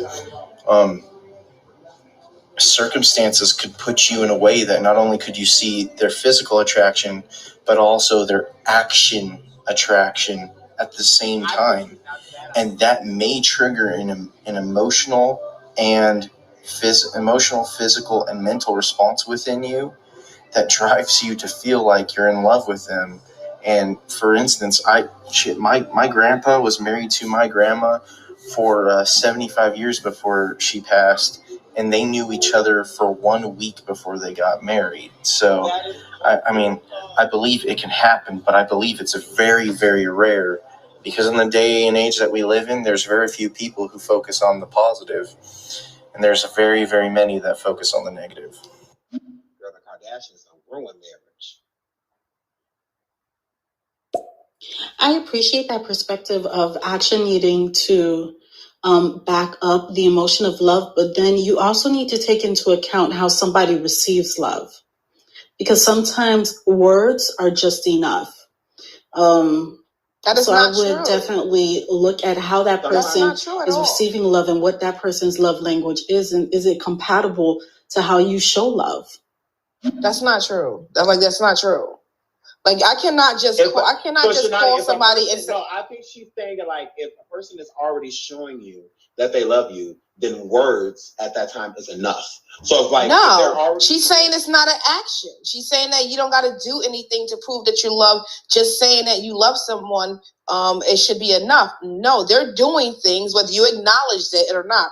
They're doing things that lets you know that they love you, and they're coupling that with the words, I love you. That's like what Sean said.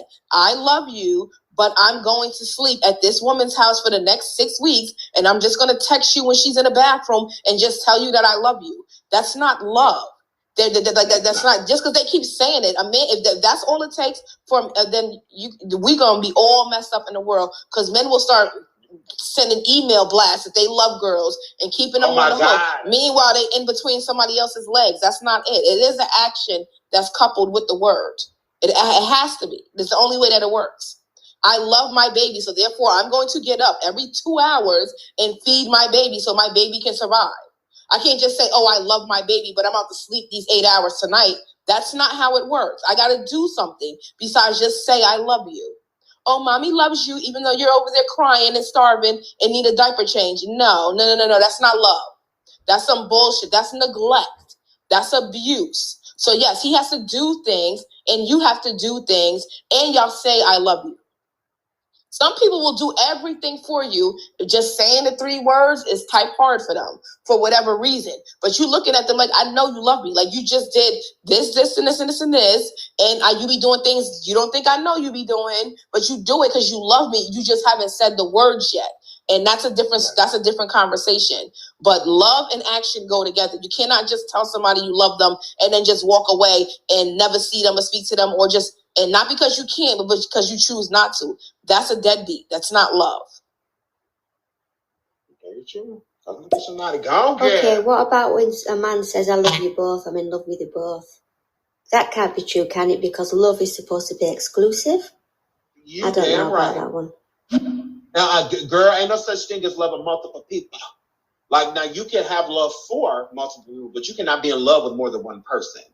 You know, it takes a soul and another soul to be able to connect. Even if you connect with multiple people, does not mean you connected with multiple souls. So it's different. You know, and in love is more so of thing as something that can't necessarily be explained. That's why I say the soul. Like it literally like affects your spirit, like your inner being, just everything about you. Whether it makes you want to change, whether it makes you want to be a better person, or just anything. Like I mean, like it's a lot. You know that like you can have a teacher that you despise, and then that teacher starts to kind of take a liking to that teacher because you actually see that they really care about you and they want the best for you. So now the out of the love that you have for this teacher, you're going to do everything in your power to try to succeed to make that person proud. That's a feeling that you're giving to receive another feeling back, but they are both love. You feel love and you want to give it. So you want that to come back. So it's the same thing. If I respect this teacher now, before I did it, but I respect them now, and I have a love for them because I know that they care about me and they want to see me succeed. They just want the best for me. I want to make them proud. I want to get that love back from them, that, you know, that I'm giving to them. And it's a carefree type of love, has nothing to do with anything emotional, like romantically. Just a love of a person, like you love a brother, like you love a friend, like, well, not a brother, that's different, but like a friend or, you know, something like that. So like, you know, it's just like that. And so I would have to agree with you, ShaNaughty, when you say that, you know, that action definitely has to be being taken. But when it comes to being in love with 2 people, no. Now you can have love for multiple people, but I like Hugh Hefner. You really think he loved all those girls? Was in love with them? No. But I think he had love for them. I think that. I think he cared about them.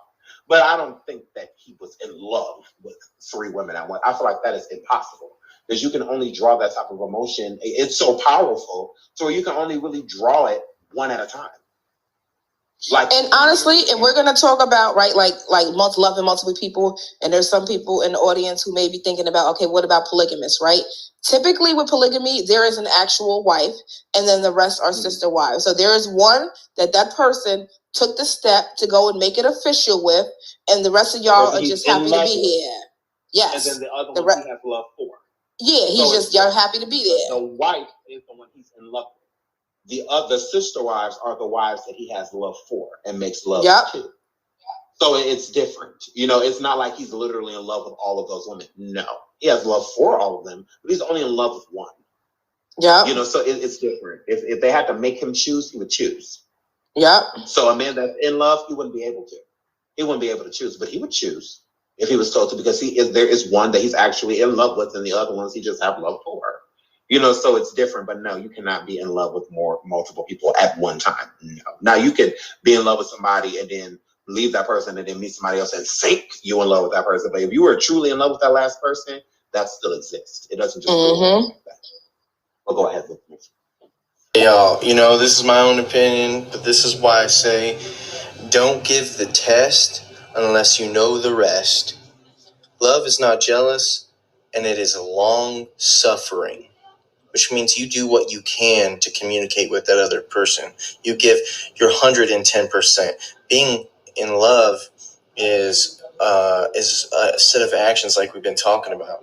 And that means doing what you can to make sure that your spouse knows what you're doing so they don't get jealous and stuff like that. So remember, love is not jealous. Love is long-suffering. And if you're with someone who can't give you that, then they're not the right one for you. Yeah. Absolutely. Love is powerful. Love can make you love, and love can also make you hate. You can hate the fact that you are in love. You sure can. You sure can. You can be so in love with somebody, the fact that they're not reciprocating their energy where you hate them, but you're still in love. Love is very powerful, and it can be used for good or it can be used for bad. Yeah, keep going, girl. Oh. Kudos for bringing up the agape love. I haven't heard that one in a minute.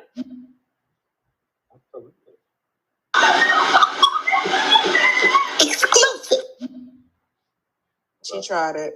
I really love how this conversation topic says roast the host, and we're all like, love, love. And I love this. Right. I did that to him. I changed it. I did that to him. Yeah. She go over him messing with me immediately. Brother, let me tell you something.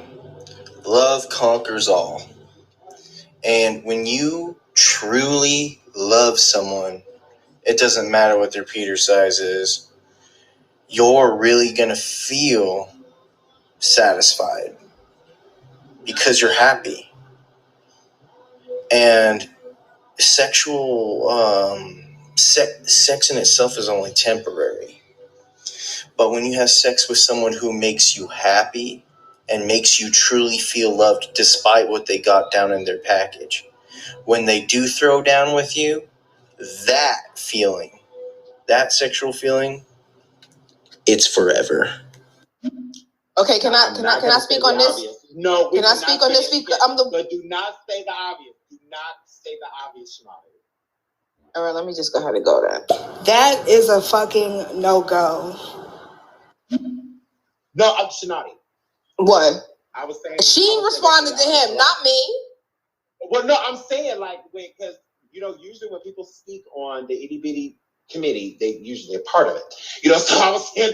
No, I was going to say, okay, no, listen. Here's what I was going to say. As a woman who doesn't, a lot of times women don't have orgasms every time they have sex, right? Especially if you start having sex young, you don't even probably know that you didn't have an orgasm. You just been having quote unquote good sex until you had your first orgasm. Then it's like, wait, what was that? And they're like, what? You never had that before? Like your body never did it? Like you never? So you can have good sex and not have an orgasm. And yes, a lot of times women will stay in relationships with men, and because they are in love with them or because they love them and the sex is good. That does not equate to an orgasm. Women have, from the test of time, have stuck around with men because they have feelings for them, not because they have orgasm from them. It's two totally different things, and we differentiate and we take that sacrifice. I agree with that. I do agree with that sentiment. With a lot of women, especially every woman's body is differently. So when it comes to a woman actually sexually climaxing, sometimes it just takes a certain person. Mm-hmm. Like you can just touch them and that's enough, and I mean that's enough. And then some women, it's a type of physical type of feeling, like you have to physically do it in a certain way. And then with some women, it's just literally the power behind the feeling that they have for the person. Yeah, I know a lot of women that can take you over the edge, just knowing it's him. Right. I know two girls that literally can only have, they date dudes to have sex with them only when they feel like they're in love with them. Like that's because that's the only way that they can feel sexual pleasure. Like they can't orgasm just having sex. Like it doesn't feel like there has to be a feeling tied to it. Otherwise, they're just dry down there. Pretty much. Mm-hmm. So I would agree with that. But with the person, stating, that, Sean, no. In essence, in a relationship, it's all about being there for one another, no matter what. I know what your ass is going to try to do. ShaNaughty!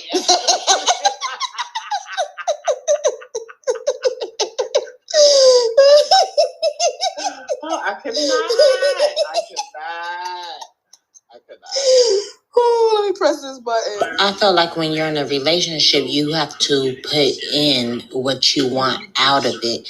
Over the years, me and my husband have fought, we have argued, but like he said, at the end of the day, you can't go to bed mad.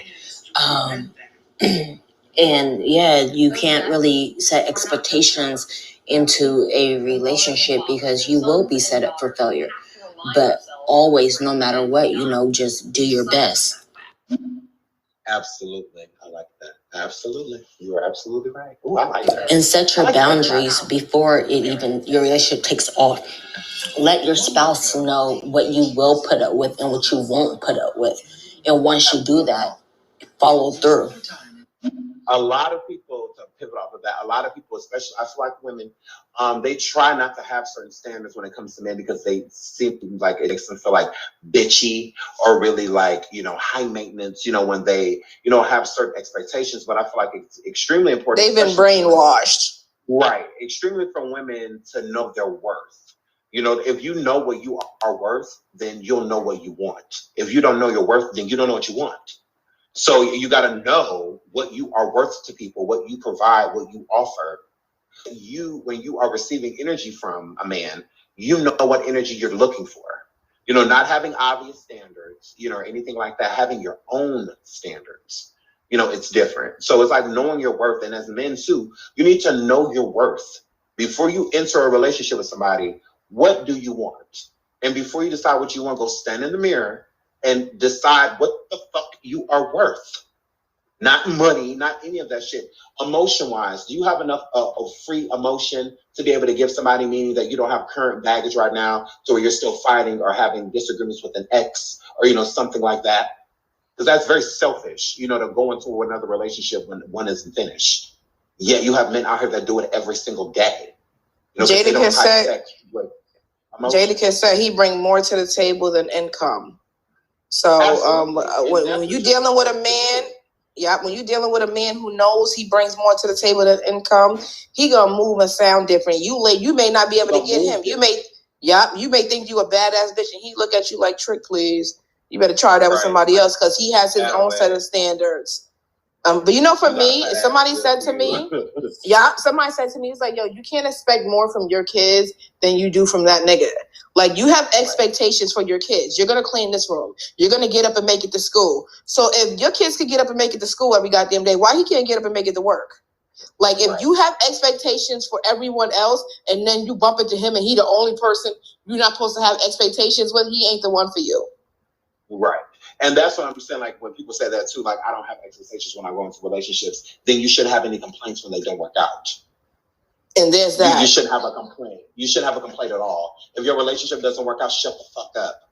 If he does this to you, screws you over, oh well, because you don't have any expectations. So it's okay if he's had a very tumultuous past or abusive past and all of that type of stuff. Oh wow, I don't have any expectations. Now he punching and kicking and biting on your ass. So it's just like, girl. It's good to have expectations when you go into a relationship because you know your worth and you know what the fuck you're looking for. When you don't have expectations, that's when a person can pull the wool over your eye, meaning that they can do everything that a person that truly deserves your love to get your love, to open that key to your heart and you let that person in just to realize that you've been bamboozled. If you had expectations, you will be looking for certain things. Okay. If you have standards, you're going to be looking for certain things. If you just go into something with no standards and no expectations and not knowing your worth, that's how he's going to treat you, like a bitch that don't know herself. So congratulations, girl. Let me introduce you to you, girl. Look in the mirror. You are scorned. That's what you are, girl. Because you didn't have any expectations and you didn't have any standards. But that's on you. That's not for him to blame, because if you did your research, a lot of this could have been avoided. So a person with no expectations or no standards when it comes to a relationship, if it doesn't work out, please loudly shut up. Please we don't want to hear it. Like, we don't care. Have some standards and then try to find somebody to meet some of them, not all of them, but some of them, and then we can have a conversation. But just going into something blindly and expecting the person to guide you, okay, girl. What he said. Okay, just so that I can bring a point up about the idea of being self-sacrificing. Love is self-sacrificing in the sense of this. One day you sacrifice your want to do something so that your lover, the one you love, gets the chance to do something that they want to do. Or vice versa. They should also be the one to reciprocate that. Love is self-sacrificing because there are times where if your mate is super depressed and down, they may not be giving their full 100%. But you know in the past that they have always given 120% or more. So you're willing to be self-sacrificing to help them instead of do what you want for that time. That's what I mean by self-sacrificing. Seeing the love instead of what you don't get. Okay, and I just described both of those things as something else. I think that is compromise and compassion. I'm sorry. Did you say that with an attitude? I could not. What? Because I just feel like we're having miscommunications.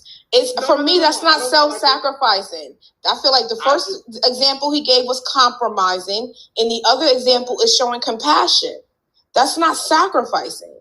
You are compromising. I want to do this. You want to do that. Okay, we'll do what you want to do this time, and we'll do what I want to do. That's not a sacrifice. That's a compromise. Like we compromised. That happens day to day. You compromise. You just compromise. People compromise every day, and showing compassion. I don't believe love is sacrifice. Now, when I think about a sacrifice, it's like if somebody was just like, look, either you die or your daughter died. Take me. That's sacrifice for love. That's self-sacrificing too. I got your wife right here. It's either your wife or it's you, and you say, take me. That's sacrifice. When it comes to love, I feel like that's the only time that like a sacrifice, like even in the Bible, that's really the only time sacrifice came up. When it was with something that involved love. It was never something that it should never. Love isn't sacrifice because you shouldn't have to sacrifice to do something that comes natural. And a sacrifice it sounds like it's more so aimed towards you not having a decision. And when it comes to love, there's nothing about love that you can't decide. So so I feel like sacrifice is kind of like a heavy of a word, Yeah, me too. Love, because even if I am wanting to do something and my wife wants to do something and I choose not to do what I'm doing so that she can do what she is doing, then I need to let her know that, hey, babe, I wanted to do this, but I feel like we should do what you want to do. But the chance to get, then maybe we could do this instead. That's compromising. Yeah, that's compromising. So to say to my wife, like, well, we're going to go do what you want to do. That's your choice. You're deciding that. What are you sacrificing at that moment in time? I would understand. So that's what I'm trying to. So that's why I can understand like where it gets a little gray area, like right there, just because that's not a sacrifice. It's not a sacrifice to do something that you're choosing. A sacrifice is when you don't necessarily really have a choice. So it's just kind of like, I'm going to go with the greater good than the lesser evil, So it's just like, yeah, and I don't feel that you should, when you're in love with somebody, you shouldn't have to sacrifice anything that you want to do, because if they love, they either want that for you or they want to do it with you. So it's not gonna, if I love, who I'm with, I don't want them, not doing things because they feel that what I'm doing should be placed more important, because that sounds like an argument in my house. Because I become I said that I sacrifice Nola because you want to go, fuck that. So it's just like, that's an argument in my house. At some people's house, that's a cute little disagreement. At my house, we throwing stuff. Like, I'm pouring water on people. Like, that's a whole issue. There should be no sacrifice. It should be us coming with some type of little cute compromise so that both people feel like our needs are being met. Like, I'm not about to just meet your needs all the time, and you don't need to meet mine. We're in love, so we should be doing this, 50-50. Yeah, so that's what makes it not a sacrifice. Because when you're both in love, you know that it's going to come back. Like, it's the way, like, it's the infinity of it all. So it's not a sacrifice when you're in love. It's today it's this, and tomorrow it'll be that. Like, that's what makes it not a sacrifice.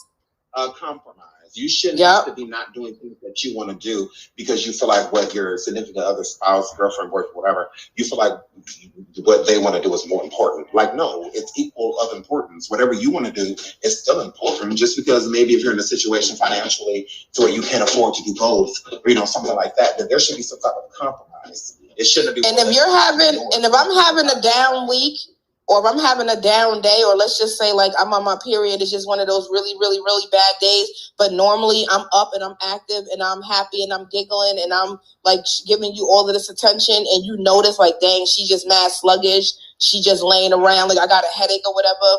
You being okay with me not being my normal self is not sacrificing. That's you showing me compassion. You're understanding that I'm having an off day. This is not who I normally am. You're recognizing that there's a difference in me and being okay with that. That should be a sacrifice for you. You shouldn't feel like, oh God, now I got to deal with this chick and she on her period and she's acting crazy. No, you should be like, you need a pillow? You want some Tylenol? You need chocolate? What are you into? Moment. Right, it's a moment, and sometimes you gotta let things just be exactly what they are. So if I woke up and you woke up, and I see that you're kind of groggy or irritable, and things like that, I know I didn't do anything to you. Mm-hmm. So I know that I'm not the problem within that moment in time. So once I check on the status of how you are within that moment, and I see that you're still in that moment, I'm going to offer anything. And if there's nothing that I can do, then I'm just going to let you be and just let you be who you are within that moment. And that's being compassionate. Right, it's not permanent. I just have to let you go through this right now. And when you're done here, it's simple. But them clips, they going back up, girl. All right. I don't quite agree with that, because you can be doing everything that you're supposed to do as a wife for your man. And sometimes men still find a reason to cheat. Whether you're throwing that wop on them, whether you're slopping and knobbing and sucking and fucking, they still find reasons. And that's what I'm saying by if he's still doing that and you're doing everything that you need to do, that's a problem in him. That's something that he needs to go work out. That has nothing to do with you. So don't feel like it's your fault because you sitting here doing everything you need to do as a woman and you feel like there's nothing more you can do. And if so, he damn sure ain't telling you, but he's still out here messing with other people. That's something in him. That has nothing to do with you, and don't take any blame. So I'm not saying that if a woman is definitely sucking and slobbing and doing all that, he's definitely going to stay at home. No, but it will lessen the chance. It's not going to make it a higher chance that he's not going to be doing these things if you're not doing them to him.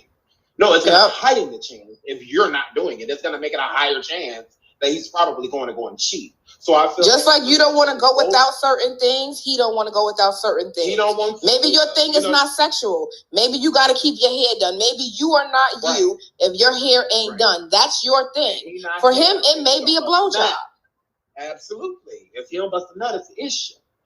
Just like if you ain't got your hair done, it's an issue. If one of your nails broke, it's an issue. Those are things that are important to you. So just because you don't view sex as important doesn't mean it's not important to who you are with. So you can't say it's no different than a man having a job and having everything and being, and being on his feet and then getting with you, moving in with you, and then all of a sudden he don't do shit anymore. And all of a sudden you're predominantly taking care of him. That's not what you signed up for. When you got with him, he was working and he was doing all the other stuff. He needed to continue doing that shit. And when he got with you, you were fucking him. So you should still be doing that too. Yeah. I can go on to the next clip. Ooh, say that again for the people in the back. You cannot change somebody who does not want to be changed. Absolutely not. That is the motto. You cannot change anybody. You cannot build a guy to what you want him to be. You cannot assume that just because he treated people a certain way that he's not going to do the same thing to you because you're different. No, everybody's different. We're all individuals. We're all unique. But try changing your kids and see how that works out. Try changing your kids, your very own kids that you created. Try to change who they are and see how well that does you. And then understand you definitely can't change no adult. Right. Especially if the adult does not want to change. Because change only sticks if it's something that you want to do. You're not going to stop smoking cigarettes because I want you to stop. You're not going to stop drinking because I want you to stop. So most husbands, think about it. If a husband's wife is telling him, look, you got to stop smoking, you got to stop doing this, you got to stop doing that. The majority of the time, he just won't do it in front of her. Yep. Then he started not coming home, but you know where he at. But you know what he do. Yeah. You know, so it's just like you're just gonna push them away when you are putting certain restrictions on them because they're just gonna go and do it elsewhere. It's no different than sex. If they are a fond member of sex, love it, and you know that they love it, and then you just stop doing it, it doesn't mean that now y'all only do it on Wednesdays. Absolutely. Like what the Like it doesn't mean that they stop. Like just because you stop having sex with them all day doesn't mean that they stop having sex every day. They still have sex, girl. It's just not with you. You know, because you don't want to do it. You don't want to do it. You don't want to do it. Oh my God. Like you don't want to do it. You need it. Oh my goodness. It's like medicine. So it's just like he needed, girl. Like you gotta put it on him. You know, so just like when people said that nasty ass shit about Cardi. Now y'all know I'm not a Cardi stan or anything like that, but I thought it was really gross when people were saying that WAP didn't keep her. I'm like, that is so disgusting to say. Because it doesn't matter who you are. Look at people like Beyonce, she don't been cheated on. Look at people like Halle Berry, she don't been cheated on. These women that men put on pedestals have all been fucking cheated on. So they can't be as bad as y'all trying to make them seem. They can't be as this as y'all trying to make them seem. Anybody can be cheated on. Nobody is exempt from being cheated on. Just like anybody can fall in love, you can fall out of it. You know, so it's no different. But you cannot build a human into the eyes of your perfection. You have people that try to do it every single day, and what ends up happening, let me just tell y'all the truth. What ends up happening is that you build him up for the next bitch, is what you end up doing. So you're sitting there spending all that time, build him up for the next bitch to come through and take everything that you just gave him, sis. So and you be knowing, because you be saying it. You be saying, be careful. I done made him into a better man. And now she got it. For the next bitch. And now the next bitch done got him. And now you sitting there looking stupid. Now you sitting there by yourself and you done made him a whole blue collar man for the next woman. You're bad. He made you bitter for the next nigga. Right.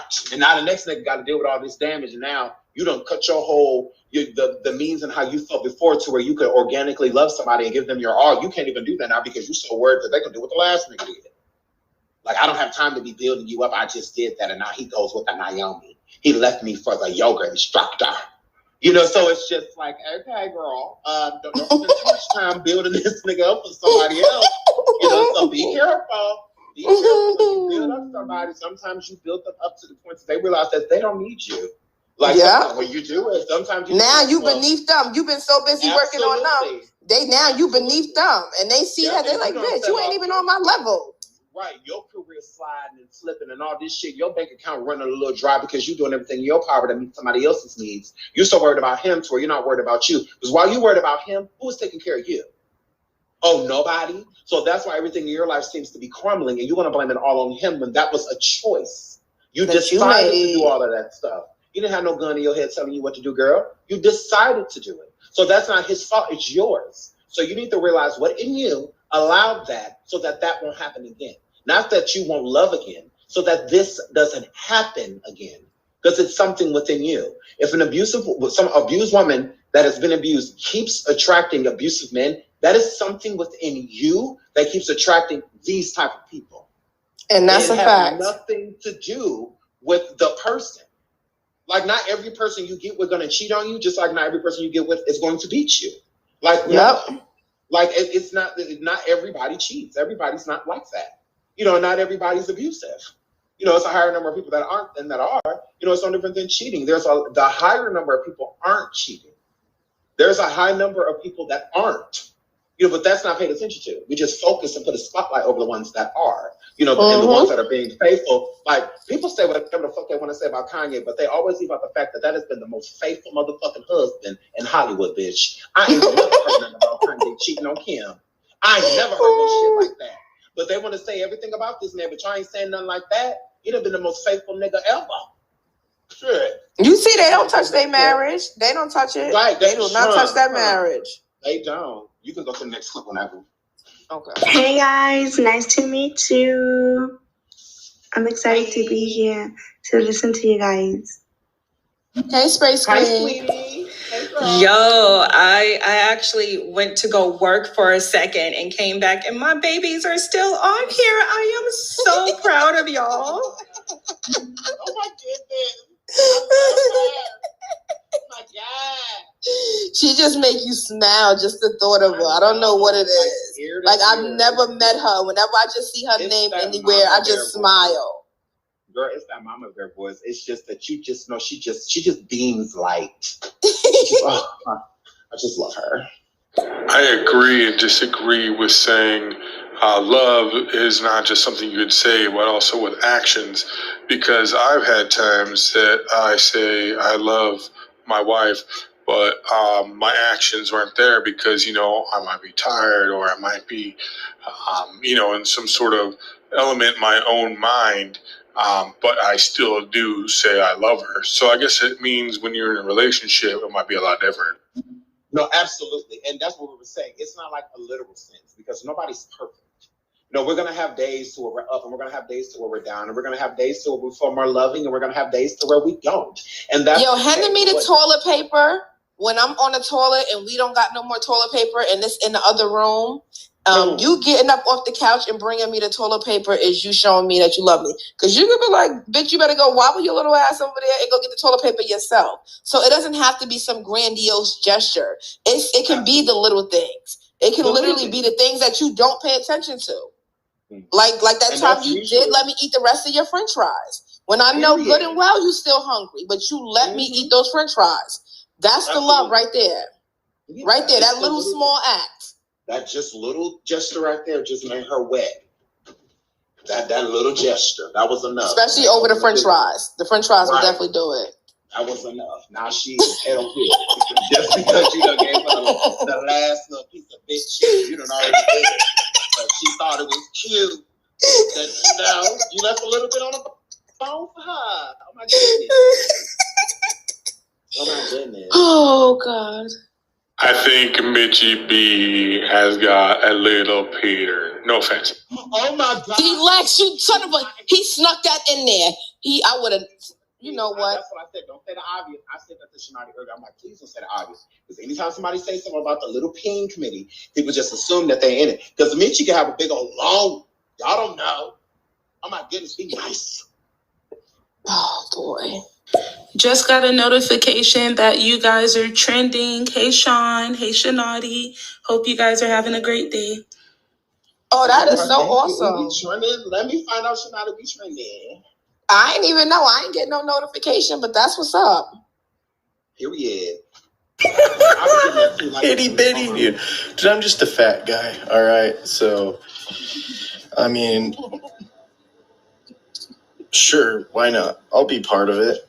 I'm not going to say I have a big one. I'm not going to say I have a small one. But what I can tell you is this is I've seen love do miraculous things. And I very, very much believe that love conquers all. Remember that, conquers all. So I believe it can also conquer that situation. I think that he is so dope and such a good sport. And he has a baby on the way. Like, he is married. He has a baby on the way. He's been in a long-term relationship. He was just out yesterday getting cribs and everything with his baby, with his wife.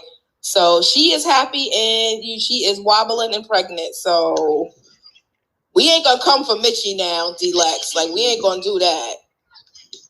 Yeah, that's one thing that I did before I even started. Well, when I first started dating my wife, I put all the cards on the table right away. I was definitely very open and very honest of what I wanted from a relationship, and then she was honest with me what she wanted from a relationship. And once again, that open communication, speaking our minds, and finding that same page with somebody, that's a very meaningful thing. No, I agree. And I think he gives the greatest advice. Like, you should be like wedding counselor. Oh, like before you get married? You talking about yeah, I know what you're talking about. Yeah. Yeah, like one of those people, because that is really helpful. And people need that. Like with my cousin, before he got married last month, me and my spouse, we sat down and we had a conversation with them, about marriage and like what it entails. And, so not like literally, because everybody has their own definition of marriage and my definition might not be yours. But, just like the work and just a lot of stuff and what they do with the credits together. And, so we just, because a lot of people, especially these younger kids, they don't necessarily know, what it all entails to, be married and the good things from it and stuff like that. So we made sure we had a long conversation with them about it. And we also asked them questions, like why they wanted to get married and how did they know and, what makes them sure that they're going to be the last, this person's going to be the last one. And do they still feel like they want to see other people? It's a good question to ask. And I like to do it in front of each other because if you do it in front of each other, my spouse wanted to do it separately because he's like, I feel like they will tell the truth if it's separate. I said, well, I feel like we should keep them together because if we keep them together, even if we ask them these questions and they say that they don't want to see other people, then they're hearing it out of each other's mouth. So it's just like, I'm going to hold you to that. You have the opportunity to say you wanted to see other people and you sat there in front of me, everybody, and you said that you didn't want to, so I just feel like it's better if we keep them in the same room, and do it, because then they can hear it. And then if he does say that he wants to, or she does say it, I feel like they deserve to hear that from each other. So it's a conversation that they have among themselves instead of then we bringing them back in the room and saying like, oh, yeah, so he wants to see other people maybe. And that's arguments, and stuff like that. I don't think it was start an argument if they're being honest and open in front of each other. So it was a good thing, and they were really thankful for my cousin. He just texted me last week and thanked me again for it, because some of the tools that I gave him, he started to use, now, like when he gets frustrated, instead of yelling right away, think about the reason you got married, because when she came down the aisle, he was bawling. He was crying super hard. So like, he really loves that woman. So it's like, make sure you go back to that, before you start hooping and hollering, because that hooping and hollering over the little things that don't matter. Right. It can lead to other things. And then all of a sudden, bye-bye marriage, so it's just like, actually take a step and remember that this is your friend before she was anything. And remember the day you got married, so you remember why you're going through what you're going through and the commitment that y'all gave to one another through thick and thin, through arguments, through weight gain, through hair loss, through all the y'all gotta stick together unless it get toxic.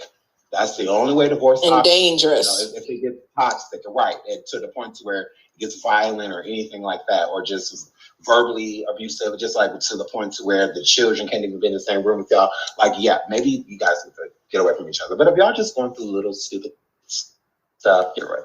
It's just not a big deal. But you have to want to. If you ever get to the point to where you no longer want to, then you need to have that conversation. Don't sit there and be fake. Don't sit there and fake it till you make it, because you won't make it. Like, you won't. So it's like, be true to thyself. But you play next clip.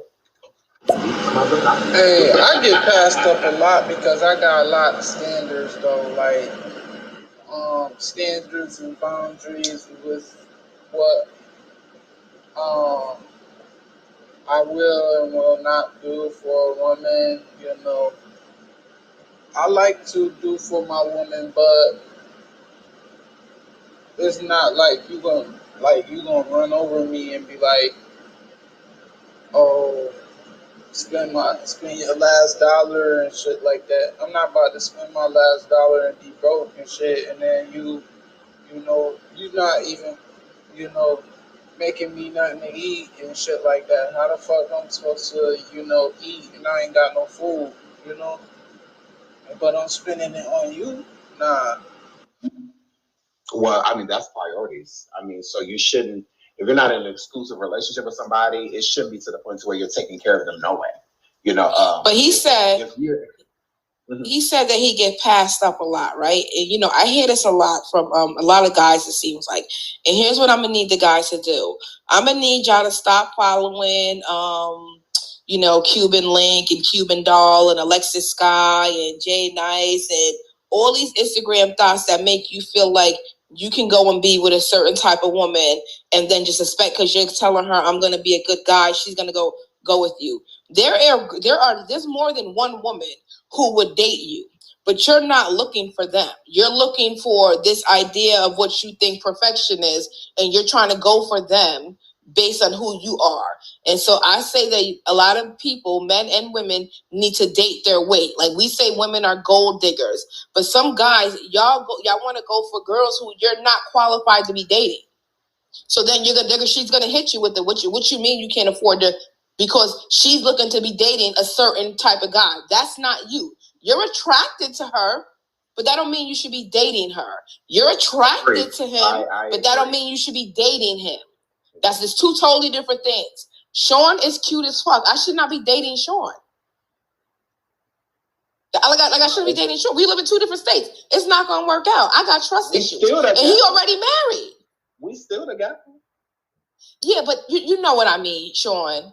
Like you gotta stay in your weight plan. You gotta stay in your weight. What happened? I agree. I do think that not to place people into categories that feel like just because she's beautiful and you next to her don't match the beauty that you can't be with her. No, that's not what we're saying. We're saying that if they, by them looking a certain way, they have certain, usually stereotypical or high maintenance type of standards. And if you are not ready to meet those qualities, why are you following, liking, and commenting and trying to go after somebody who is clearly not the type of person that you would date?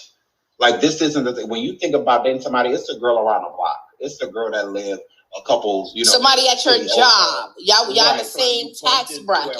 Work, something like that. That's somebody that you can actually date and build a life with. But if you're not living the rock star type of, just throwing thousands of dollars a night type of lifestyle, then why are you trying to approach those type of women? Like, that makes no sense if you're not prepared. And the same thing with chicks.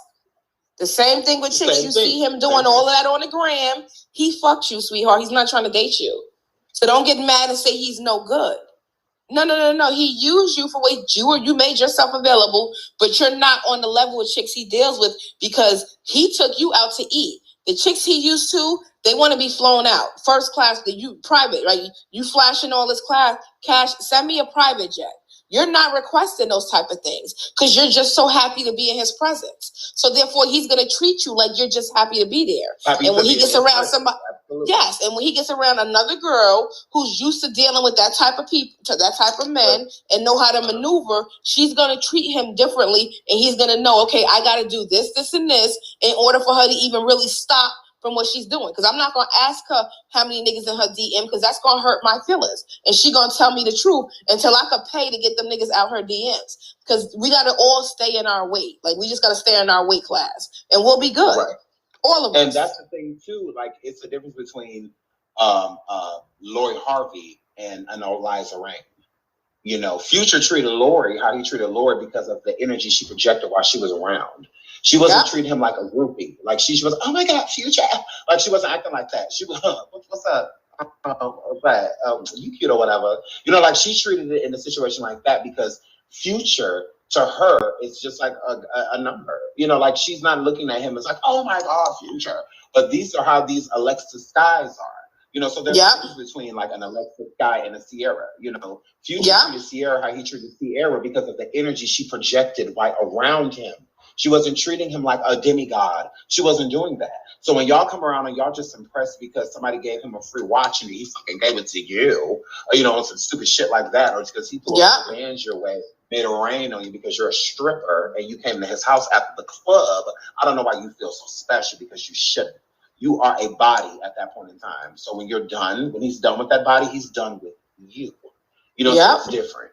It's different. Well, I guess if you look at the definition of sacrifice, you got to remember is if you're sacrificing, it doesn't matter if you're taking your life. It's the loss of something, whether it's something you want to do or not. A compromise is usually like, hey, I want to go to the bowling alley. And then your mate or your boyfriend or whatever might go, well, I want to go to the movies. And then you go, well, okay, we can do yours first and then mine next. I mean, that happens all in one day. But you can sacrifice doing something that you want to do that day. So it's a matter of a perspective of what you want and what you're willing to not do in that day, not later on. I'm just talking at that moment. You may not be able to do it at all, if that makes sense. Well, I get it. He ain't gonna stop this. He ain't gonna stop this. He ain't gonna stop. I mean, sacrifice is like when somebody starts off with a sentence like me or. So it's me or your kids. Like, say, you in a relationship with your kids already. That's sacrifice. It's me or the dog. It's me or the liquor. That's sacrifice. That's when you have to sacrifice doing something that you enjoy doing or being around somebody you enjoy being around to make somebody else happy. But if they love you, they would never make you do those things. So that's why love is not a sacrifice. So you shouldn't have to sacrifice. You know, if you drink too much, then you should compromise if you don't want to stop drinking, so you only drink at certain times and you drink around certain people. It's a compromise. If you drink every single day, how about we just drink on the weekends? Let's start there. It's a compromise. That's not a sacrifice.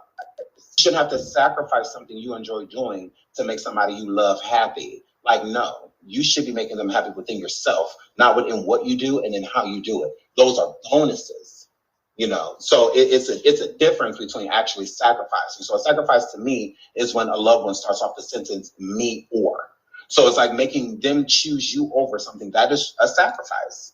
You know, so but if you are in a relationship and it's just something that you want to do or plans or something like that, then if there's no compromise, and that's called a miscommunication, to where a person feels as if that what they have planned or what they want to do is more important than what you want to do. So if your daughter, and that's gonna come up 6 months down the line. It's going to manifest itself in another type of way. Like I always feel like I'm putting you above me. Like you're going to get into those type of arguments. And that's when you know that, If you get like tickets, say your friends call you and they have front row seat tickets to the Knicks game, and your daughter has a ballet recital that same night, and your wife wants you to go to the recital. You going to that recital is not sacrificing. It is a compromise. That's not sacrificing. You're compromising the fact that you love your daughter and you know that being there for her is more important than this. No, you're not doing this at this moment in time, but it is also something that you could do in the future. Yeah. You know, even if it's like a once in a lifetime concert, you know, and your friend got an extra ticket and wants to take you, but your son has the basketball game and you go to the basketball game. That's not a sacrifice. That's a compromise. Because you being there is important to your child. So are you willing to sacrifice how your child feels about you to go do something that could have waited? Or hurting their feelings or not having that memory? Like just you not being there, they're distraught or they're sad in my head to where they're not playing their best and, you know, things like that just because your presence means a lot to them. So are you willing to sacrifice the image and how your child treats you to things that are important to them to do something that you feel is important to you? That's sacrifice. You know, so, but I wouldn't say that about like you feel like sacrifice to me is like maybe I'm giving you one of my kidneys. I'm sacrificing the fact that I have two that are working and I am giving you somebody, you know, I'm donating one. That's me sacrificing something that I need. And that I might be able to do without, but I'm putting myself in harm's way to try to help you out. That's a sacrifice because I don't need to save a life. So, yes, I mean, don't get me wrong. Like that can be considered as a sacrifice, but I feel like if your wife or your husband has a really bad relationship with your mom, and he feels like you know she's toxic and you shouldn't be around her. So you sacrifice the relationship with your mom because you're not going to get another mom. You only get one. So you're going to sacrifice that relationship to make somebody else you love happy while hurting somebody else that you love. That's sacrifice. Yep, and hurting yourself because that is your mom. And hurting because it hurts you too. And a sacrifice always hurts because it's a decision that you have to make usually between two things that you love. It's usually not a sacrifice between one thing you don't like and one thing you do like. Well, you just get rid of the thing you don't like. You know, that's not sacrifice. That's just getting rid of something that you don't like. But with sacrifice, it's usually deciding between two powerful entities. It's usually something that is really important to you for the word sacrifice to even come up, because that's a pretty big word. Meaning, I should say. The meaning behind the word it's powerful. So I just feel like when you are in a relationship, especially when it comes to feelings or choices or anything like that, a person that loves you will never make you feel like you need to sacrifice something you enjoy because they don't enjoy it. So if my wife doesn't like sports, do I have to stop watching them because she hates hearing them? Do I have to sacrifice not seeing the games anymore, watching something that I love and enjoy because she doesn't care for them? No, I shouldn't have to do that. I should compromise by not watching it when she's home, or going to a pub and watching it, or going to a friend's house and watching it, something like that, where she doesn't hear it, but I still get to be, I still get to enjoy it. But if she just doesn't want me to watch sports at all, or if Thursday nights is football and Thursdays nights is date night, then you record the Thursday night football, but you still go on your date. Like you do things differently, but you should not have to like give it all the way up. Like that's not. Like with the friend that had, like when I said the scenario earlier, with the friend that had the tickets for the show and the child has the recital, would it have been okay if the mom just ordered the recital and the dad just caught it later? Or is it important? No, because the kids noticed that. And the kids looking like, yo, you're not there. So that's a memory for the kid. So it's like the kid don't want to go back and watch it with you. The kid need to see you in that audience somewhere so they could get that boost of confidence and be like, yeah, my dad and my mom is right over there. Or my dad is sitting there with his wife and my mom is over there with her husband, but they're both here for me. So it's not the same thing because you're talking about memories. Like we got to keep things into like what actually matters and what's just, a good time. Like there's certain shit that just really matters. And your child's memories should matter more than a sports game. Absolutely, I agree. So we got 20 messages. Yeah, I'm getting notifications saying you've got a message, tap to play. Yeah, it's like, are you getting that? Yeah, it must be like, is 20 the max or what? I don't think so. I don't know. To be honest with you, I don't know. Go ahead. Well, you can start it. Okay, so when you're self-sacrificing, you're not doing it because you feel like someone is more important or not. You're doing it out of love, right? A compromise is a deal. A self-sacrifice is something you do without dealing. Like, for instance, if your husband gets in a car accident and breaks his leg, are you going to leave him so that you can continue a regular life? Or are you going to be self-sacrificing and make a decision on your own to take care of that person? That's what the type of self-sacrifice is. It's not a deal you make with them. It's a deal you make with yourself to show that love towards the person that you say you care about. No, so I'm going to go back to what you said earlier, ShaNaughty, and make this super quick. And then if you want to respond to it, you can respond to it. That's not self-sacrificing. Self-sacrifice is like you said with a car accident. If a husband got into a car accident and his wife was there and he needed a kidney or, something like that because they got really damaged in the car accident or whatever, and he's unconscious and he wakes up and she's in the hospital bed next to him because she gave him her kidney, that is self-sacrificing. If him getting into a car accident and her taking care of him, that's what the fuck she's supposed to do. They are married. You are supposed to do that. Your vows say for better or worse, not for better or sacrifice. No, for better or worse. It is your responsibility. It is your duty to take care of your spouse if something like that happens to them, because everything in life is unexpected. Just because you're walking today doesn't mean you're going to be walking tomorrow. So you have to be prepared for those type of things prior. You have to now listen. Is pregnancy a self-sacrifice? Like, is me giving over my body to a baby to use for however long it uses, is that self-sacrifice? Or did I make a decision to compromise sharing space inside my body for the benefit of I'm going to get to hold and, hopefully if everything goes well, hold this new little baby and smell and kiss and love and just be all. Is that a compromise? Like, do you consider that to be a sacrifice? Because I don't believe being pregnant is a sacrifice that I'm making. I might get stretch marks. My titties may get bigger, then they may shrink, they may sag, they may do all of these things. But for me as a mom, I've been thinking about this since we're using the word. And I don't even think for me that being pregnant is a sacrifice.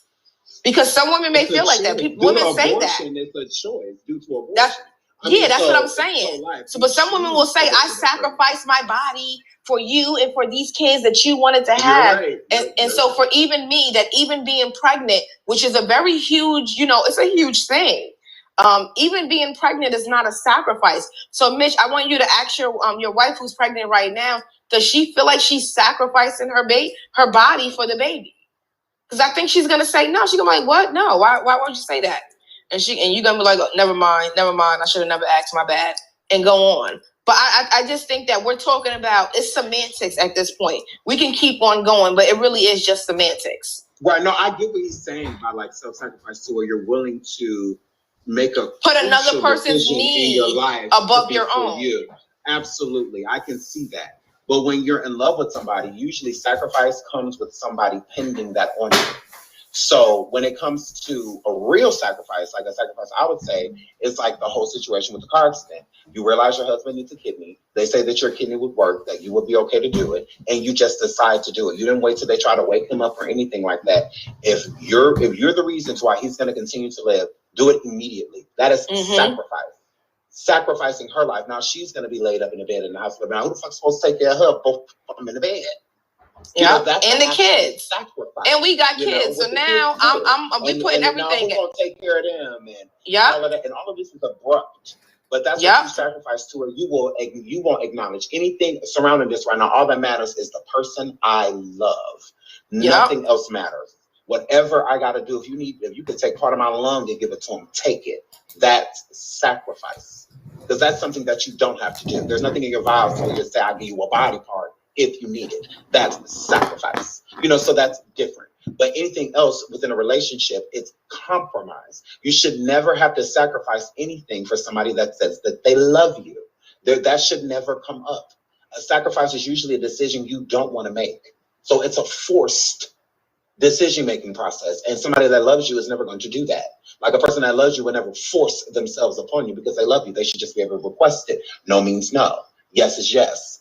So it doesn't excuse the fact she's not sacrificing her body at that moment in time because she doesn't want to have sex with her husband, and he's not necessarily even asking, he's just doing it because he feels like he can. So for her to sit there, would she not be sacrificing her body at that moment in time because there's something happening that she doesn't necessarily want? Just because you're married doesn't mean that you're consistently having sex or even want to. So rape is rape. No means no. Even if it's your husband, no means no. So it is what it is. But so I feel like I get where he's coming from. So it's not like we don't get it. We get it. We completely get it. But we just feel like it doesn't fit, the mold you're trying to put it in. Like it's just that word goes somewhere. Like that word exists within relationships. Just not necessarily, I feel, in that case. Because when you're in love, it should always be a choice. Everything is a decision. And when you have a partner, they're decisions that you make together, not decisions you make alone. It's 4:20 Eastern Standard Time for those who care. Sorry, I head over here. So for if a husband just applied for a really good job and he got this.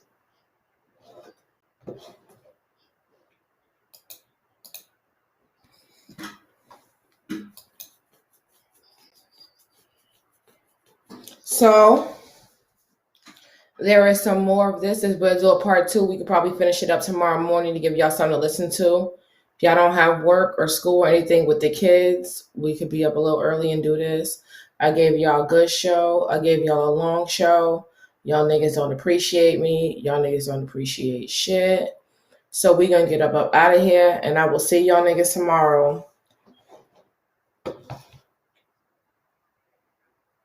I do appreciate y'all for coming through, though.